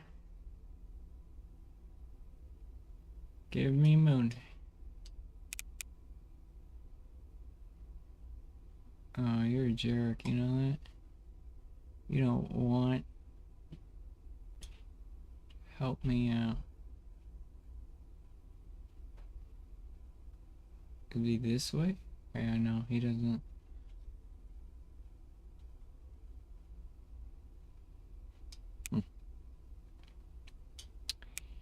The slingshot off Earth then.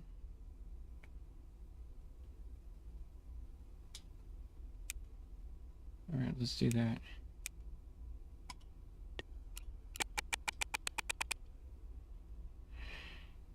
Alright, so we have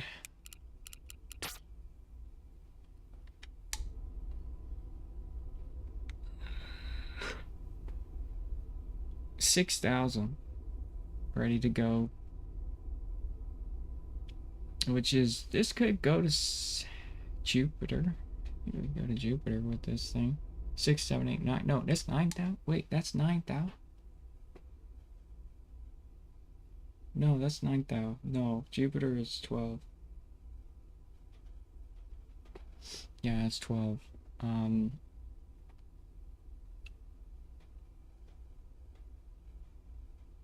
But we could go to Mars. Go to Mars for sure.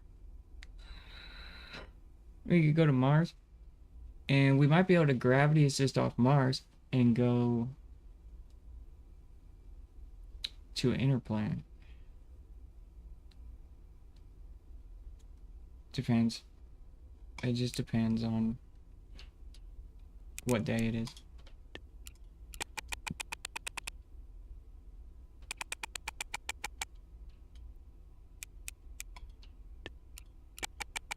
And depends on the solar panels.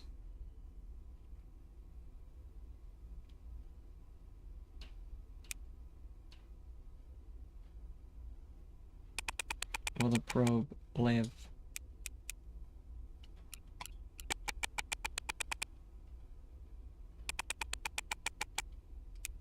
Okay, and 3, 2, 1.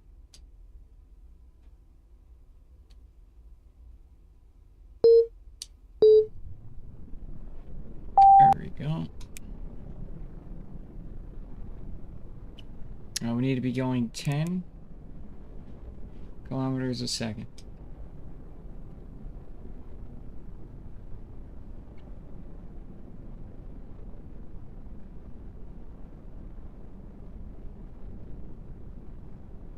Which is a lot, is really quick.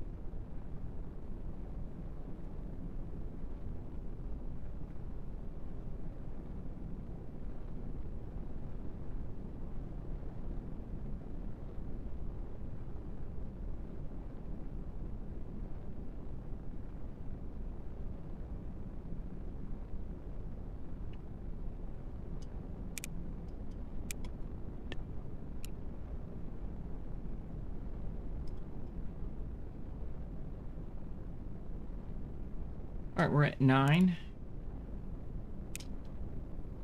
Once we're at 10, that's the velocity we'll need.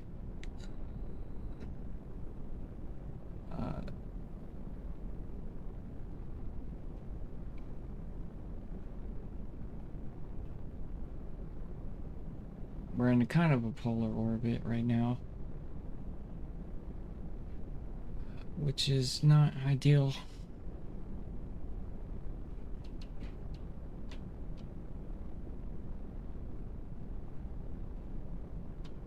It is what it is. Alright, we're at 10. We need to just travel at 10.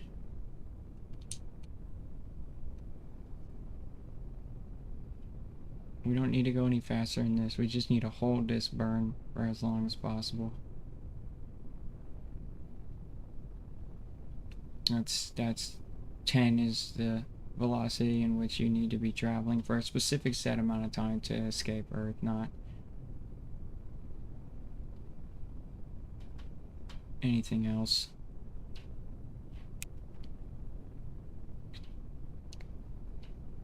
We're close.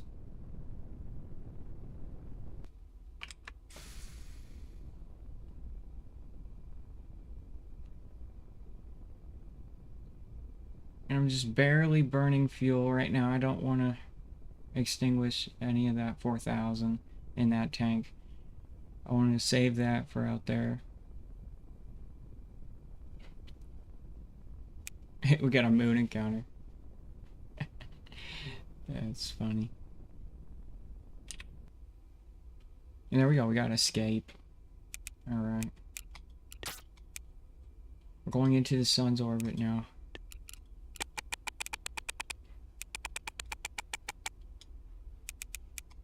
Into the solar system.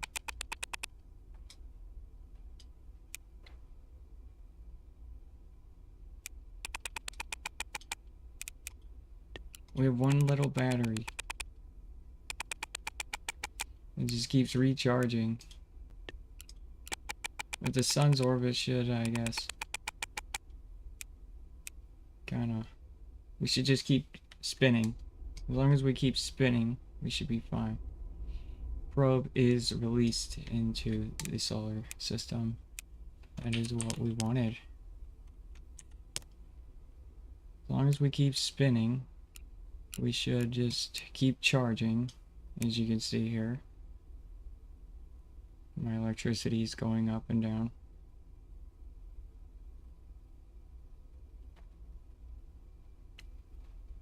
And it'll keep the sun from cooking us alive. And there we go. We're in solar orbit now.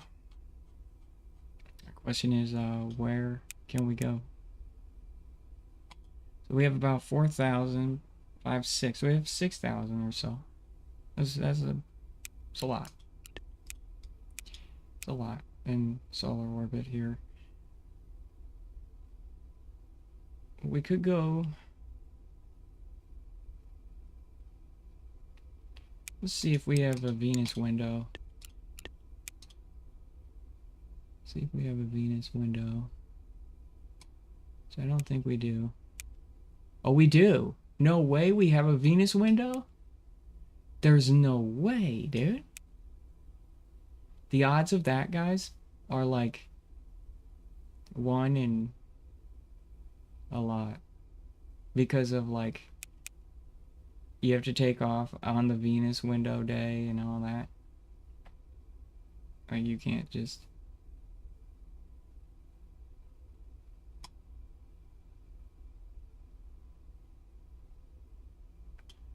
Alright, so let's figure out how... I don't know if we can do it. No. No, we can do it. It's just,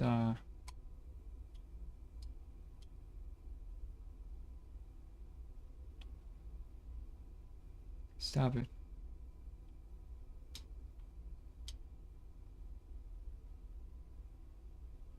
Come on.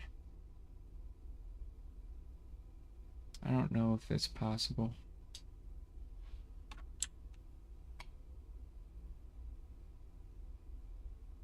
It is.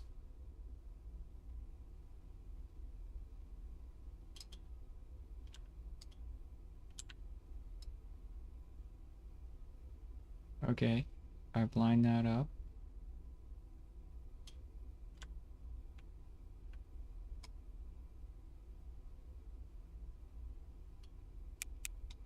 So, I just gotta rotate the orbit then.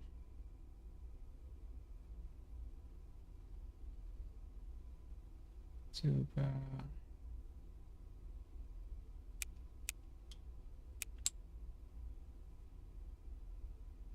Right there.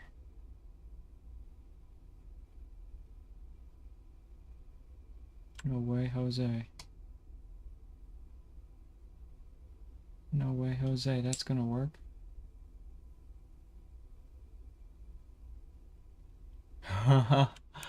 Oh, that's a Venus window. Only gonna cost me 3,000, dude. Got a Venus window?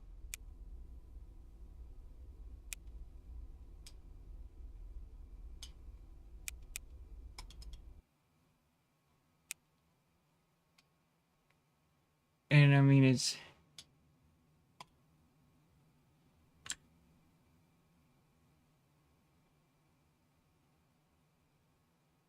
No way, it's perfect.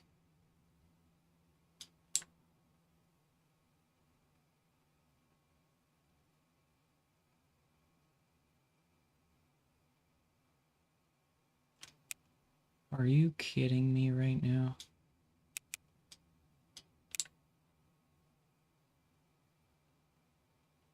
No way.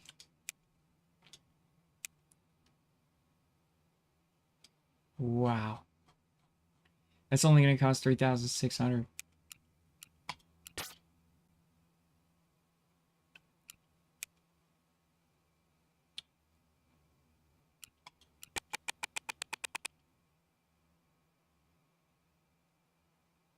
I'm out of electricity.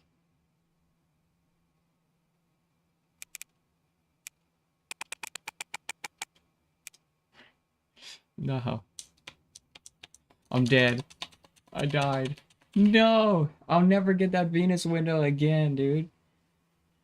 Not without, like, extensive date planning. Oh, that's so... Oh, I have charge! I have charge.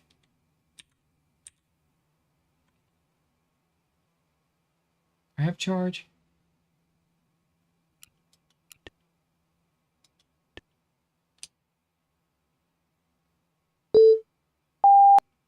We're going to Venus?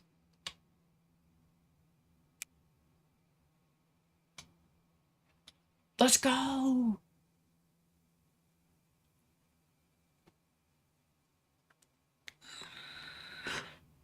I lost charge.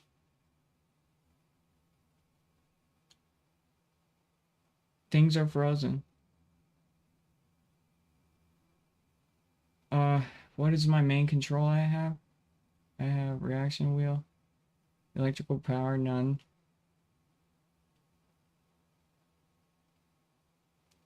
You will not be able to receive any control commands.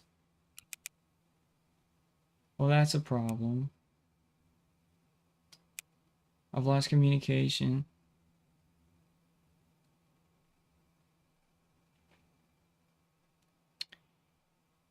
I've lost communication.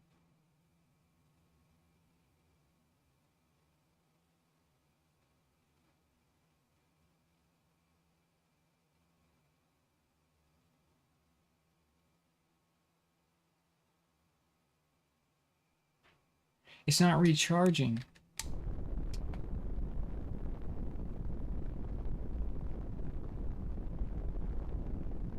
Yeah, well, of course it's not recharging. I didn't even put a battery on it. Duh. And I'm not even facing the sun.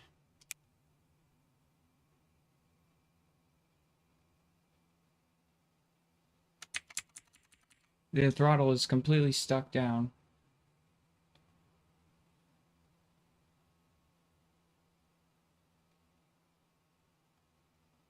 I mean, just for even a split second, if I could just stop this burn, I might be able to save this trip and actually get there. But I mean, I didn't even think I was gonna get this far with this rocket. That's why I didn't put batteries on it or anything. But we know that it gets it.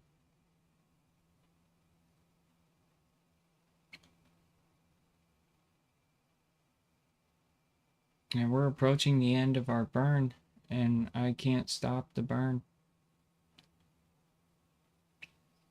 I'm hoping it runs out of fuel on this stage. I'm hoping it just runs out of fuel so I can get some electricity.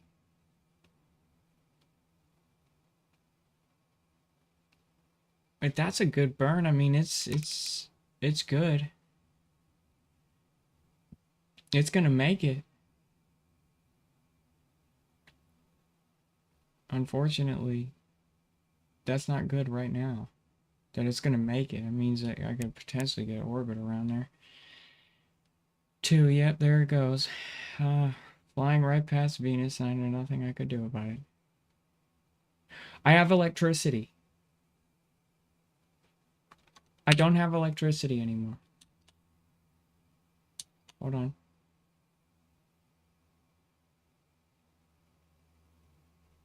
Wait. Are we able to save it?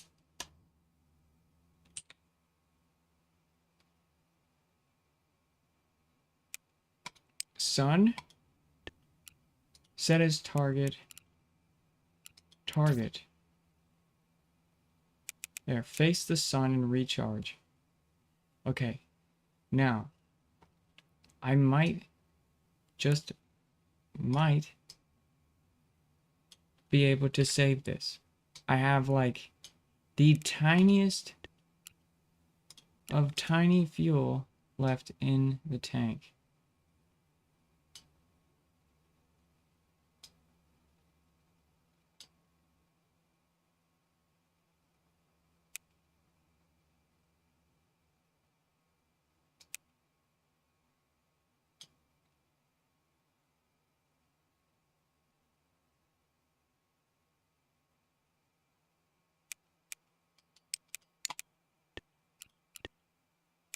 Okay.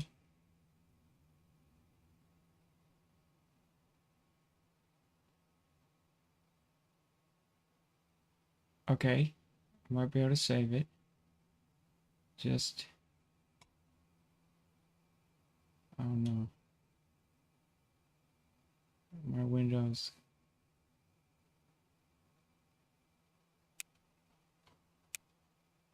No way. No way. Okay, okay. I got it right back. Closer.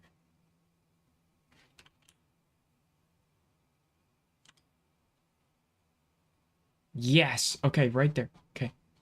That's only going to require 89.3 meters a second. I have 200. Okay. I'm going to fast forward to that point, but I'm not going to aim at the maneuver node until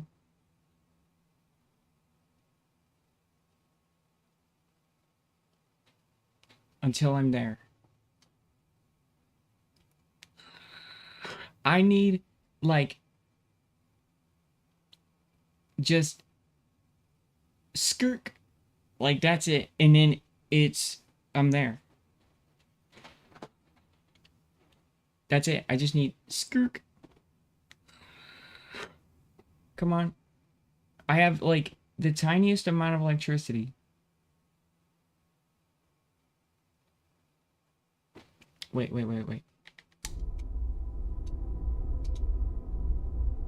Hibernate.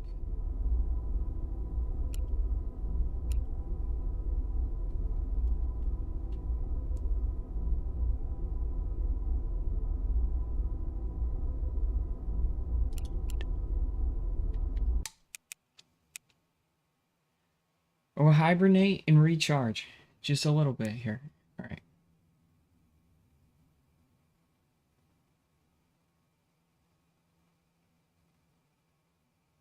It's not giving me...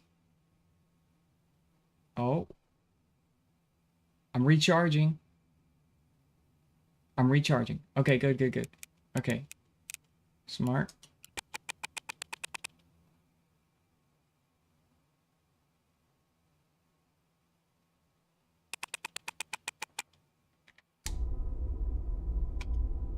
take it out of hibernation, put it to the node.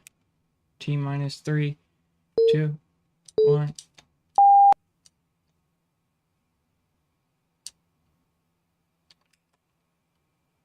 What is you doing? I ran out of fucking shit.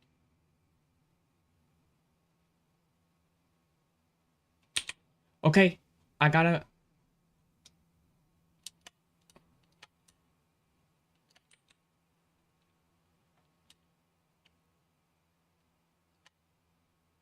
Oh.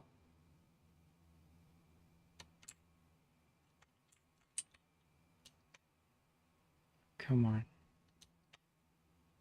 Come on. Boom! Venus encounter. That's huge, dude. Okay. That's huge.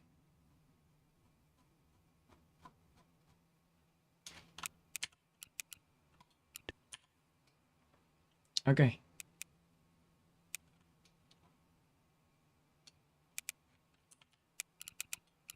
All right.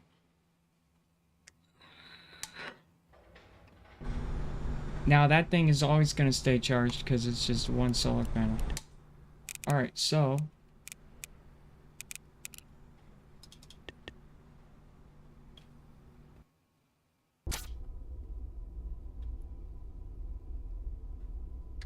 all right. Now we have... Thank you for the follow. Smithens is always glad to see a new face. Hey, Revan. How you doing? Thank you.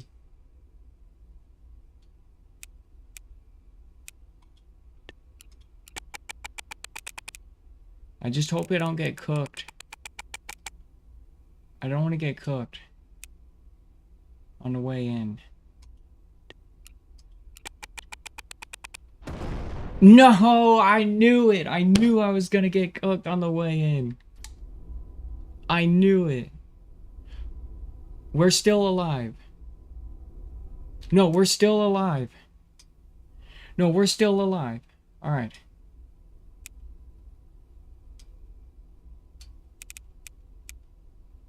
We're really close to the sun, guys. It's not a joke.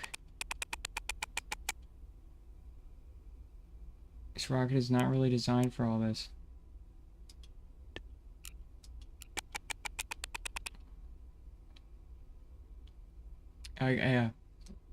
Nuclear thermal energy explosion. I got good news though. We still have some engines. It means we're still gonna be able to see it.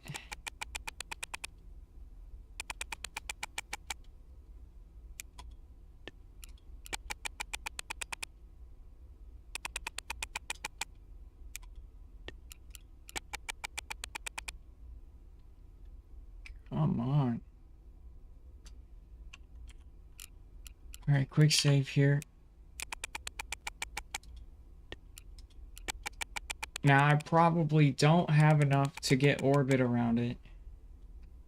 And I don't have a stability thrust line. A stable thrust line. Now, what I could try to do is deactivate my other thruster to create a stable thrust line because of the damage.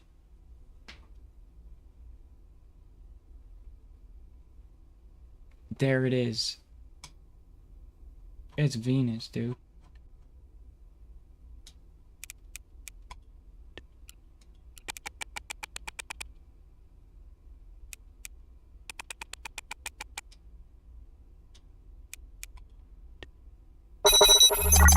Thank you for the follow. Smithens is Ecorupt. always Thank glad you. to see a new face.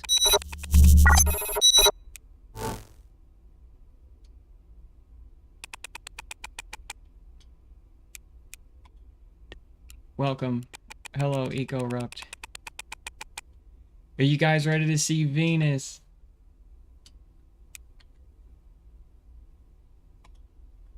I am. I'm ready.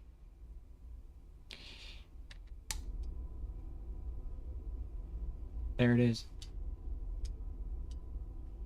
Wow. Alright, I'm gonna try to attempt to make orbit. Okay, yeah, okay. I'm gonna pause the game, and so I need to disable that engine. Okay, and then I hit continue. No, no, no, no. I said I need you to stop. Engine.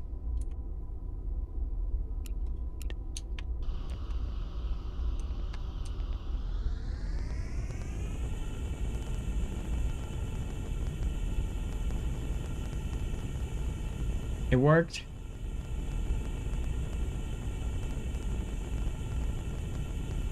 Backup systems.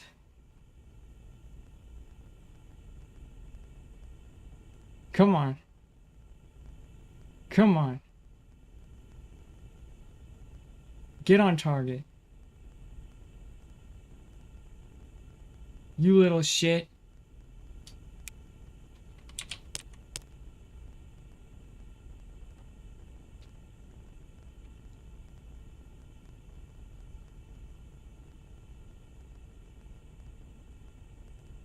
It's working.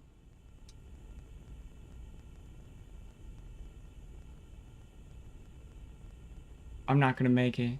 I'm not gonna have enough fuel.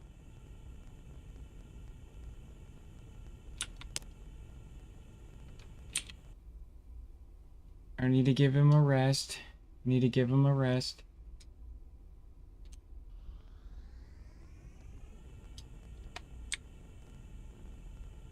Get on target. We're gonna have to manually do that. Manually hold him on target. He keeps wanting to turn.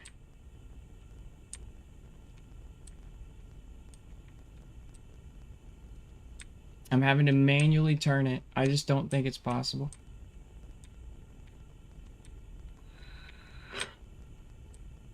Come on. You can do it.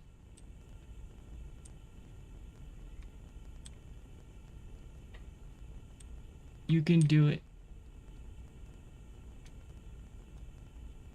I don't know. I don't think I have the fuel.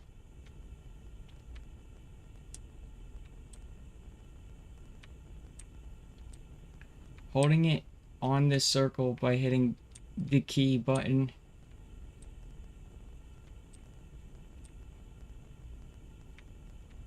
Come on. The TWR is going to get really fast here as it gets low. That little reaction wheel is damaged. It doesn't want to hold it. This is rocket science. It's basically what the Microsoft Flight Simulator version of Kerbal Space Program. The real version. The most realistic. No way. I'm about to make it. I'm about to make it. Don't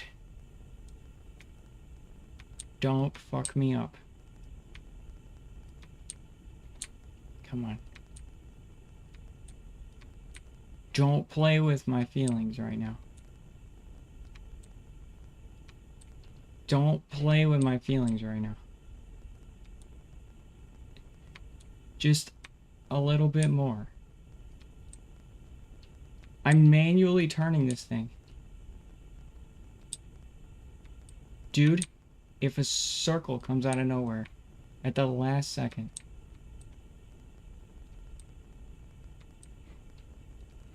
this will be the clutchest thing.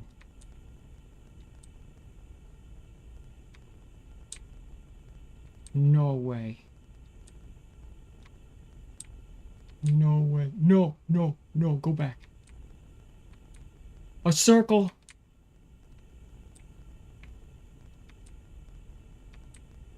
A circle. A circle. We made orbit. No way. No freaking way right now.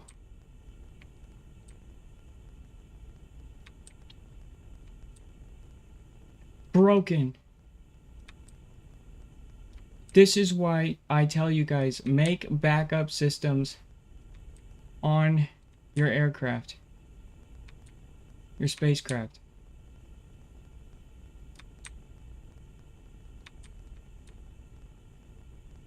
Yes! Let's go! We got orbit around Venus. And there she is.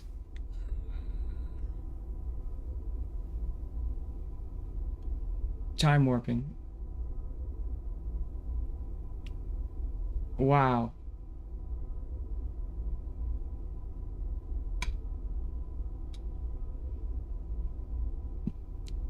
So rocket science is basically the one-to-one. Everything in distance to Earth is one-to-one.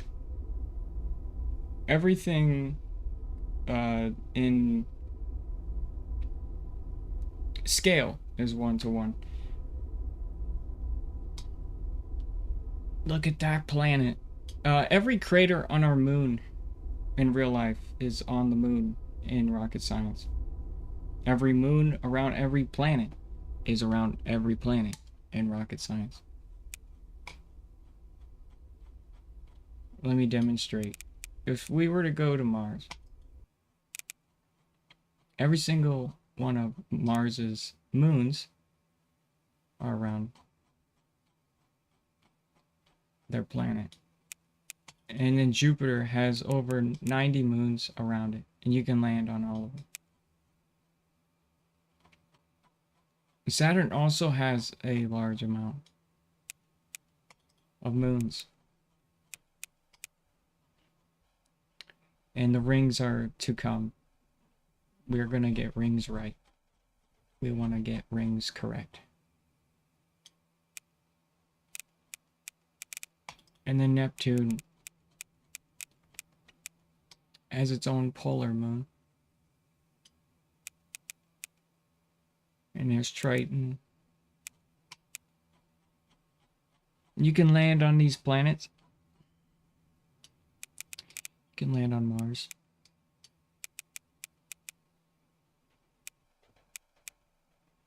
I can't believe it. Look at it. I wish this would stop spinning. But I can't. I'm out of energy. It just keeps on rolling. Here, let me try to stabilize it. Stop. This little probe has gone through the ringer and lived. Amazing. Really, I got cooked by the sun. And I'm alive. Well, sweet. So we did that without electricity. That's a flex. I don't care what you say. We did that all without electricity.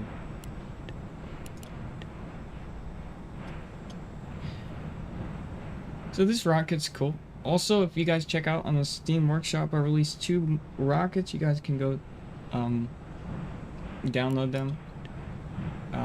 We have Little Joe dual moon rover delivery. So this will deliver rovers on the moon. And then we have Big Joe, which will deliver humans on the moon. And it will return them. They'll come back home. And it will live through the thermodynamic cooling. Actually, I want to launch Big Joe. Go to the moon. It's fun. The game's called Rocket Science. It's on Steam.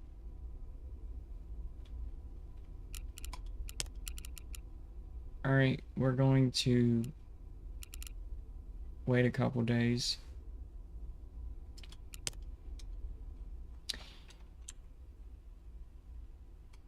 Alright, Big Joe.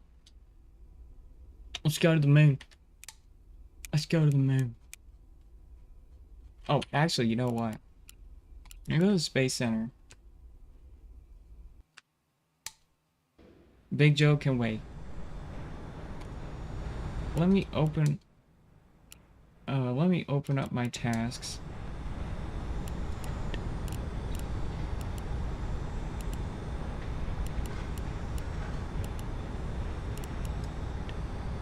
Oh, I have to land. Oh, come on. There's no Venus? Land on the surface of Venus. Land on the surface of Mercury. Come on, what about orbit Venus?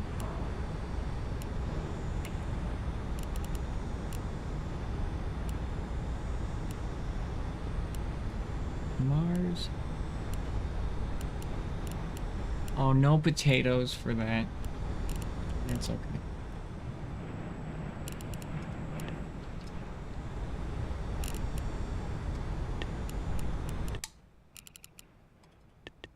Alright. Every known geographical location on Saturn is also, or sorry, not Saturn, on Mars is also on Mars in rocket science.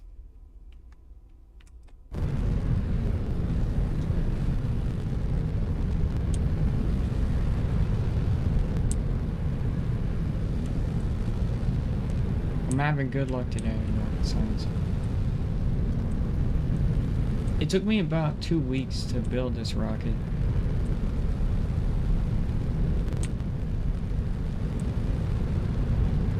We're taking off from Russia. It's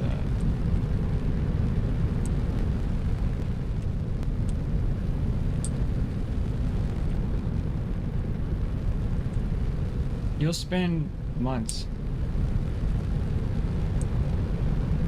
building rockets. Real months.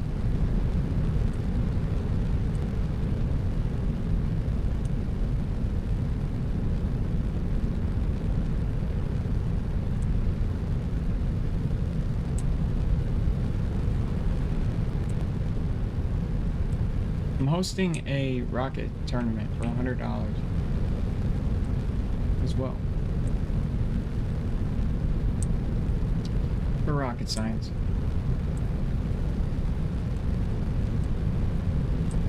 The video's on my YouTube channel, if you want to join in.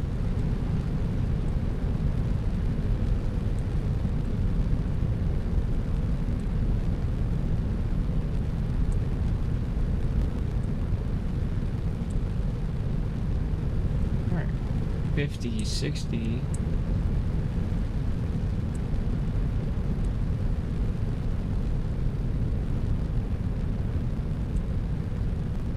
Things are getting high.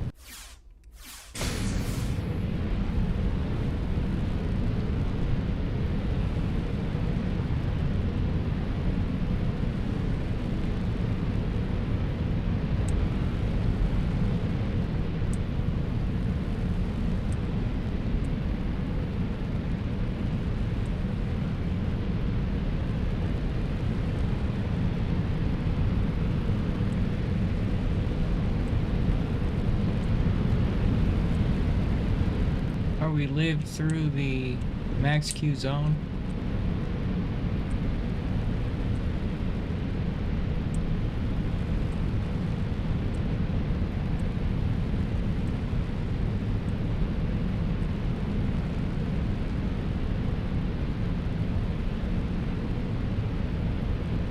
Max Q zone complete.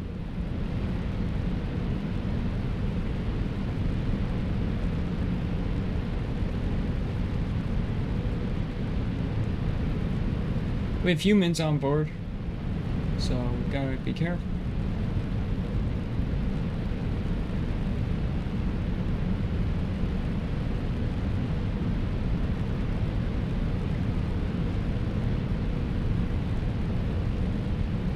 Big Joe's got what it takes.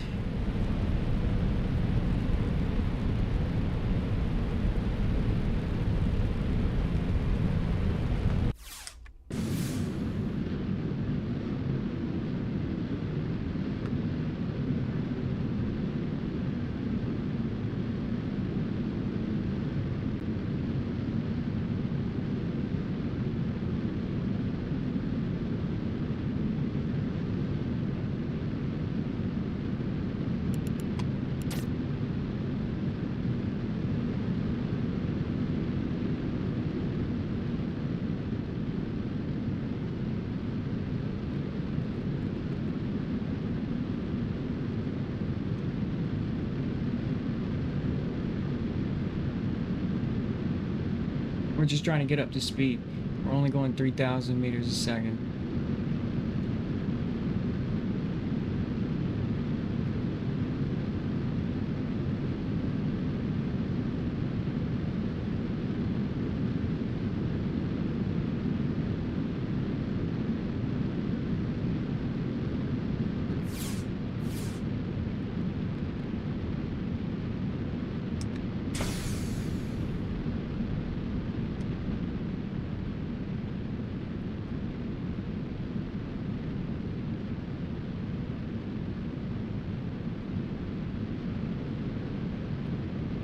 Big Joe took me a long time to build.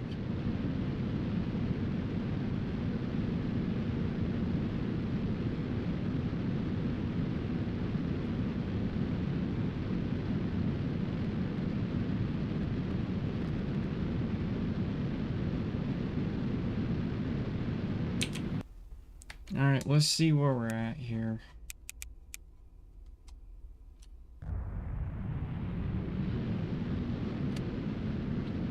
Right on schedule.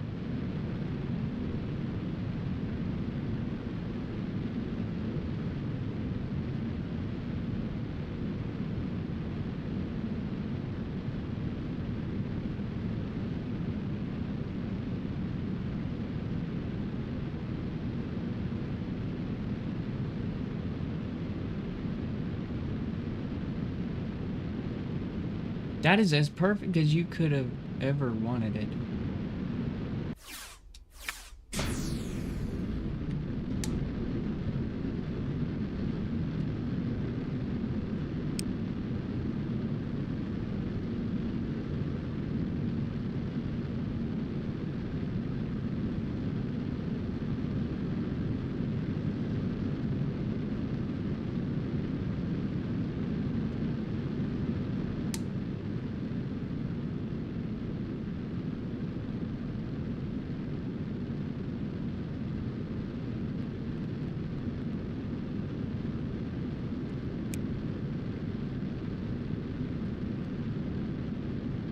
Oh, wow. Getting all this weight to 7,000 meters a second is pretty tough. Takes a lot of fuel.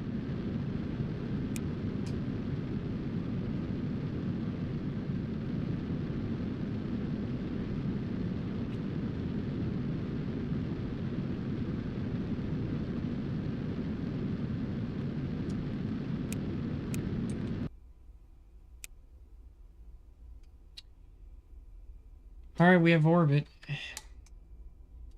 We're ahead of schedule. And now we're gonna move into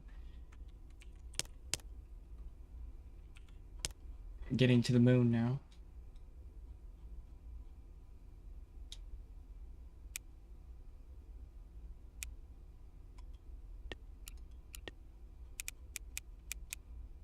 Now you could easily make a rocket much smaller than that and get to the moon, but this has the capability to come back, and that's why it requires so much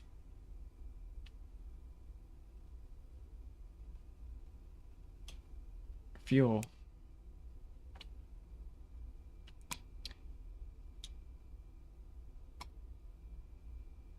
There we go. Here's the moon.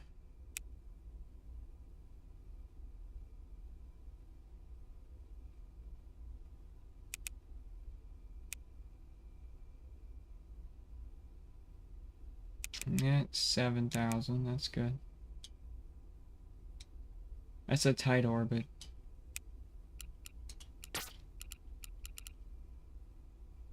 We're gonna land on the moon. Alright, let's see here. We're gonna wait for all of my debris to hit the ocean, so the physics engine can relax.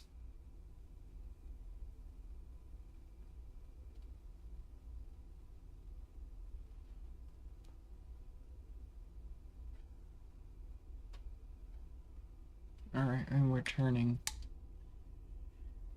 Getting ready for this burn.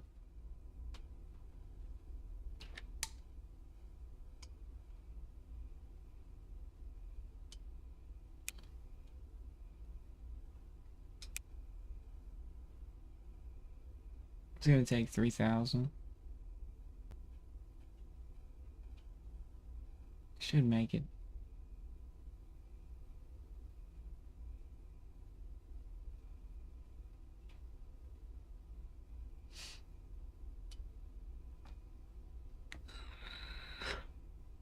I've not done a successful Big Joe mission fully. I got really close and failed. So this will be... I mean, I know it's possible. I overshot it. It's got more than enough to get home. It's just implementing the actual mission.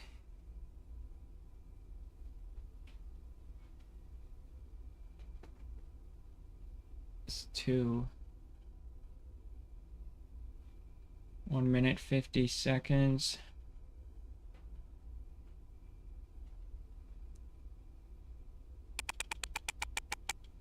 Five, four, three, two, 1, 0.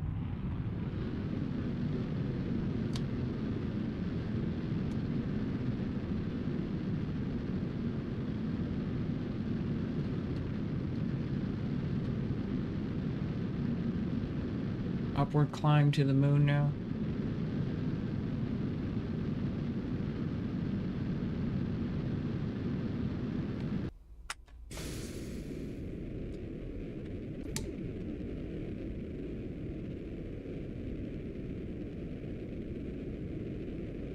This stage should take us to the moon.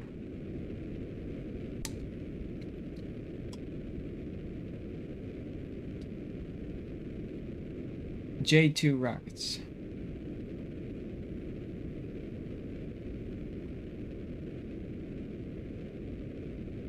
Another thing you have to worry about in rocket science, Kerbal Space Program does not simulate, is when you approach a planet, Kerbal Space Program likes to take your speed and adjust it for you. In real life, it's not how it works. You approach at 10,000, you're there at 10,000. So you have to learn STEM science and learn how to come up and around, or go up at a polar orbit so you can slow down. So the polar orbit will slow you down. So coming up and around,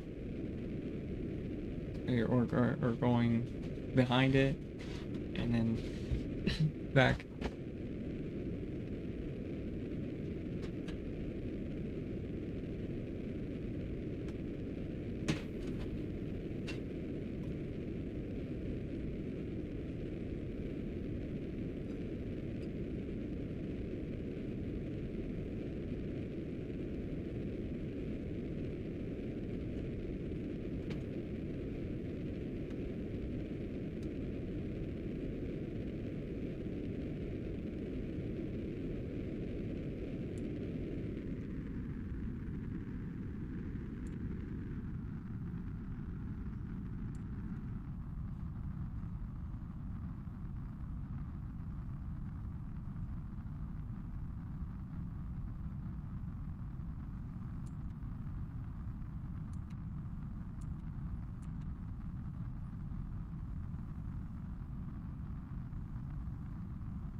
Alright, we're 24,000. I mean, that's fine.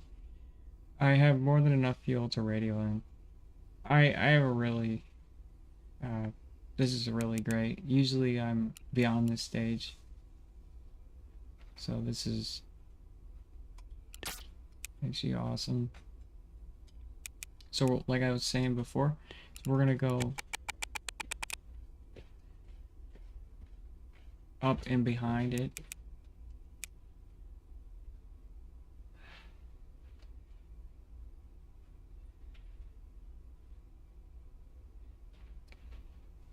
Hopefully the sun doesn't cook me.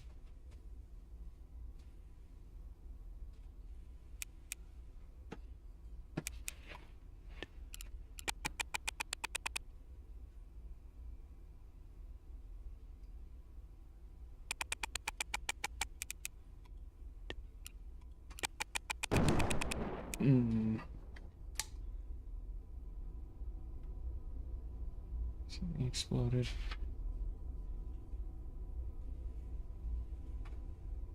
We're okay.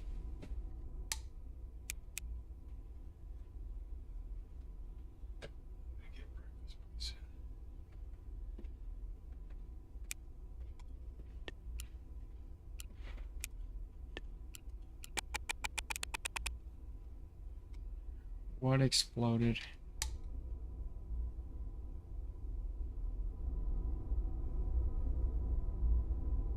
Everything looks fine.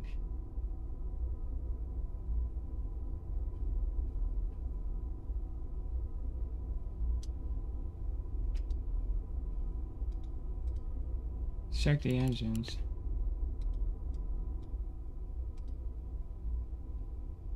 Okay, those are good. Okay. Something blew up.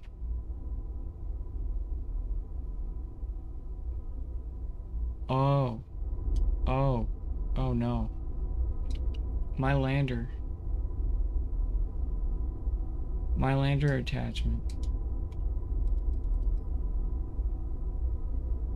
Oh, that's not good. Alright, well, here we are again.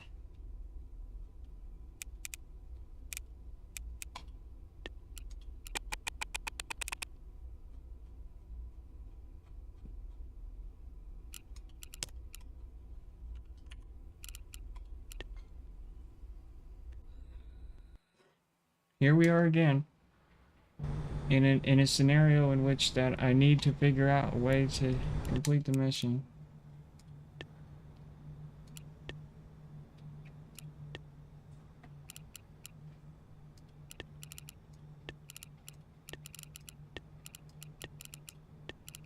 Sun ate some stuff. The sun be eating my debris.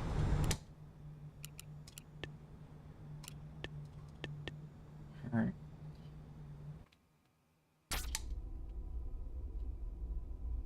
Wait. Oh, wrong rocket.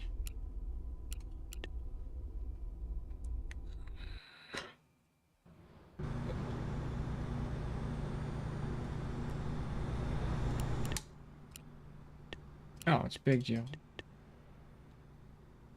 There we are. Okay. Sweet.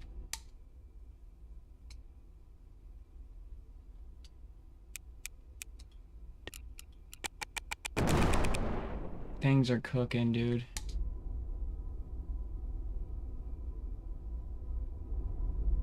Alright. The stem of that just exploded. Our thermal systems are not able to handle the mass. The sun is just literally heating things up.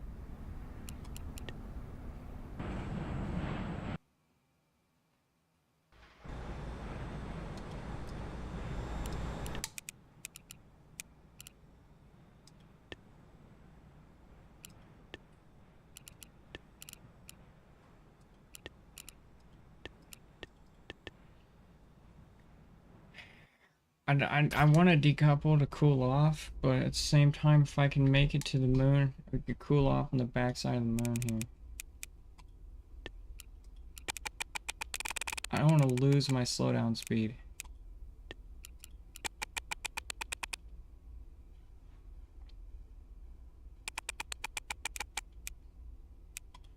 I don't want to lose my slowdown speed.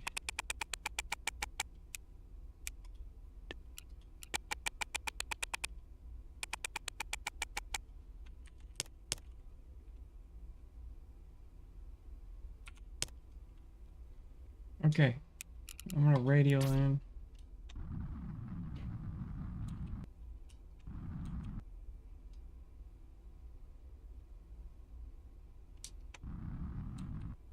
I don't need his crap. Turn. Oh, stupid me. Just need to kind of nudge the rocket over. And the reaction wheel can kind of grab the course.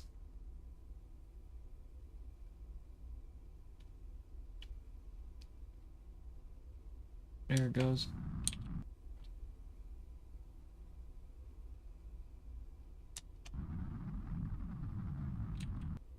Come on. Turn. Turn. We're trying to get to that square at the top there.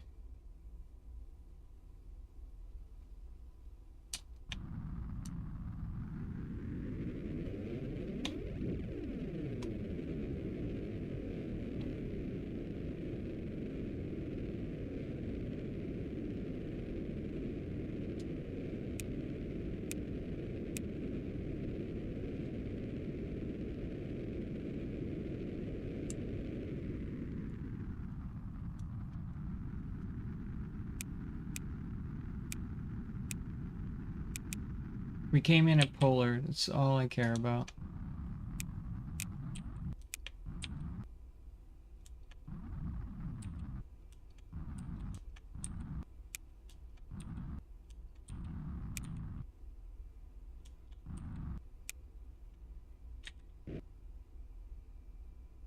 Alright.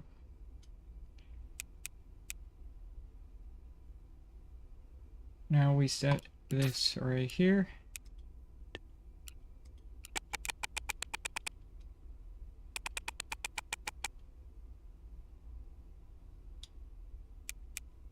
And we set it right here. We're gonna burn on the backside of the moon here. Reaction wheels are pushing us towards this marker here. We're gonna get orbit now. We have plenty to do that.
I could land with this stage. It might be safer. And you guys are going to be able to see the moon now. Like I was saying, every single one of these craters that you see on the moon are real. So they are actually real.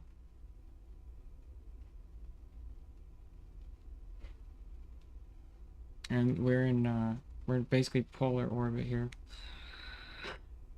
Alright, so I'm gonna try to land, I guess, with this stage because I think it makes more sense.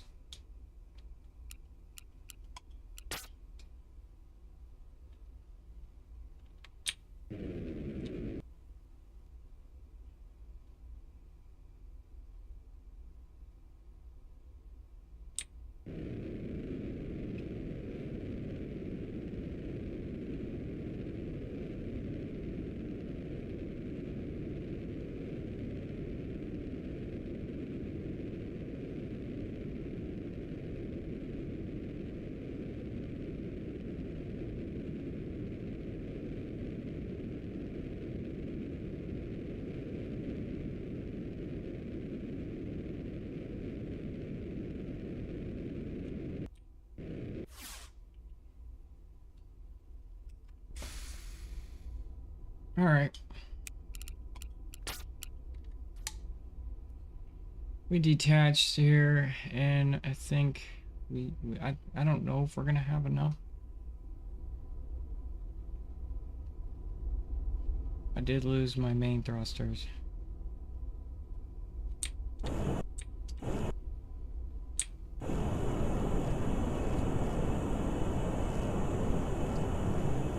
Oh yeah. It's okay though.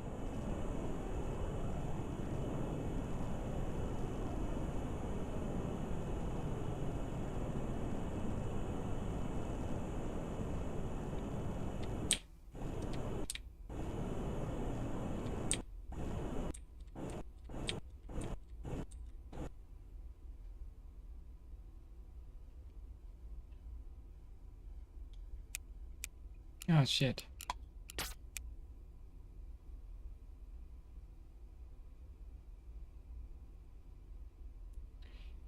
I set a landing course straight in the dark side of the moon.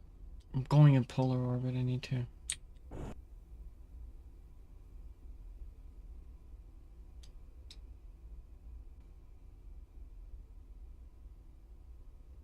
I want to set down right there. I got a tight orbit. It's slow. Hopefully enough to slow down. Going 1,500, so it should be enough. We'll be okay. Like I said, great backup systems.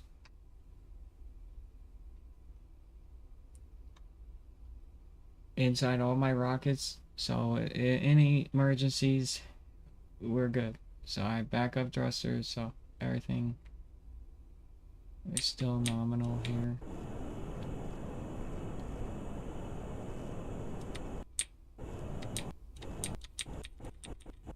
Alright, go. I'm really trying to stay low.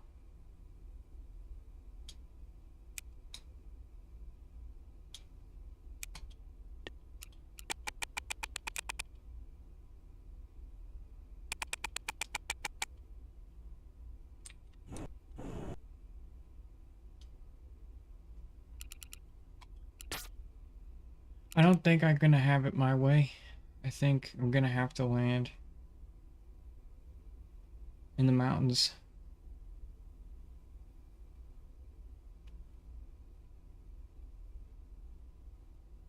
I mean, it's not ideal, but it's okay.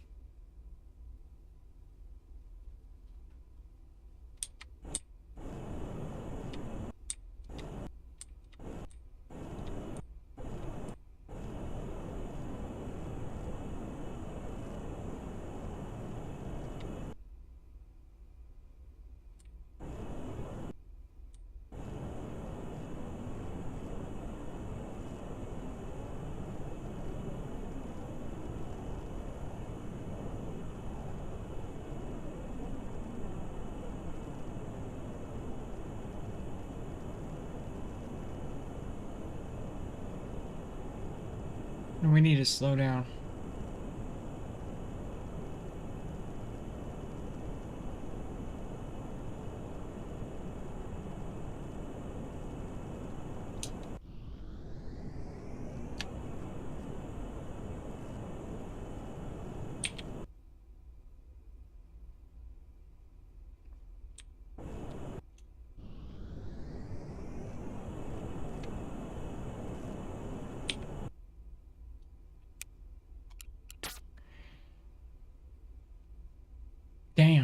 That's a big slowdown curve.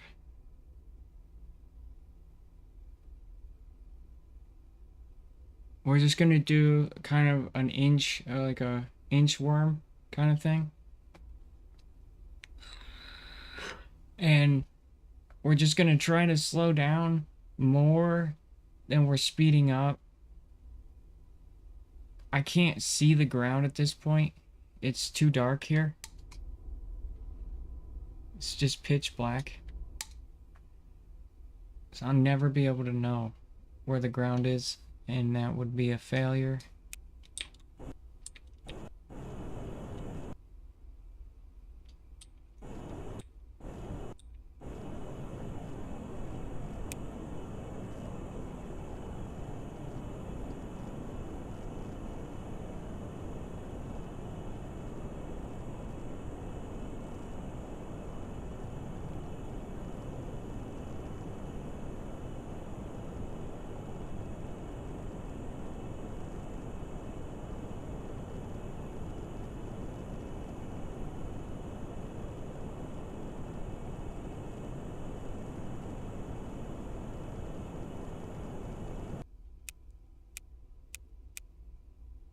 Everything beyond this point,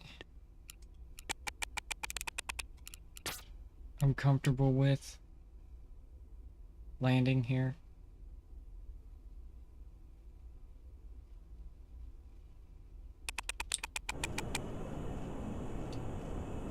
Alright, and let's start the long journey down to the surface.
Alright, we're getting down to about 1,000, which is good.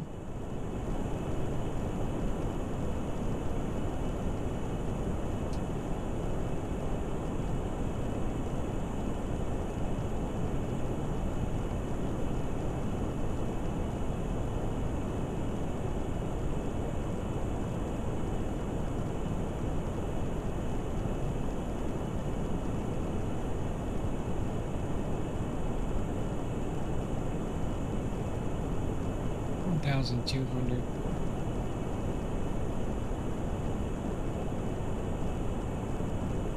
$1,200, 1,100 meters a second. We're trying to get down to 1,000. We're also burning off some fuel to get our TWR balanced.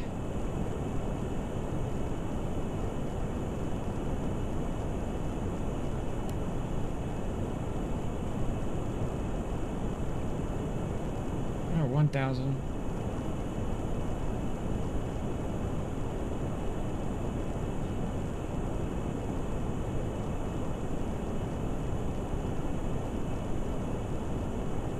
$900.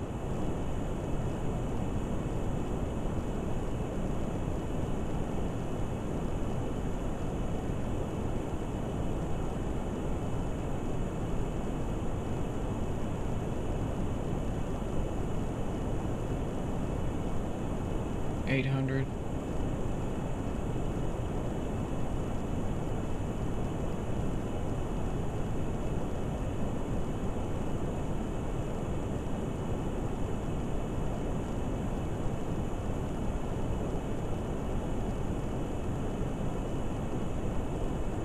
$700.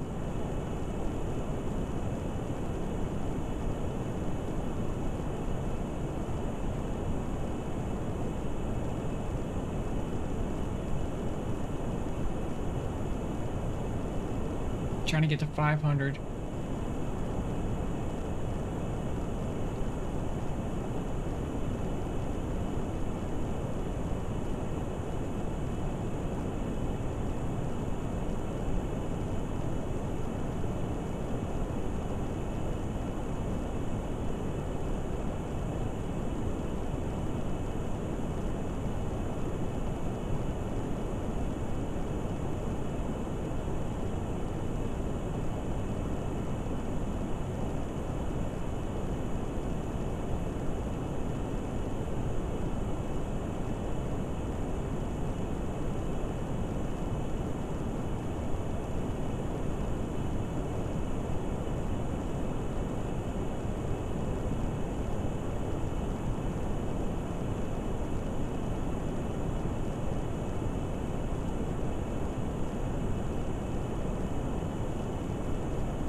$300.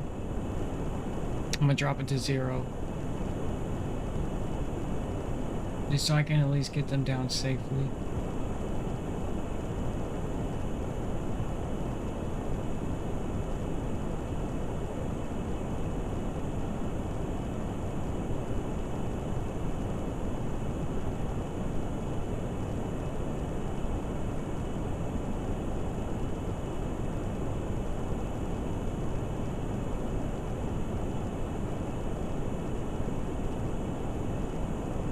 $64 DWR 100.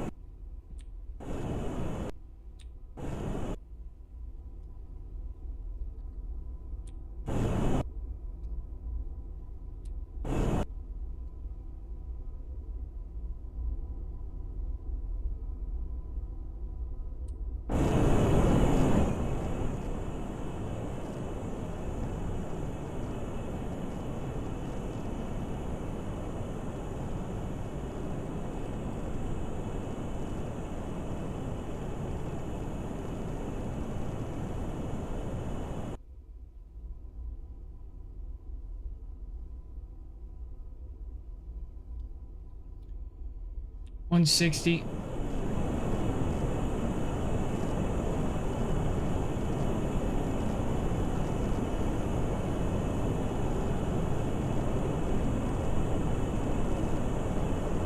Dropping it to 50.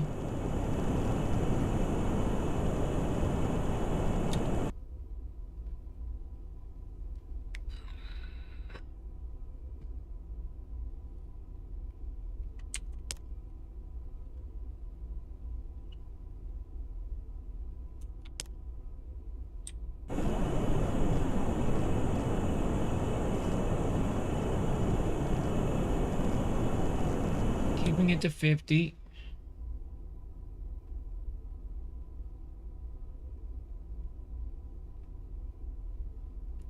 Gotta keep it to 50.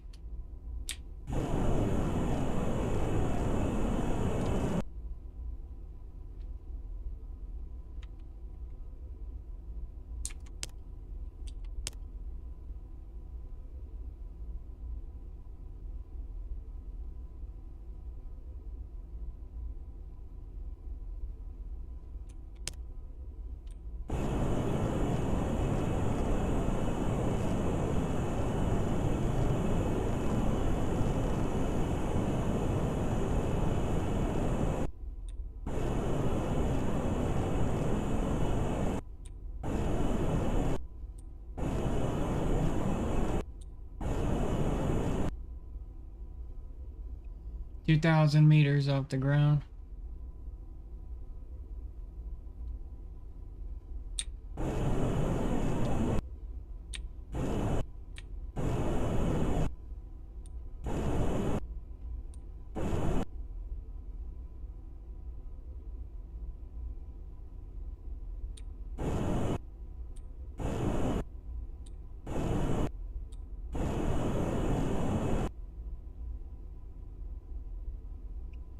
1,000 meters off the ground.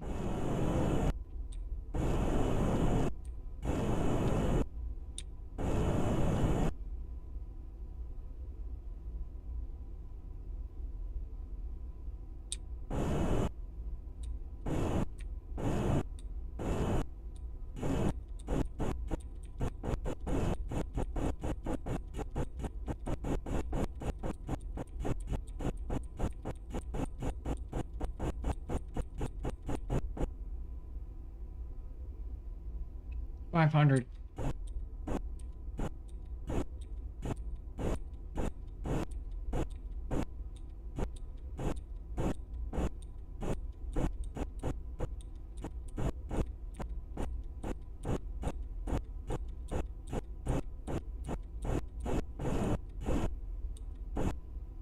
$100.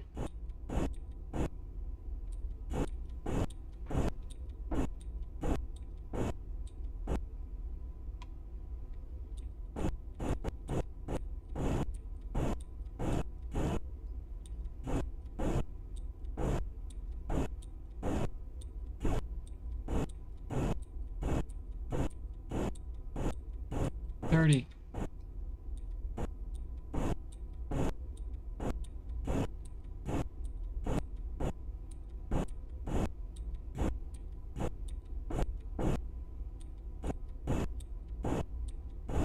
Shadow.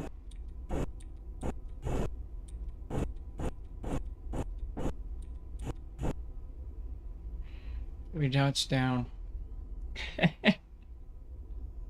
Oh man. Alright. So we did it. Moon boys have touchdown on the moon. Yeah, the poly is out here so you don't roll all over the place. Look at that mountain up there, isn't that sweet?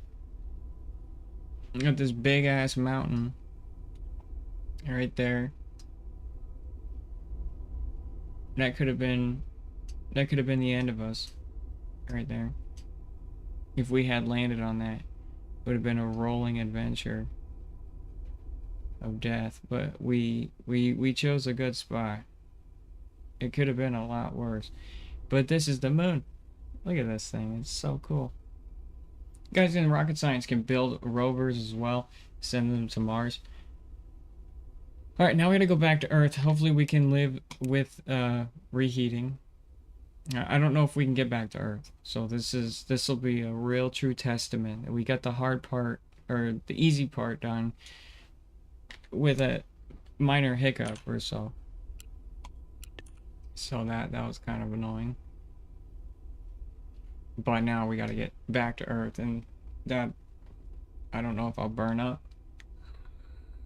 I don't know what will happen. Anyway, we gotta take off, get a correct orbit back around Earth, or sorry, back around the moon, and then try to not go into polar orbit against Earth. So what I want to do is I want to get a gravity assist off of the moon and go back, and don't get a polar orbit around Earth. That would be a disaster. And we are facing Earth, which means that I gotta take off at 90. So where is Earth? Earth should be directly above me. Okay.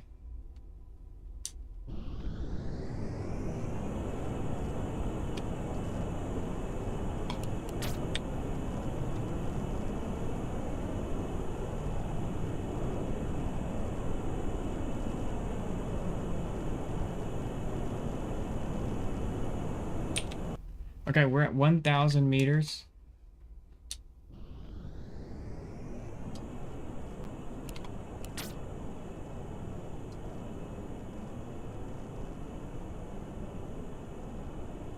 We need a prograde.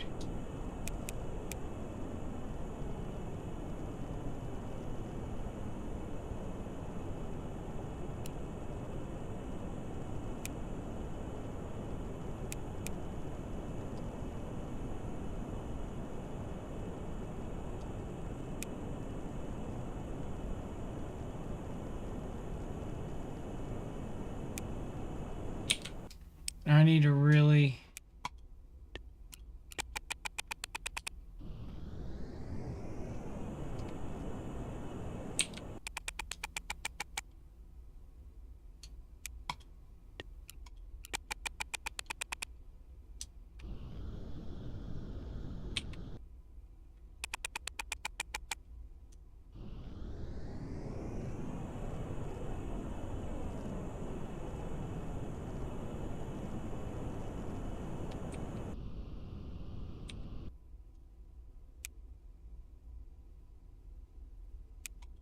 All right.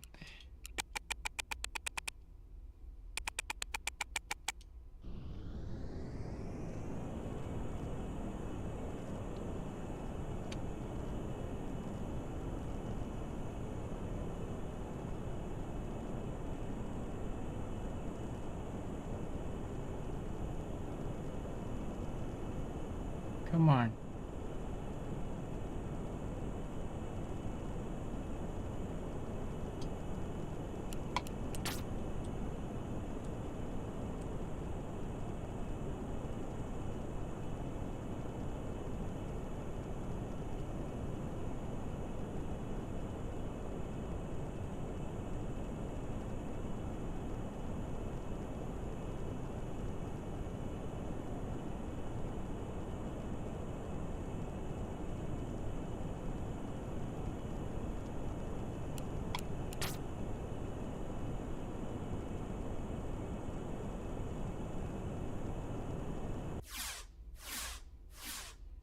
Okay, here we go.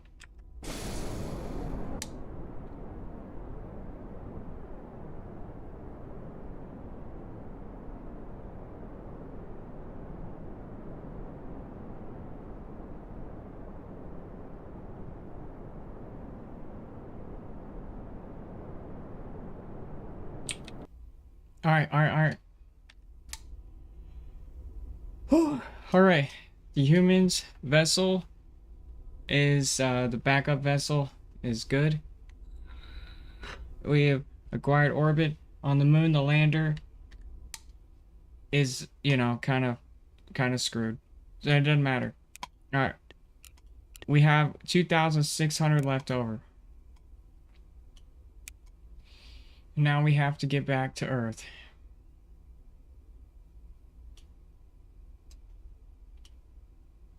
So that's 300. That's a good sign. We don't have that much electricity. That's another thing that's not good. So this is that polar orbit that I was talking about. That would be terrible. Like, really bad. If we... Actually...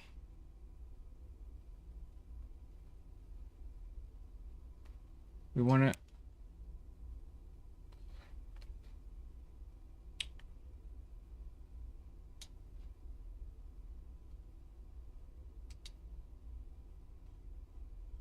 Just gonna eat 800.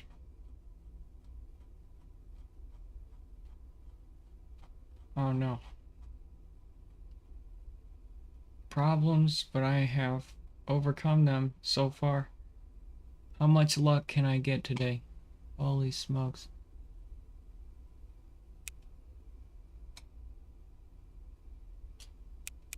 I'm not a fan of that. I need to make a new one.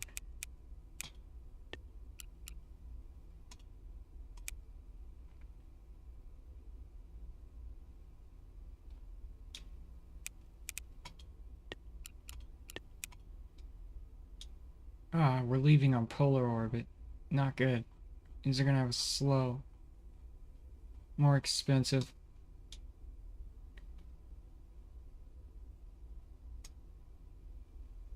What if I go up and under? Up and under. Wow, that sucks.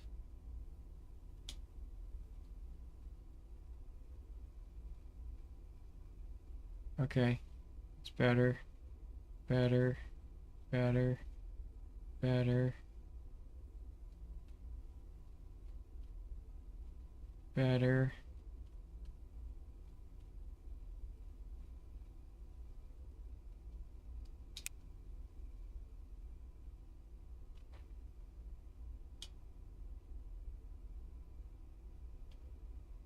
Okay. We could go polar. I think if we go polar around Earth, it'll slow us down enough. Yeah.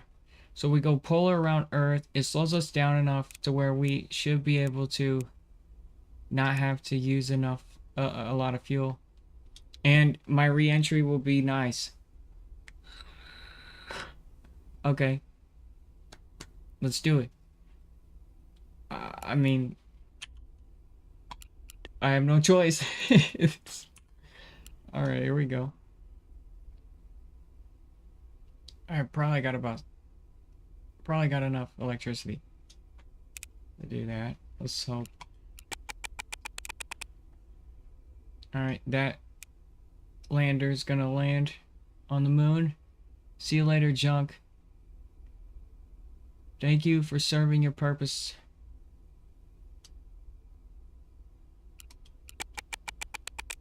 A relic of history. Humans were here. Alright. T minus 3, 2, 1.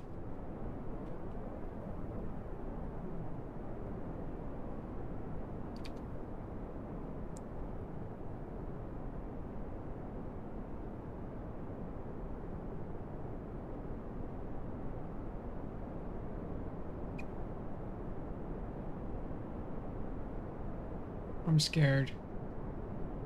My tank's half. My tank is half. My tank is halfway.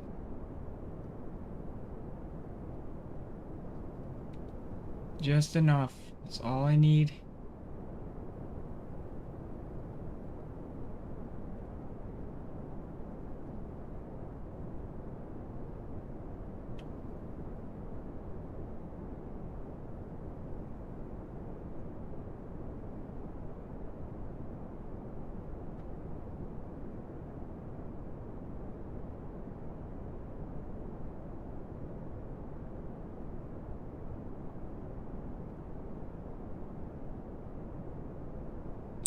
Polar.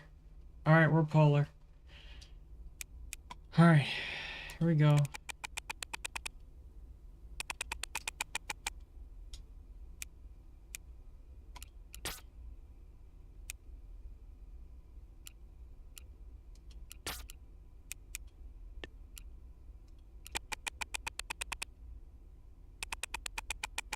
We're gonna come in screaming. Alright, slingshot, right back to Earth. And see you later, Moon. Thank you. Thank you for everything. Okay, oh my goodness. This is,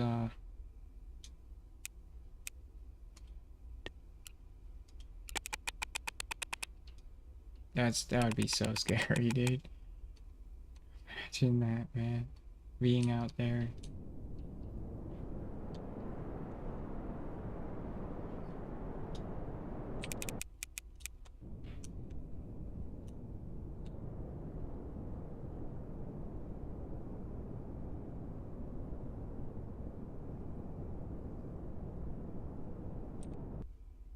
We're 600 above Earth.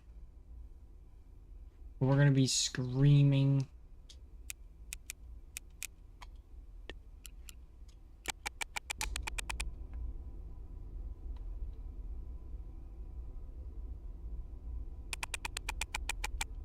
We are gonna be screaming.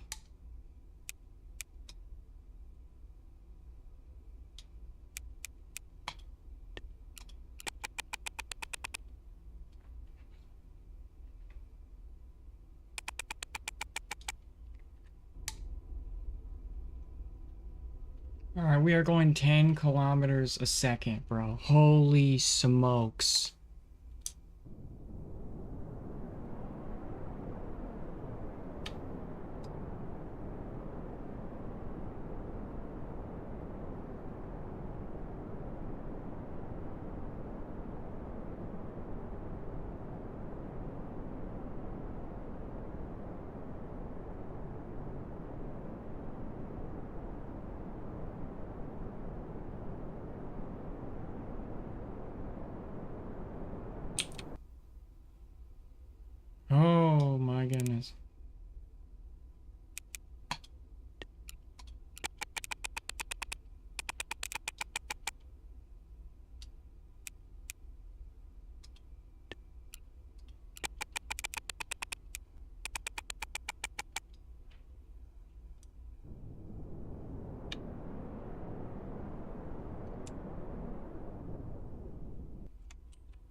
They're gonna die. There's no way. They're dead. They're dead. They're dead. They're dead. Alright, hold on. They're not dead yet.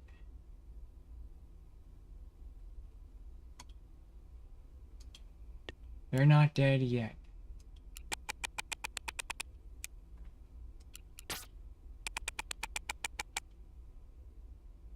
No, they're dead now. They're dead now.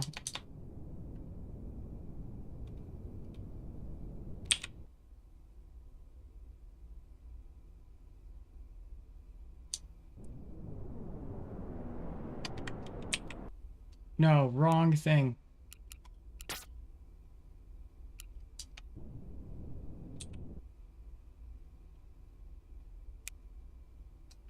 If I could put that at 90, we're good.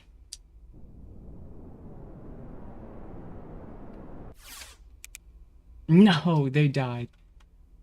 Oh my gosh.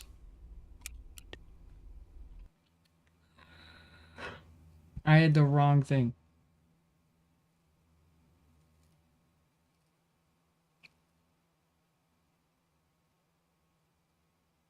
Oh, I had the wrong button.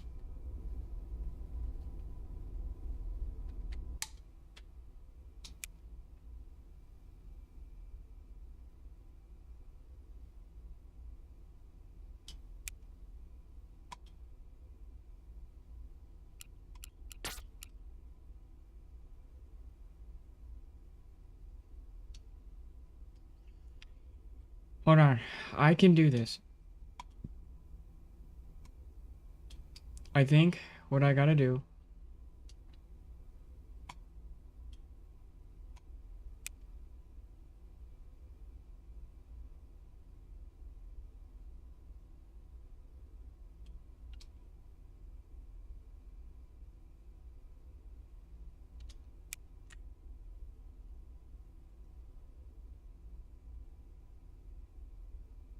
I loaded a quick save.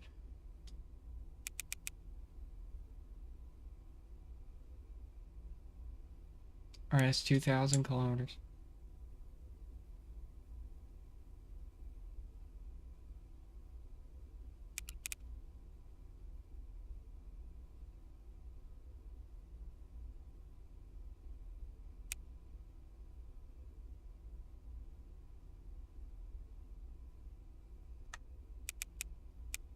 Okay, that's 103. Okay, that's...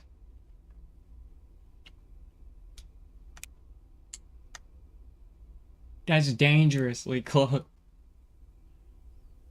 Dangerously close. Alright. And...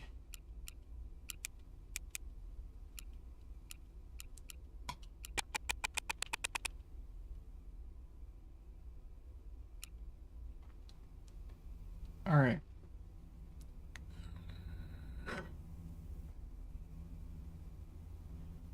I like this one better. This one's better.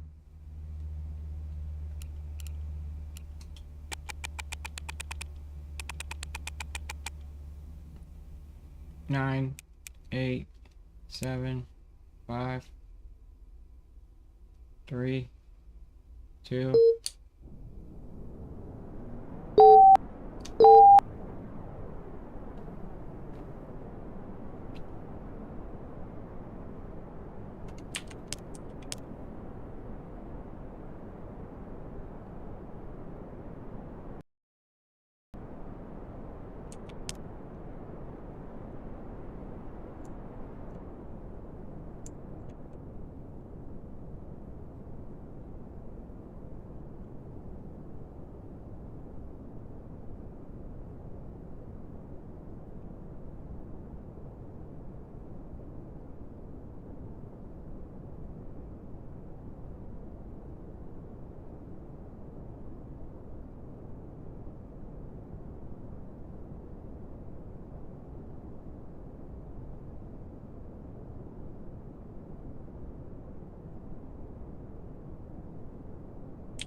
That's as good as it gets.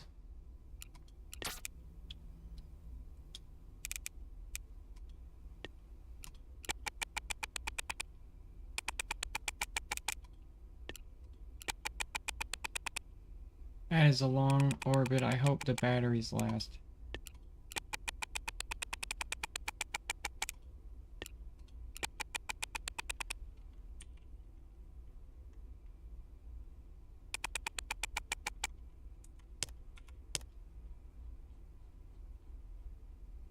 All right.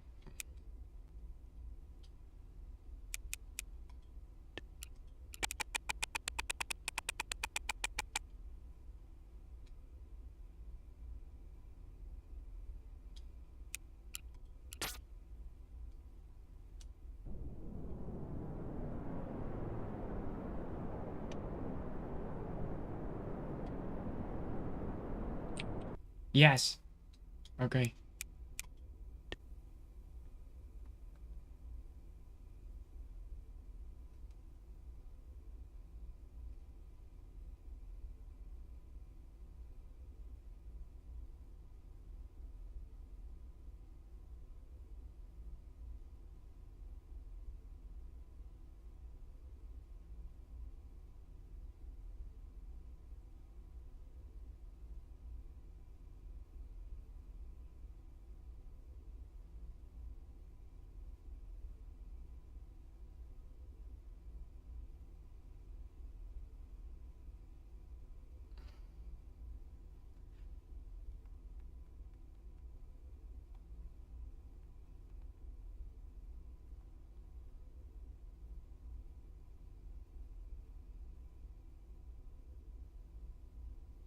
I think we're back. We're back.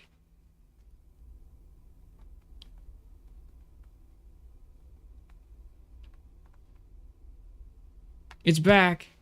It's back. Refresh it.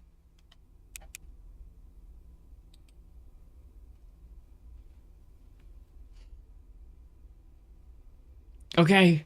We're live. Oh, the internet dropped out for like a second. The cold weather is really messing with things. Okay, here we go.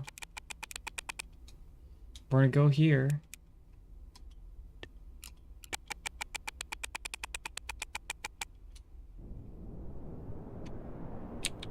No, it's dropping again.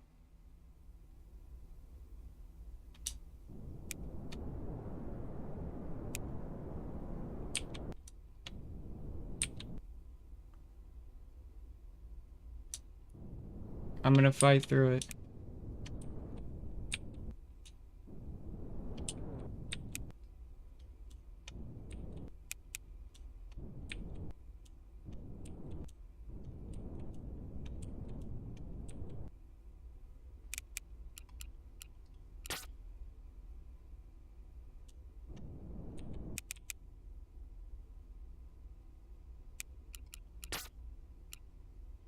Okay, it's back.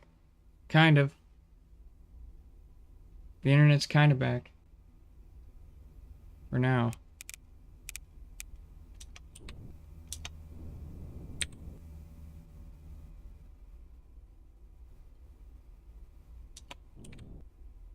Okay, 85. Quick save. Alright, refresh it, channel. Refresh. Alright, 85. Will it be a good slowdown? Or will I burn into oblivion? Alright, decouple. Is away from the planet.